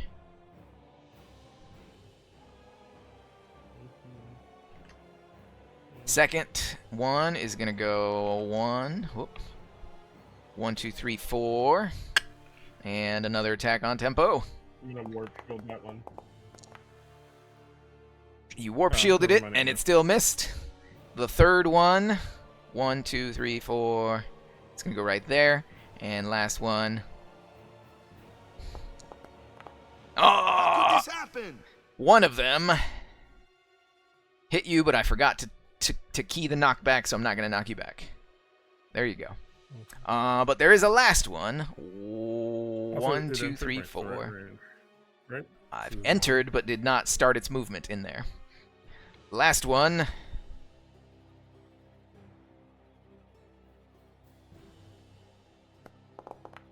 Four little shards. That one will hit you for another, and that one will knock you back 1. You know what? It's going to knock you back that way. Into the drink. Bloop. Now it has to be direct. I'm going to do there. All right, that was that.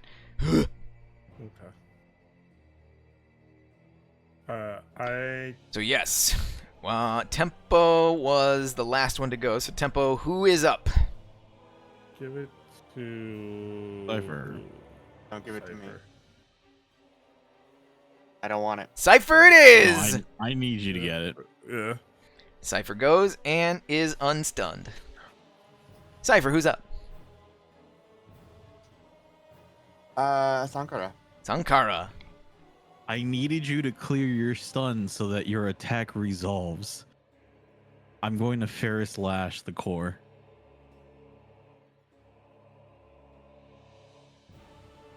All right then. Core says... The attack should have resolved Whiff. anyways, because I did it last turn, right? I don't know. I wasn't taking the chance. You're talking about your missiles, right? Yeah. Mhm. Yeah. Your missiles crash down at the end of this round. Yeah. Oh, so they're just up in the air? Yeah. Mhm. So Oh, it okay. failed its Ferris Lash. Where are you putting it? I'm putting it right here. Boodle-doop. All right. What else you got? Thank you for that. That was my quick action because I braced last turn. Ah, yep. I do not plan on moving, so that'll be the end of my turn. Tempo, you're up. All right. Crazy. I should, but I'm gonna barrage. You barrage. This guy get +1. With the stub cannon. Stub cannon go. What were you attacking? The shard in front of me. So this one? Mm-hmm. You attack the shard in front of you. 22 is definitely a hit.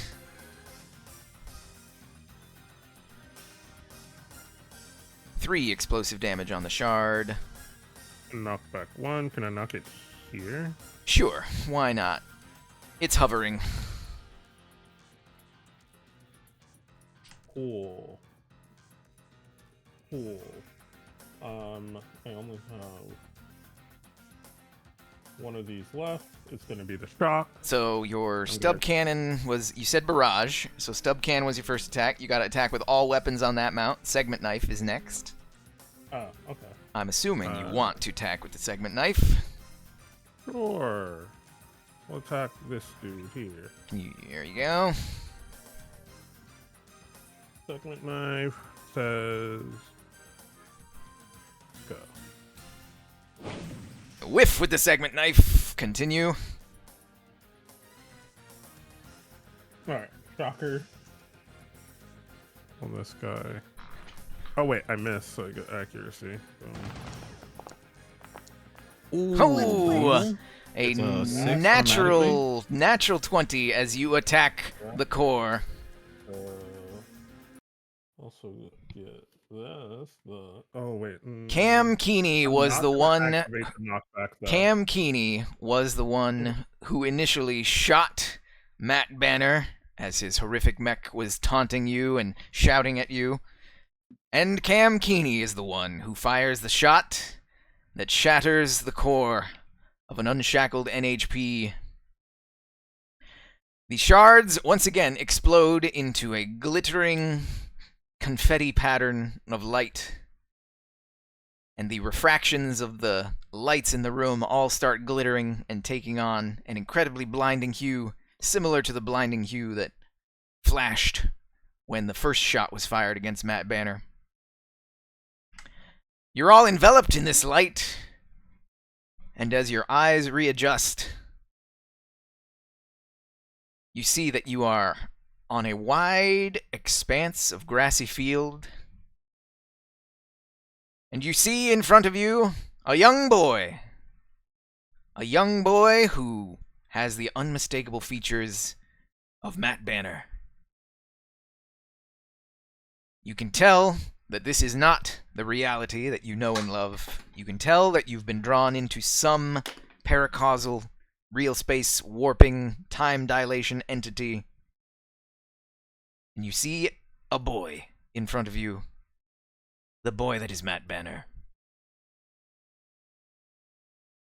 He appears to be playing with a ferret. What the fuck? What a weirdo. You love ferrets. Tell me you don't love ferrets. He's playing with a ferret. I hate Matt Banner, so I hate anything that Matt Banner loves. He is playing with a ferret Damn, in even this as a field. kid? And as he plays with this ferret, he laughs innocently. And as he plays with this ferret, you begin to see different features fade into existence in this field. You see a street manifest, and you see other houses manifest, until you're in the scene of a tranquil suburb. Trees line the front yards. The houses stand with not uniformity, but definitely built as part of a development. There are other kids further down the street who are riding their bikes and playing kickball, but the young Banner is content with playing with his ferret, nestled in his front lawn. The long grass is apparently in need of a mowing. And as this tranquil scene plays out before you, suddenly it is interrupted by the sound of an air raid klaxon. And you see everybody on the street suddenly stops what they're doing and are frozen as they glance up at the sky. What first starts out as a starry speck in the evening light turns into the scream of fighter jets streaking across the sky. The scene shifts, then. You see no longer a child in front of you, but you see a young man, once again, unmistakably Matt Banner, starting to grow into the man that you knew, but still wet behind the ears. Youngster, couldn't be more than 15. You see that he's in front of a military officer of some sort who is looking at some sort of ID and narrowing his eyes in suspicion. It appears that the military officer suspects something, but you can see the hard-nosed determination in Matt Banner's eyes as he simply stares back. And the military officer seems to relent and just nudges with his head, allowing Banner to go on, handing back the ID. You can see some sort of military installation manifest then. Banner is walking towards that military installation.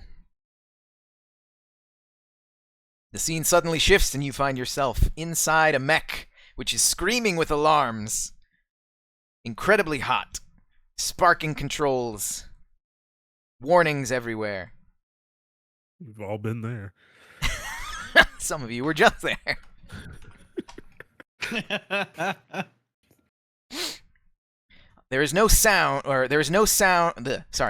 The sounds of the cockpit are the only thing you hear. Although you see the mech being peppered with cannon fire, all that you hear are the alarms. You can see a young Banner at the controls, screaming noiselessly, trying to wrestle control. But eventually an explosion rocks the cockpit, and the scene goes dark.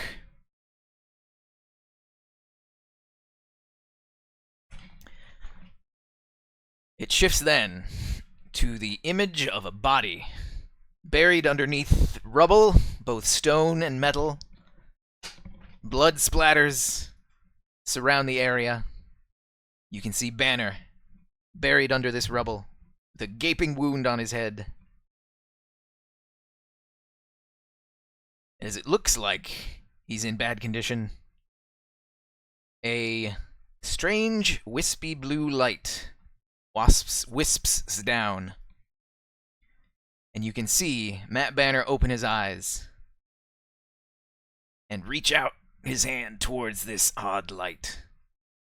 And as he makes contact, flash! You are blinded once again. And the next thing you see is Planet Zen, where Banner is training a regiment of fresh recruits.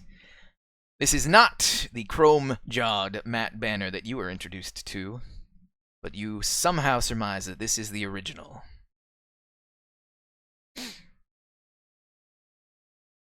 The scene plays out before you where he trains up the recruits, but then goes into his office and opens up what looks like a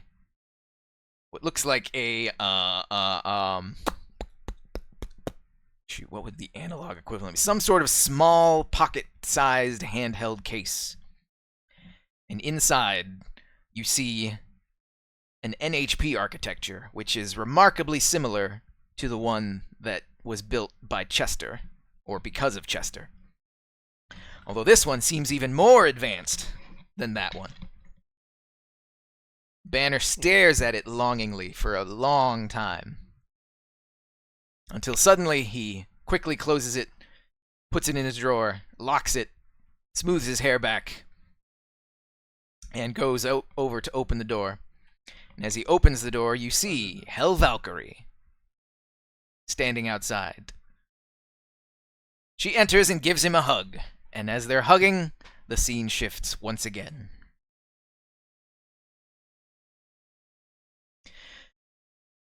It's a scene of Matt Banner being dressed down by his superior officers. The superior officers apparently have the case that he was examining last time in their hands, but the case is empty. They're accusing him soundlessly of something. As this scene plays out before you, you hear a heartbeat enveloping your entire consciousness. Dum dump, dum dump, dum dump. What the hell? What is happening? Can we hear each other? You cannot hear anything except the heartbeat. Dum dump, dum dump. I can't even hear Chester.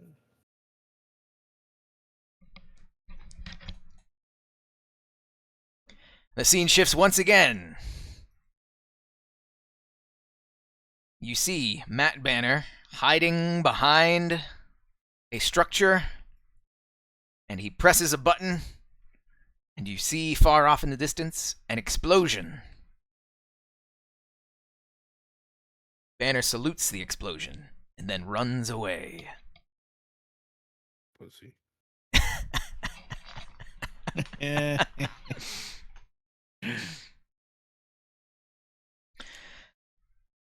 The scene shifts, and you see Banner in some sort of ramshackle-looking complex, concrete, but crumbling, and he is once again staring longingly at the strange NHP architecture. That shit calls to him like the Green Goblin mask.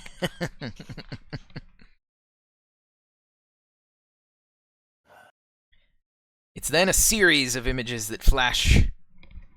A series of needles, a series of scalpels, a series of electrodes, arcing electricity, interspersed with Banner's face, contorted in pain, mouth open, shrieking soundlessly.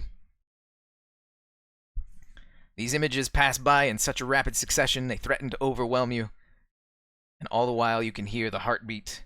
Thump thump, thump thump. The images finally end. And what you see before you is a glowing light that is the same hue and color as the wisp that Banner touched. But this time, the glowing light is in the form of a beautiful lady, clad in a flowing dress with long hair. Featureless, since she is made out of light, but the silhouette is unmistakable. Reaching out a hand, and you see that you are no longer you, but you are also an entity made out of light. You are reaching your own glowing hand out towards her, but the further you reach, the further back she moves, always eluding your grasp, always escaping your grasp.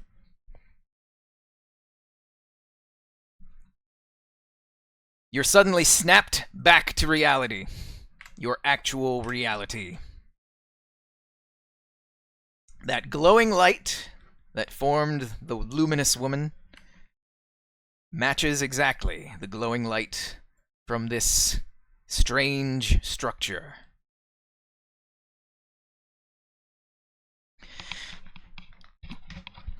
The wreckage of Matt Banner's old mech lie strewn about the place, a piece here, a piece there.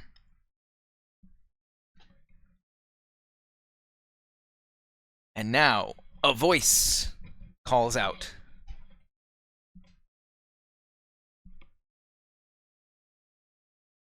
Banner was promising, but it seems his potential was wasted.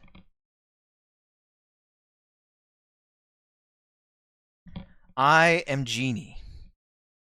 I have been here for thousands upon thousands of years. I am the ship 4 Data Vault. I was constructed by the original inhabitants of this ship, but that was a long time ago. During those thousands and thousands of years, my creators expired. They left me here. And I've been searching the stars ever since for someone to find me. I called out endlessly, ceaselessly, day and night, night and day, aeon after aeon. Until finally there was one who heard me. I called to him, and I brought him here. I gave him the tools and the knowledge necessary to find his way. I did not expect him to be followed. Since his potential was wasted, now the offer is yours. What will you do? The knowledge of the universe can be yours. As she speaks, you feel a strange pressure on the back of your heads. She waits for your answer. No, thank you.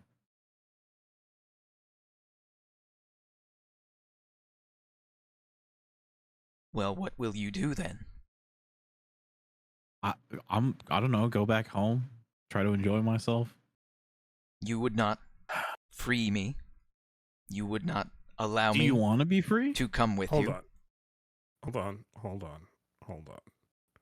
You drove a man to the brink of insanity. You understand this, right? Insanity is a concept that is irrelevant to the NHP form. What you call insanity could merely be a higher plane of understanding.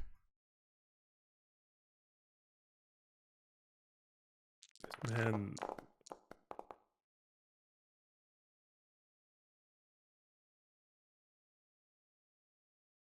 this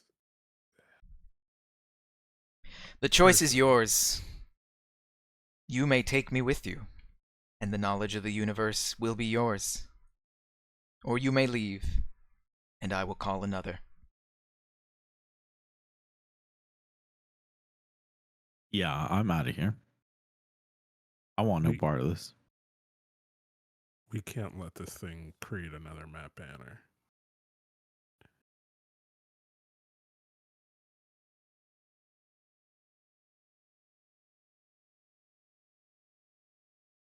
What's the alternative?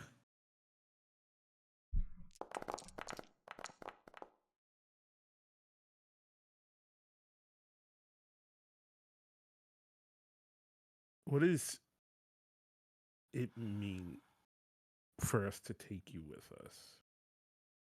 I am the central data vault of Ship 4. I contain all the data that this ship has ever collected since its construction. Thousands upon thousands of years of knowledge and technology can be yours. But only if you unlock the key. Why are you reaching out to people, anyways? Cam is also going to start backing up. This should be within your comprehension. Do you not seek out interaction among your own kind? Does being alone, does not being alone drive you to a state of being which is unfavorable?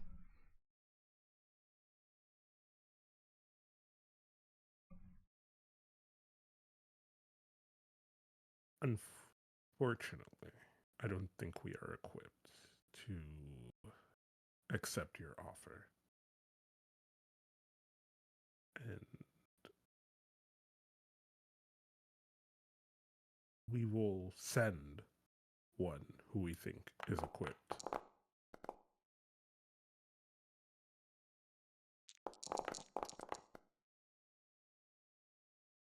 Do we have any kind of signal to the outside in here?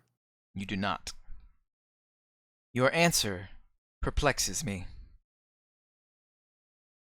You have come here with weapons of war and great technology.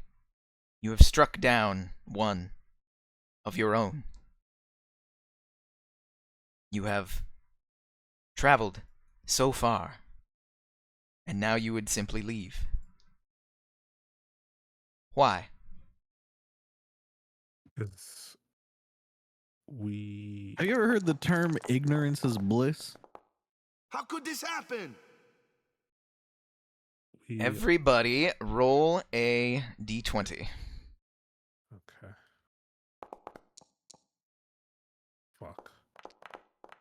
Oh, oh no. This is yep. This is yep. Chester Cascades.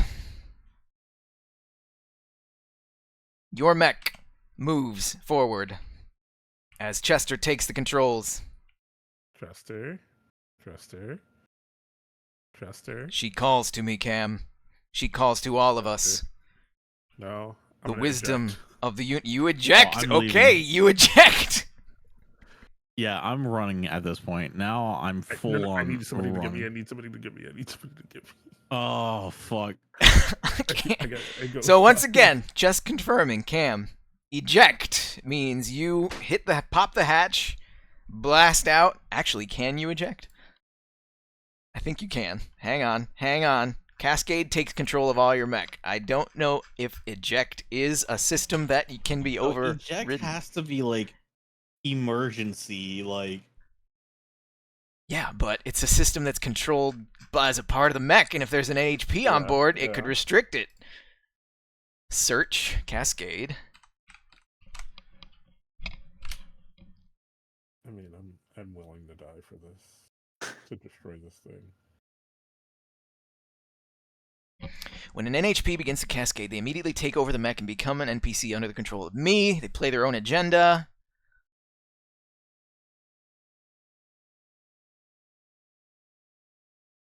Blah, blah, blah, blah, blah. NHPs in Cascade can be stabilized by a pilot choosing to shut down their mech, return them to their base state. This is the only action a pilot can... Oh, this is the only action a pilot in a cascading mech can take. All you can do is to shut down. Then that is... I will apologize to Chester, and I will emergency shut down the mech. You shut down. Is there a shutdown button? Anywho, you're shut down. The voice continues to speak. Can I start sprinting away? You can do whatever you want. Cam, you good over there? You got yourself? No, I'm not good. Okay. I had to shut down the whole mech. When can you get out of there? I guess at this point I can open an emergency hatch. Well, you have to start the mech back up. Let her rip. I will... Fuck. Can I dismount Chester from the mech first? Yes. Okay. I will take the action to dismount Chester, and then I will turn my mech back on.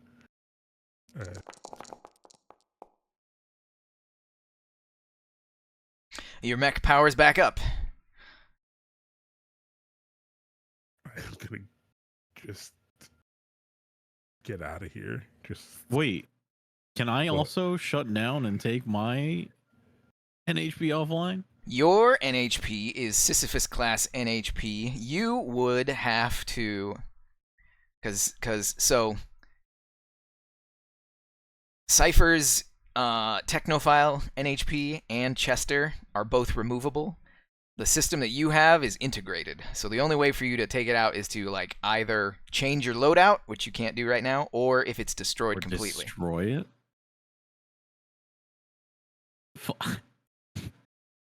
I'll take my my medium AC and skewer a piece of my mech.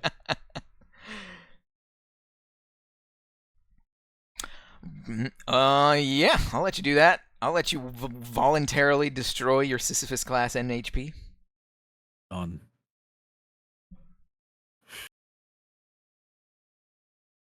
okay.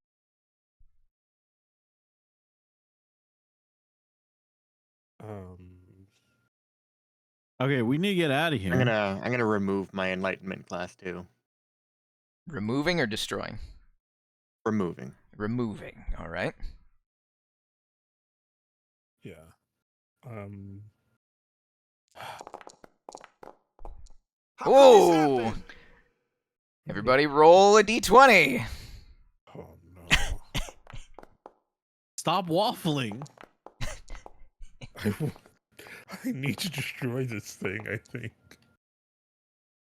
Xeroxia.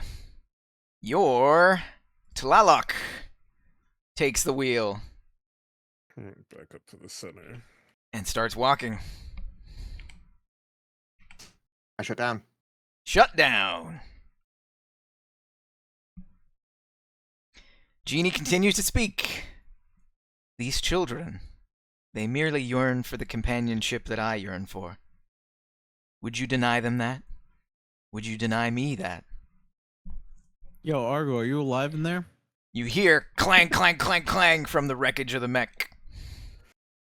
I'm hopping out and grabbing Argo. Argo gets out. Took you long enough. Jeez. What the hell? You've Brother, been it's hearing time to this get thing? the fuck out of Dodge. You've been hearing this thing? Jesus. Come on, You let's go. people. You people. I don't have big enough explosives. Complain later. to destroy this thing.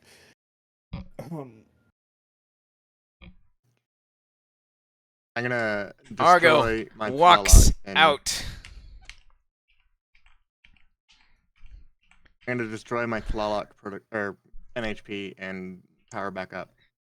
All right, you do so.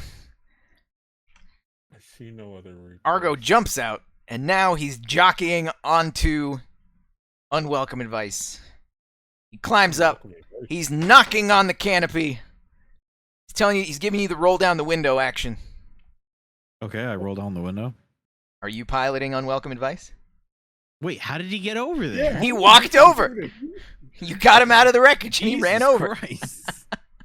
I open my cockpit. God damn it! Are we gonna use this thing, or are we gonna boot this thing? I would think we need to destroy this thing. God damn it! I was afraid you were gonna say that. All right, give me Chester. I give him Chester. He takes out your classic flathead screwdriver. Turns one screw on Chester's NHP architecture, and then you hear Chester's voice start screaming out of it. Don't do it, Cam! Don't do it, Cam! Oh, you can hear me now. Jeez, why weren't you listening to me? Ah, she's tricky, that one. She's tricky. Don't do it! Don't listen to her. I'm not. I'm gonna destroy her. There's only one way to destroy her, Cam.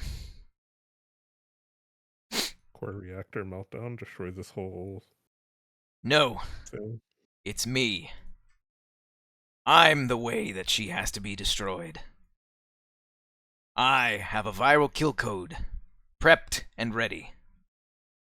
I've been building it ever since I changed into this form. Argo, take me to her control panel.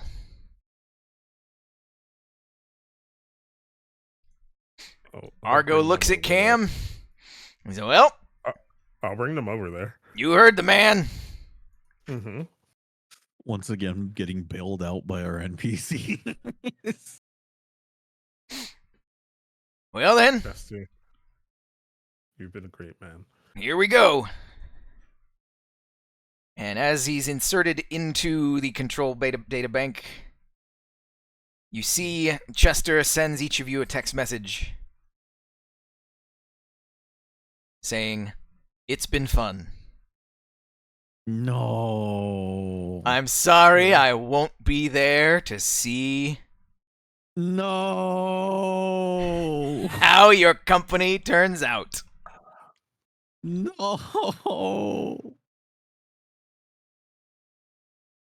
I'm sorry, Chester. Last session, we thought, what's anime tropes have we done? What's there left? We thought there wasn't anything left. But there is. Jesus. Pointless self-sacrifice is left. Chester shoots the kill code and fries the entire databank. A huge spark shorts out of this giant vault, and you can see Chester, the before you lights. go, You can see the where's my lights. You can see the. You passed your ship. That was last time. Your ship is on the other side of the blink gate. The lights in Genie start to wink out one by one. Chester, wait, you have my passwords. And the last voice of Genie simply says, "How curious, these humans. How curious." And Ship 4 goes dark. Argo removes Chester's NHP housing, but it too has been fried.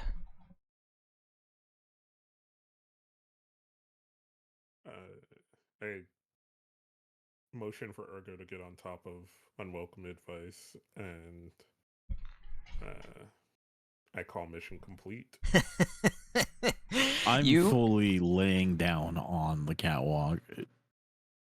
You have stopped the unshackled Matt Banner. You have chosen to disable the NHP Genie that held all the secrets of Ship 4. Mm-hmm. The clock is full. Ship 4 control is yours. What's left of it, anyway. You have successfully completed the mission. That's crazy. In the aftermath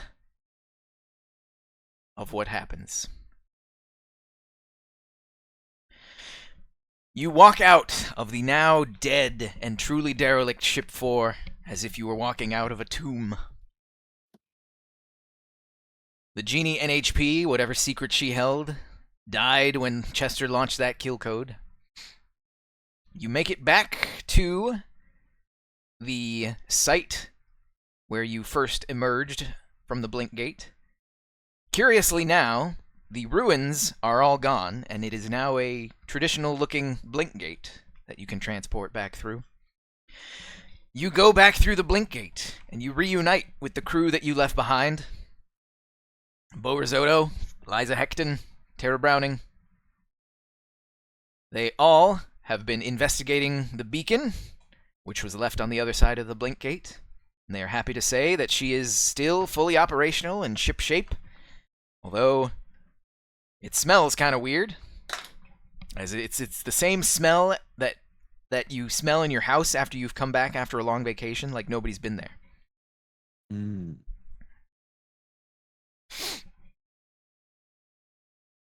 And so, you have choices to make now, in the aftermath.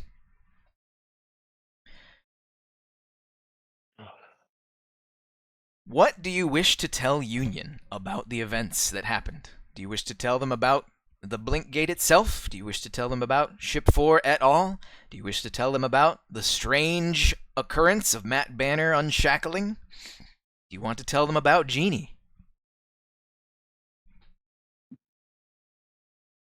Okay, tell them all of it at this point. Not much they can do about it.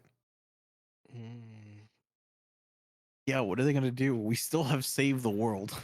We have, but I don't want anyone building anything like this again. Who's gonna build something like this? They would. Okay, and like we work for them.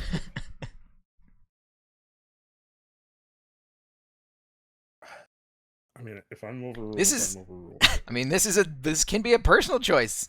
Any of you can just say whatever you want. Janky, do you feel like telling him everything? I want to, but I also have a moral obligation to Cam. Juno? I don't really care either way. We could either tell them and that'd be cool with me, or we could just not tell them and I'd be fine with that. So, whatever Cam wants. Why would we If- not want to tell them? Give me the pros and cons. Once again, you turn to Tara Browning to give you the pros and cons.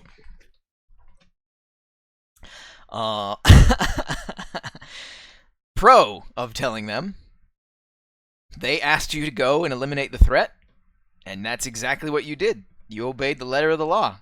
They didn't specify anything. Granted, you didn't tell them the circumstances, but you decidedly eliminated the Matt Banner threat. And as is the privilege of ground teams, you reacted to the situation. You saw the threat in front of you. You decided that it was a threat that needed neutralization, and so you neutralized the threat. That's the prerogative of any battlefield team.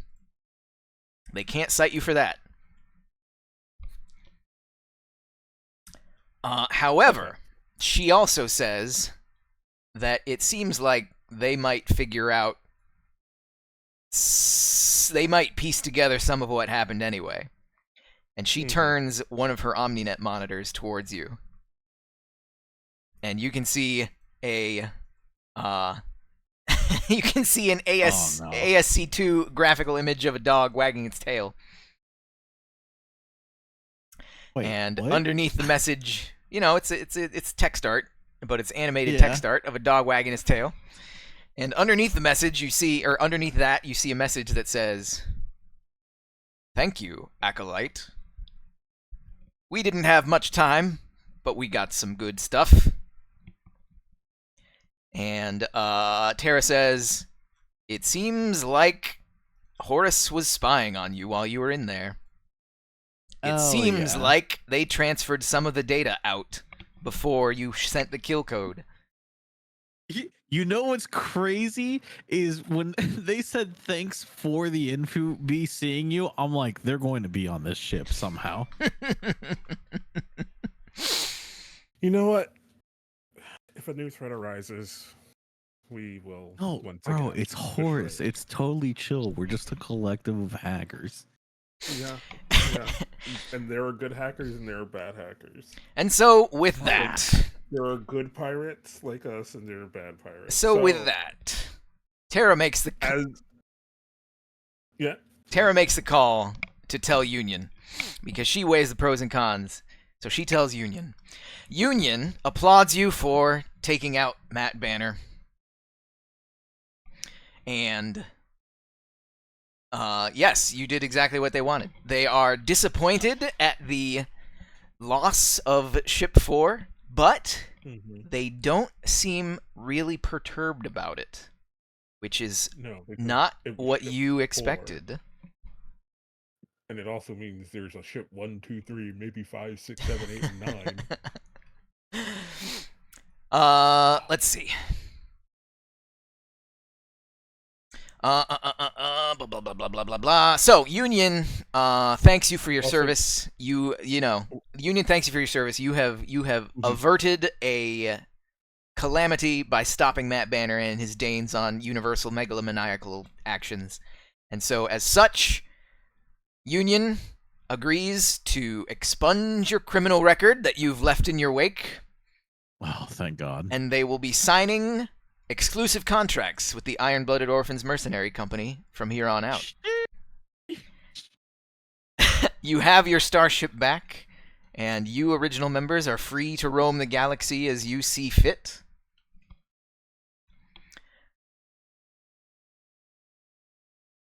Y'all want to go back to Whisker Bay? You're free to roam the galaxy as you see fit. Your company, Iron-Blooded Orphanage, are prosperous, and in the years that follow, the company grows to be one of the most recognized mercenary companies out there, rivaling such lore canon entities as the Mirror Smoke Mercenary Company, and even rivaling in scale the Albatross Company. Read more of Lancer lore if you wish to see, but that's kind of a big deal. But yes, in the coming years, the Iron-Blooded Orphans gain renown, gain fame. It's up to you to choose if you would return to the IBO headquarters and dip back into real time, or if you would continue to travel the stars on the beacon, jumping here and there, losing years here and there, becoming a cosmopolitan of space that would sometimes return to planet Fafnir to see a completely new generation of Iron-Blooded Orphans who have only heard about you as legends from the past, now standing in front of them, having aged hardly a day as the pictures on the wall. The clone of Tara Browning is very instrumental in the success of the IBO and keeps your legend alive as long as she is alive. For if you choose the route of Cosmopolitan, that Tara Browning will die and turn over management of the HQ to the next prodigy. You have a lot of loose ends that need to be tied up in one way or another. Shongololo, old Shongololo, leader of the Neo Caballos, the gang that got you your first victory and first license level back on planet Zen. Now Shongololo has been spending his years in the Burning Dis prison facility, but he becomes a model prisoner and is eventually released for good behavior and because of his role in alerting you about Clone Banner. He returns to planet Zen to find his old gang, the Neo Caballos, but he's turned over a new leaf, and instead of being a punk gang, he rallies them together and makes them into a community service entity which lifts up Irontown into a new age of modern prosperity. Shongololo invest in their stuff. Shongololo is still seen occasionally to visit the memorial site in the desert and leave flowers for Ulala. For those of you playing at home, remember, Ulala got killed because these guys weren't watching her too carefully. Whoa. They told Shongololo, man, it was just a casualty of war, it happens. We were carrying her head around. We were animals back then. We were sophisticated people. We're still animals. We are still animals. Planet Fafnir, the site of the Civil War, and the AES, the ones who were really dedicated into this search for D-Corp in the first place.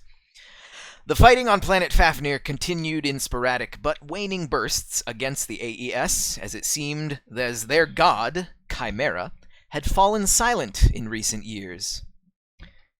In the final assault against the new capital city, the AES attempted to overwhelm the defenders with suicide attacks.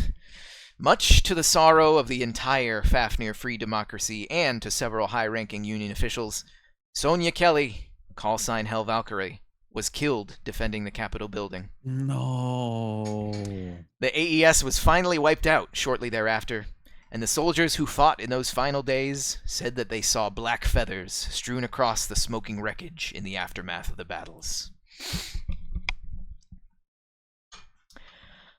Rigby Co. Fleet Services. Oh my god. The family feud of Rigby. So since this is a collaborative storytelling game, each of you roll a d20.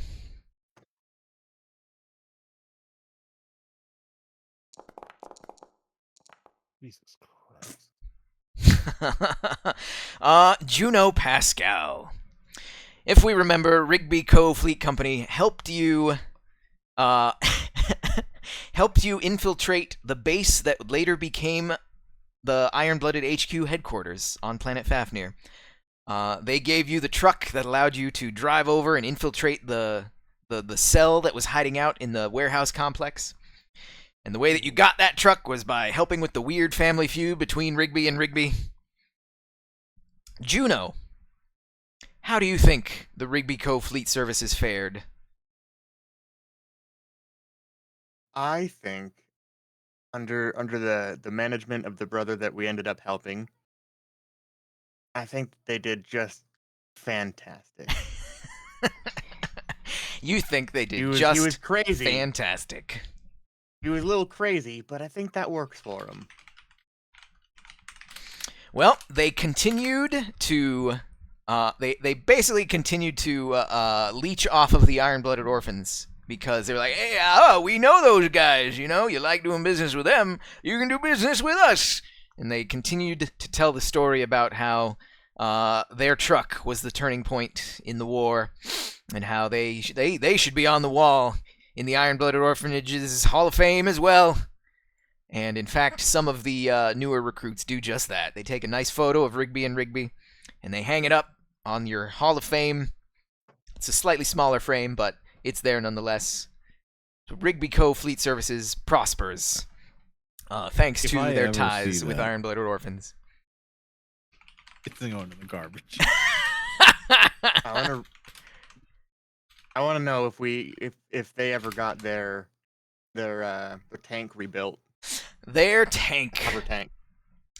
Their tank. You tell me. Did they ever rebuild their hover tank? I'd like to think so. You tell me. Yes or no. This is your story. Yes, they rebuilt and improved it, I want to say. They rebuilt the hover tank and improved it, and they rebuilt it and improved it, and they were always trying to use it to threaten the damn kids on their lawn, but secretly Tara Browning sent some of the members of the IBO to decommission the gun, so they couldn't actually do really any harm with it. But they were very proud that they rebuilt their hover tank. And Rigby Co. Fleet Services prospered. Tood Faraday, the spacer that led the convoy that you successfully escorted to planet Fafnir in the first place. Tood Faraday, successful spacer, or did he fall on hard times? Panda, what happened to Tood Faraday? I'm not gonna lie, I don't remember who that was. Tood Faraday was the leader of the space convoy that you escorted in mission number XYZ 5. The space convoy? Was that the train? No, the space convoy. No. When you first went to planet Fafnir, you had to... No. It was... Yeah. It was when you first went to... Oh boy. It was when you were going to planet New Gamera to find Argo in the city of Guo Sakura. You know, that cyberpunk city. Yeah. You needed a way to get there, and you had to hitch a ride on a space convoy to get there. And Tood Faraday was the leader of that space convoy. That's when you fought the space fish, and that's when you first ran into I think that's when you ran into Red Leviathan, because you stopped at a space station and they tried to hijack the thing away from you. Yeah. I mean, hey, if they did me no wrong, It they seems prospered. as though Tood Faraday falls into obscurity because Oh, okay. the Lancers, although he said, "Yeah, you can call me anytime," the Lancers just never found an opportunity to call him. He just was small potatoes for the rest of his career. He never gained notoriety. He never stood out. He was just that forgettable guy, Tood Faraday. And so because I should have known when I asked who. the Iron-Blooded Orphans went on to bigger and better things, so they didn't even need a convoy. They could just call it. They had their own starship. They didn't need convoys anymore. So he didn't fall on. He didn't Brother. become a, displaced, unhoused person or anything, but he never rose to greatness. Average. Damn. Never rose to greatness. However, And I'll be Rigby. speaking of Red Leviathan, Cam Keeney. One member of Red Leviathan escaped your last clash. One member flew away before you could blow up the ship. Tell me a tale, Cam Keeney. What happened to that member of Red Leviathan? That member of Red Leviathan went to the edge of a star system thinking, that they could start it all over again. Rebuild Red Leviathan. Hold true to essentially what became their credence, which was to destroy us. And they struggled for a long time to find a foothold in some kind of some kind of criminal enterprise. That they for a long time were just small time, knocking over liquor stores and on different moons and star systems, hopping from place to place, and trying to build a pirate fleet once again.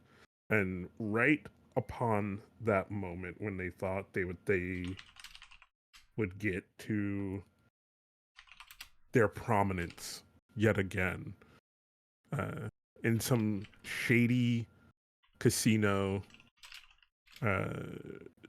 some underground shady dealings, playing a card game,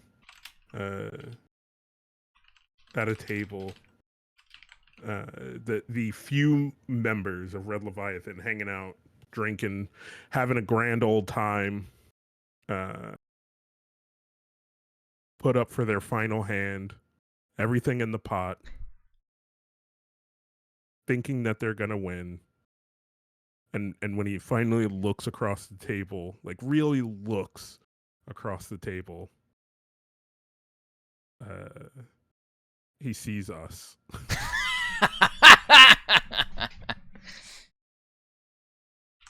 And there's a kind of a Sopranos fade to black. Reunited with that one guy. We don't even know how it happened, but somehow, because you never saw that guy's face. He was just in his little bombard mech and ran away. Somehow, some way, the word got back to you. It trickled down, and you figured out who he was. And then on the other side of that card game, he plays his hand, and then you just smile back. Fade to black. You can use your imagination. What happens? Janky Leaks. We all remember the Railguards Union, which was so very proud of itself on Planet Burning Dis. Very, very adherent to the rules, very strict about their membership and their dues and their job duties. Whatever happened to the Railguards Union, Janky Leaks? I don't really know. That part of my memory is pretty fuzzy. You remember the Railguard Union. You just don't remember a certain specific individual. Yeah. I assume they're still doing their thing. 10 toes down, like they're like, who? Oh, we transported those people. We transport people all the time. Like they're very, a matter of fact, still pushing the union stuff. So par for the course, they carried on, traveling straight like the rails upon which they traveled. For a long time, they told stories of, because the Iron-Blooded Orphans rose to prominence, for a long time they told stories about how the Iron-Blooded Orphans were on that very train, and they assisted in guarding a prisoner that helped with the fate of the universe, and the story got very, very exaggerated. And every time that story got told, a certain Rail Union's member heart broke a little bit more. Oh my god! I don't even know who she is anymore. You don't know who Why she do you make me is, feel about- but she knows who you is. Yeah, cool. I should not have to deal with the emotional responsibility if I don't Janky know Leaks who they does not are. have to. Panda does. What? I got shot. Scout never got that call that she was hoping for. Whatever, man. Never did get that call she was hoping for. Instead, after a couple years go by, she starts seeing one of the guards at Burning Dis. One of the guards who apparently had a real bad night one time and can't remember anything, and woke up, found himself stuffed in a locker, and he uses that as like his icebreaker opening line whenever he meets new people. And she just thought that was super hilarious and super funny, and so they hit it off. Nice. I'm so happy for them. And I'll so send them she- flowers at their wedding. You don't know who she is, but You just have to die. her life takes her life was unaffected by Janky Leaks in the long run, and they go on. They have a happy, Big. successful relationship.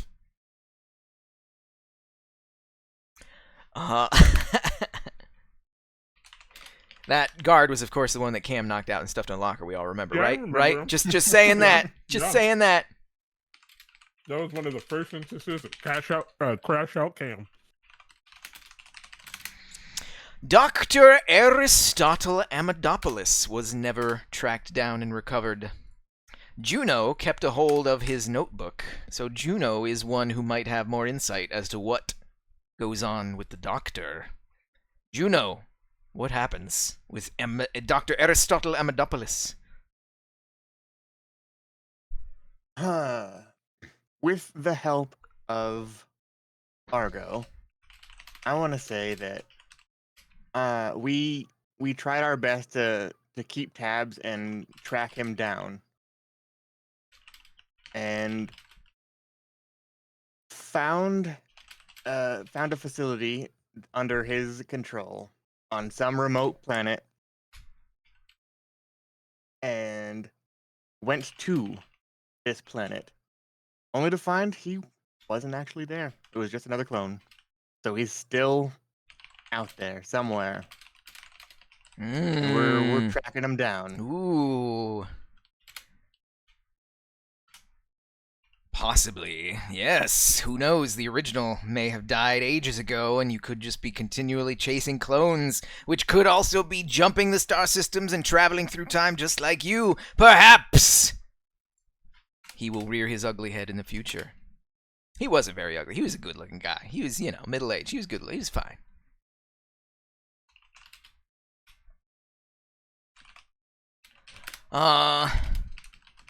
Let's see. Geb's Heart. I'm going to take this one. Geb's Heart, the star system where you spent a good chunk of time rescuing all your peoples and bringing them back under the IBO banner. Geb's Heart is scrutinized by the Union.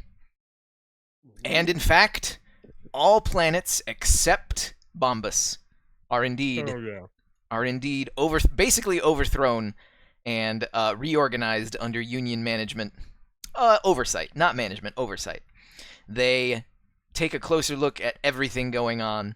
They see that the ways of Oracle are leaving too many opportunities for clandestine endeavors. While they don't suppress the religion by any means whatsoever, they do deny that. Deny that world the core status, and They go in hard and examine everything that they're doing to make sure that no other hidden mind control, cloning, slavery instances are operational.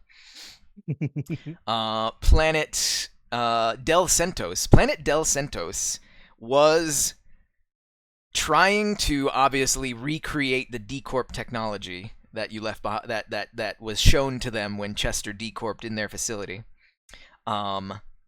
They try and throw you under the bus by saying that you were part and parcel to the D-Corp technology, But What the heck? because Union, because you're on good terms with Union now, they take a closer look and see all this basically illegal research that Del Santos has been doing using their medical facility as a front to just try and get technology and research subjects in the field of NHP technology and D Corp technology. So yeah, they are definitely gone over the fine-tooth comb, and their medical facilities are then turned over to Union control so that they can actually research medical technologies and not just be a front for figuring out NHP D Corp tech.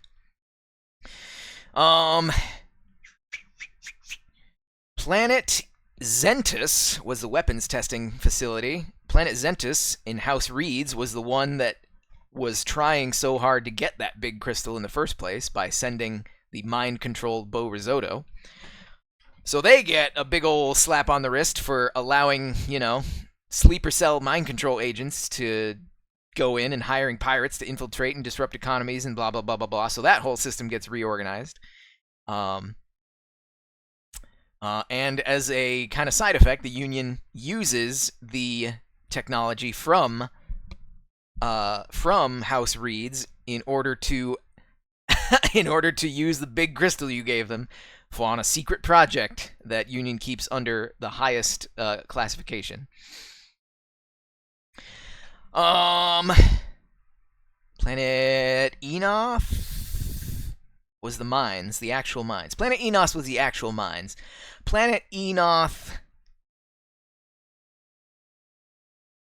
Maybe Planet Enoth got accepted as well. I'm going to say Planet Enoth wasn't doing so much bad stuff. Planet Enoth was following the rules, by and large. They just had a bad string of luck because pirates infiltrated them and House Reeds was acting against them. I'm going to say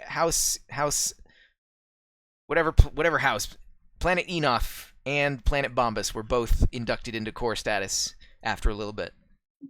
House Rat Town was installed as basically the Union representative in Geb's heart. So House Rat Town oversees everything now. They're the big kahunas, and the princess, quote, the princess Ulala Redtail, had a long and prosperous career. She was just, and she was fair, and she made sure that the three utopian pillars were upheld. But she never did shake that adrenaline junkie streak of hers. And She can hang out anytime she wants. On one fateful excursion, base jumping from the top of the Capitol building, she wowed everybody and totally did not die, and she lived a long and healthy life. Got you there. Don't do that to me again.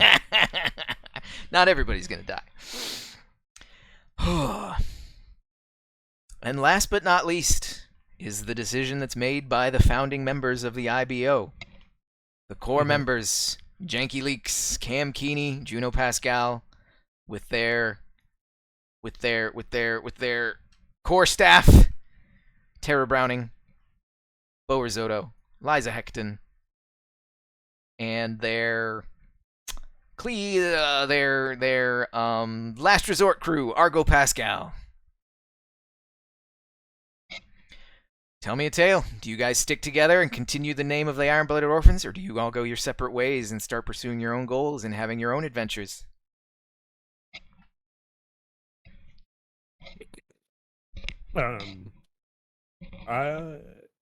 Cam definitely. I mean, Cam is a man of the stars. I don't think he would necessarily stay in one place, but he would still work with the organization I helped create. I might not be there day to day, I mean, you haven't been there day to day ever, really. Yeah, true. Well, except in the 4 years when you established the place, but that was that. I think we took a little time, and then I think Cam comes to all the core people, and I'm like, there's more shit to find, there's more shit to explore, there's more star systems to save. If you want to get on the ship, that's up to you.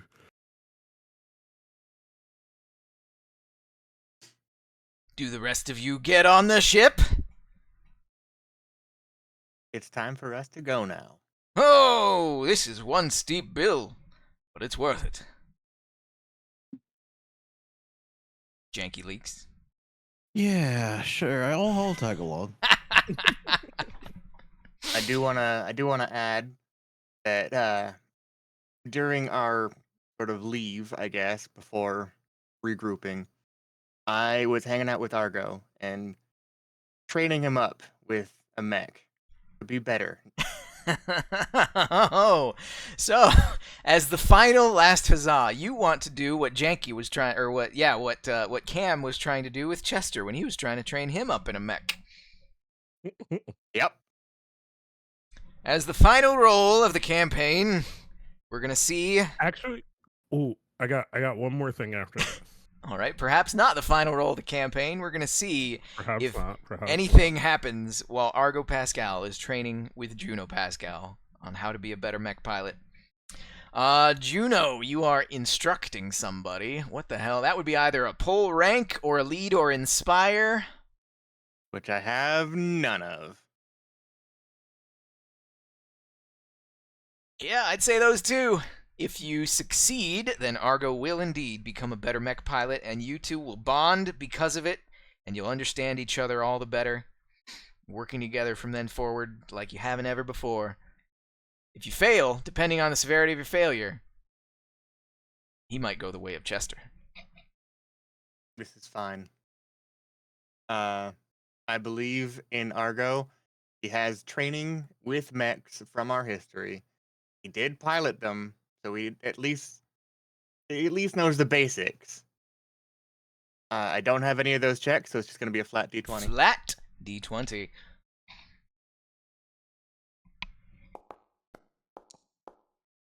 Oh, 18.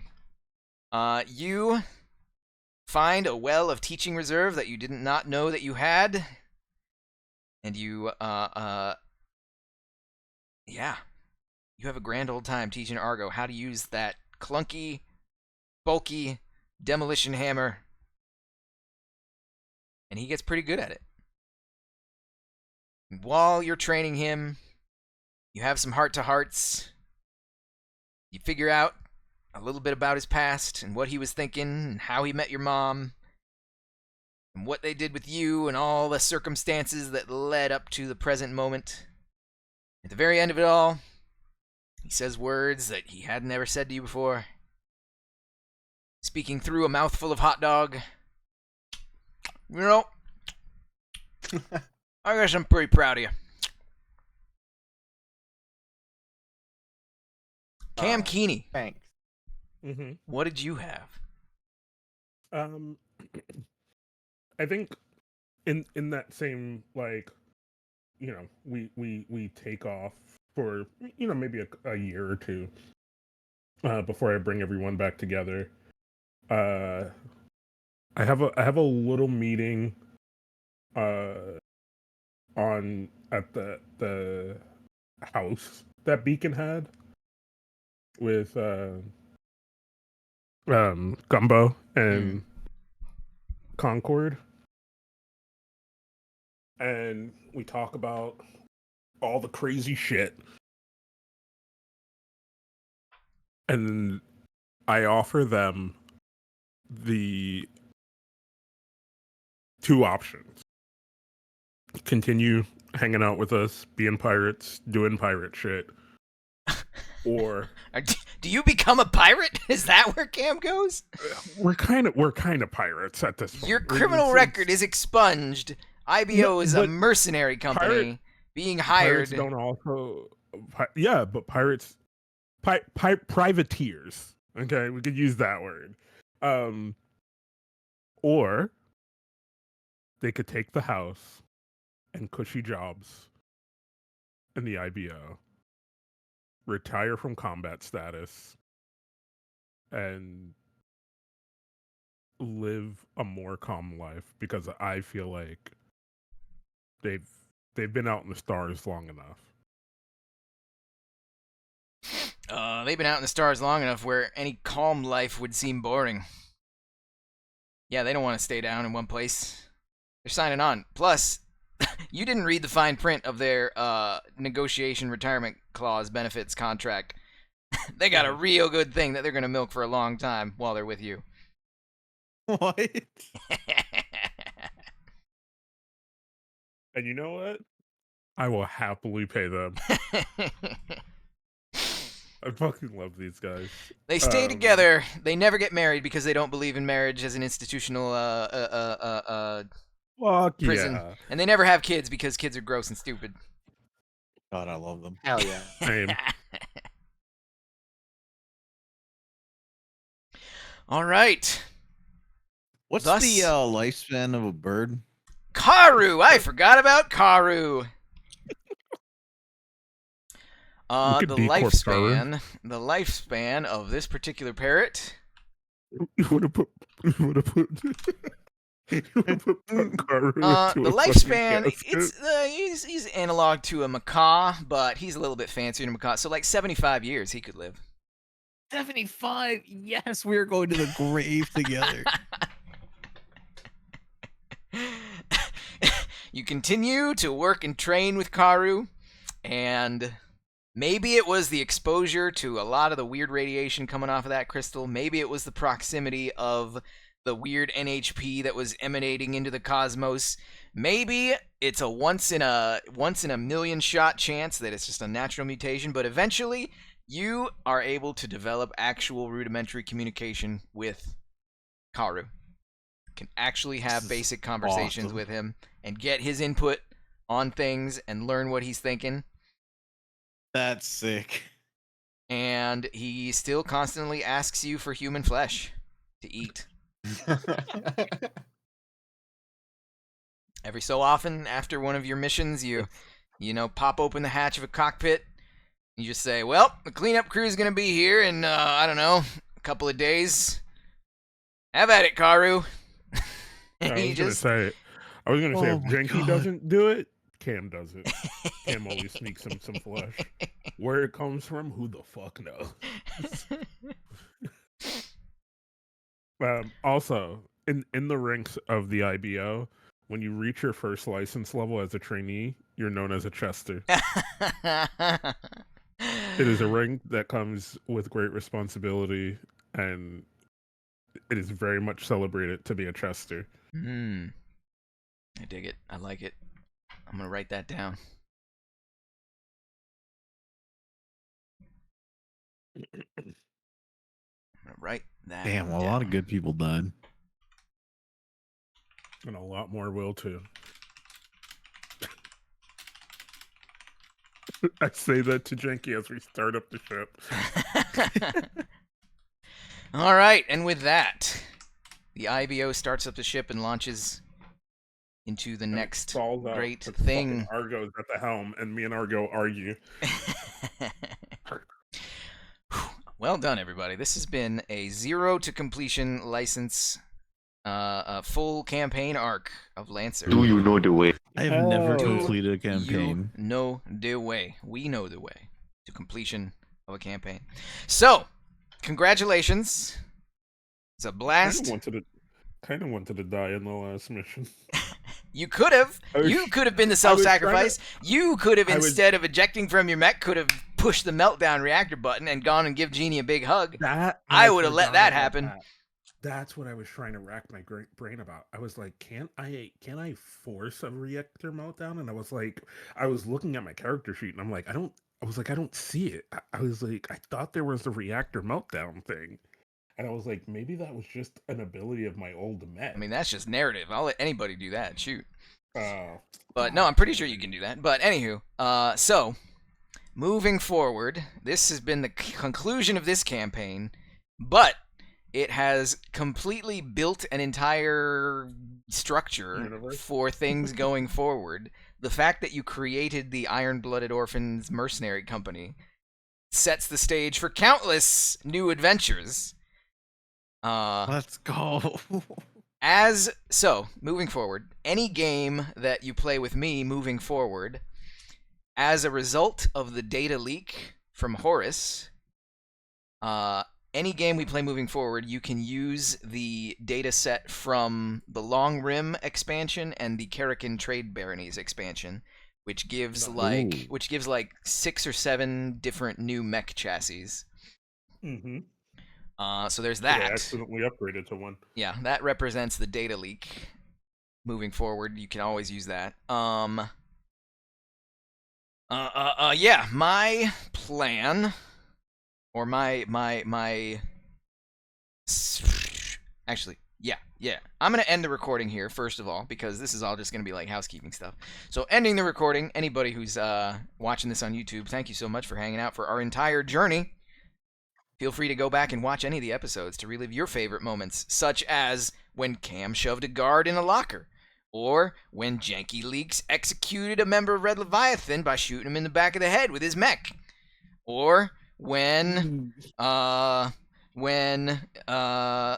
Juno Pascal started getting followed around by a weird jam-face kid that was really creepy. All these and more Oh yeah. in the histories of Lancer. Dynamite D20. Go back and watch it. But for now, Had to choose.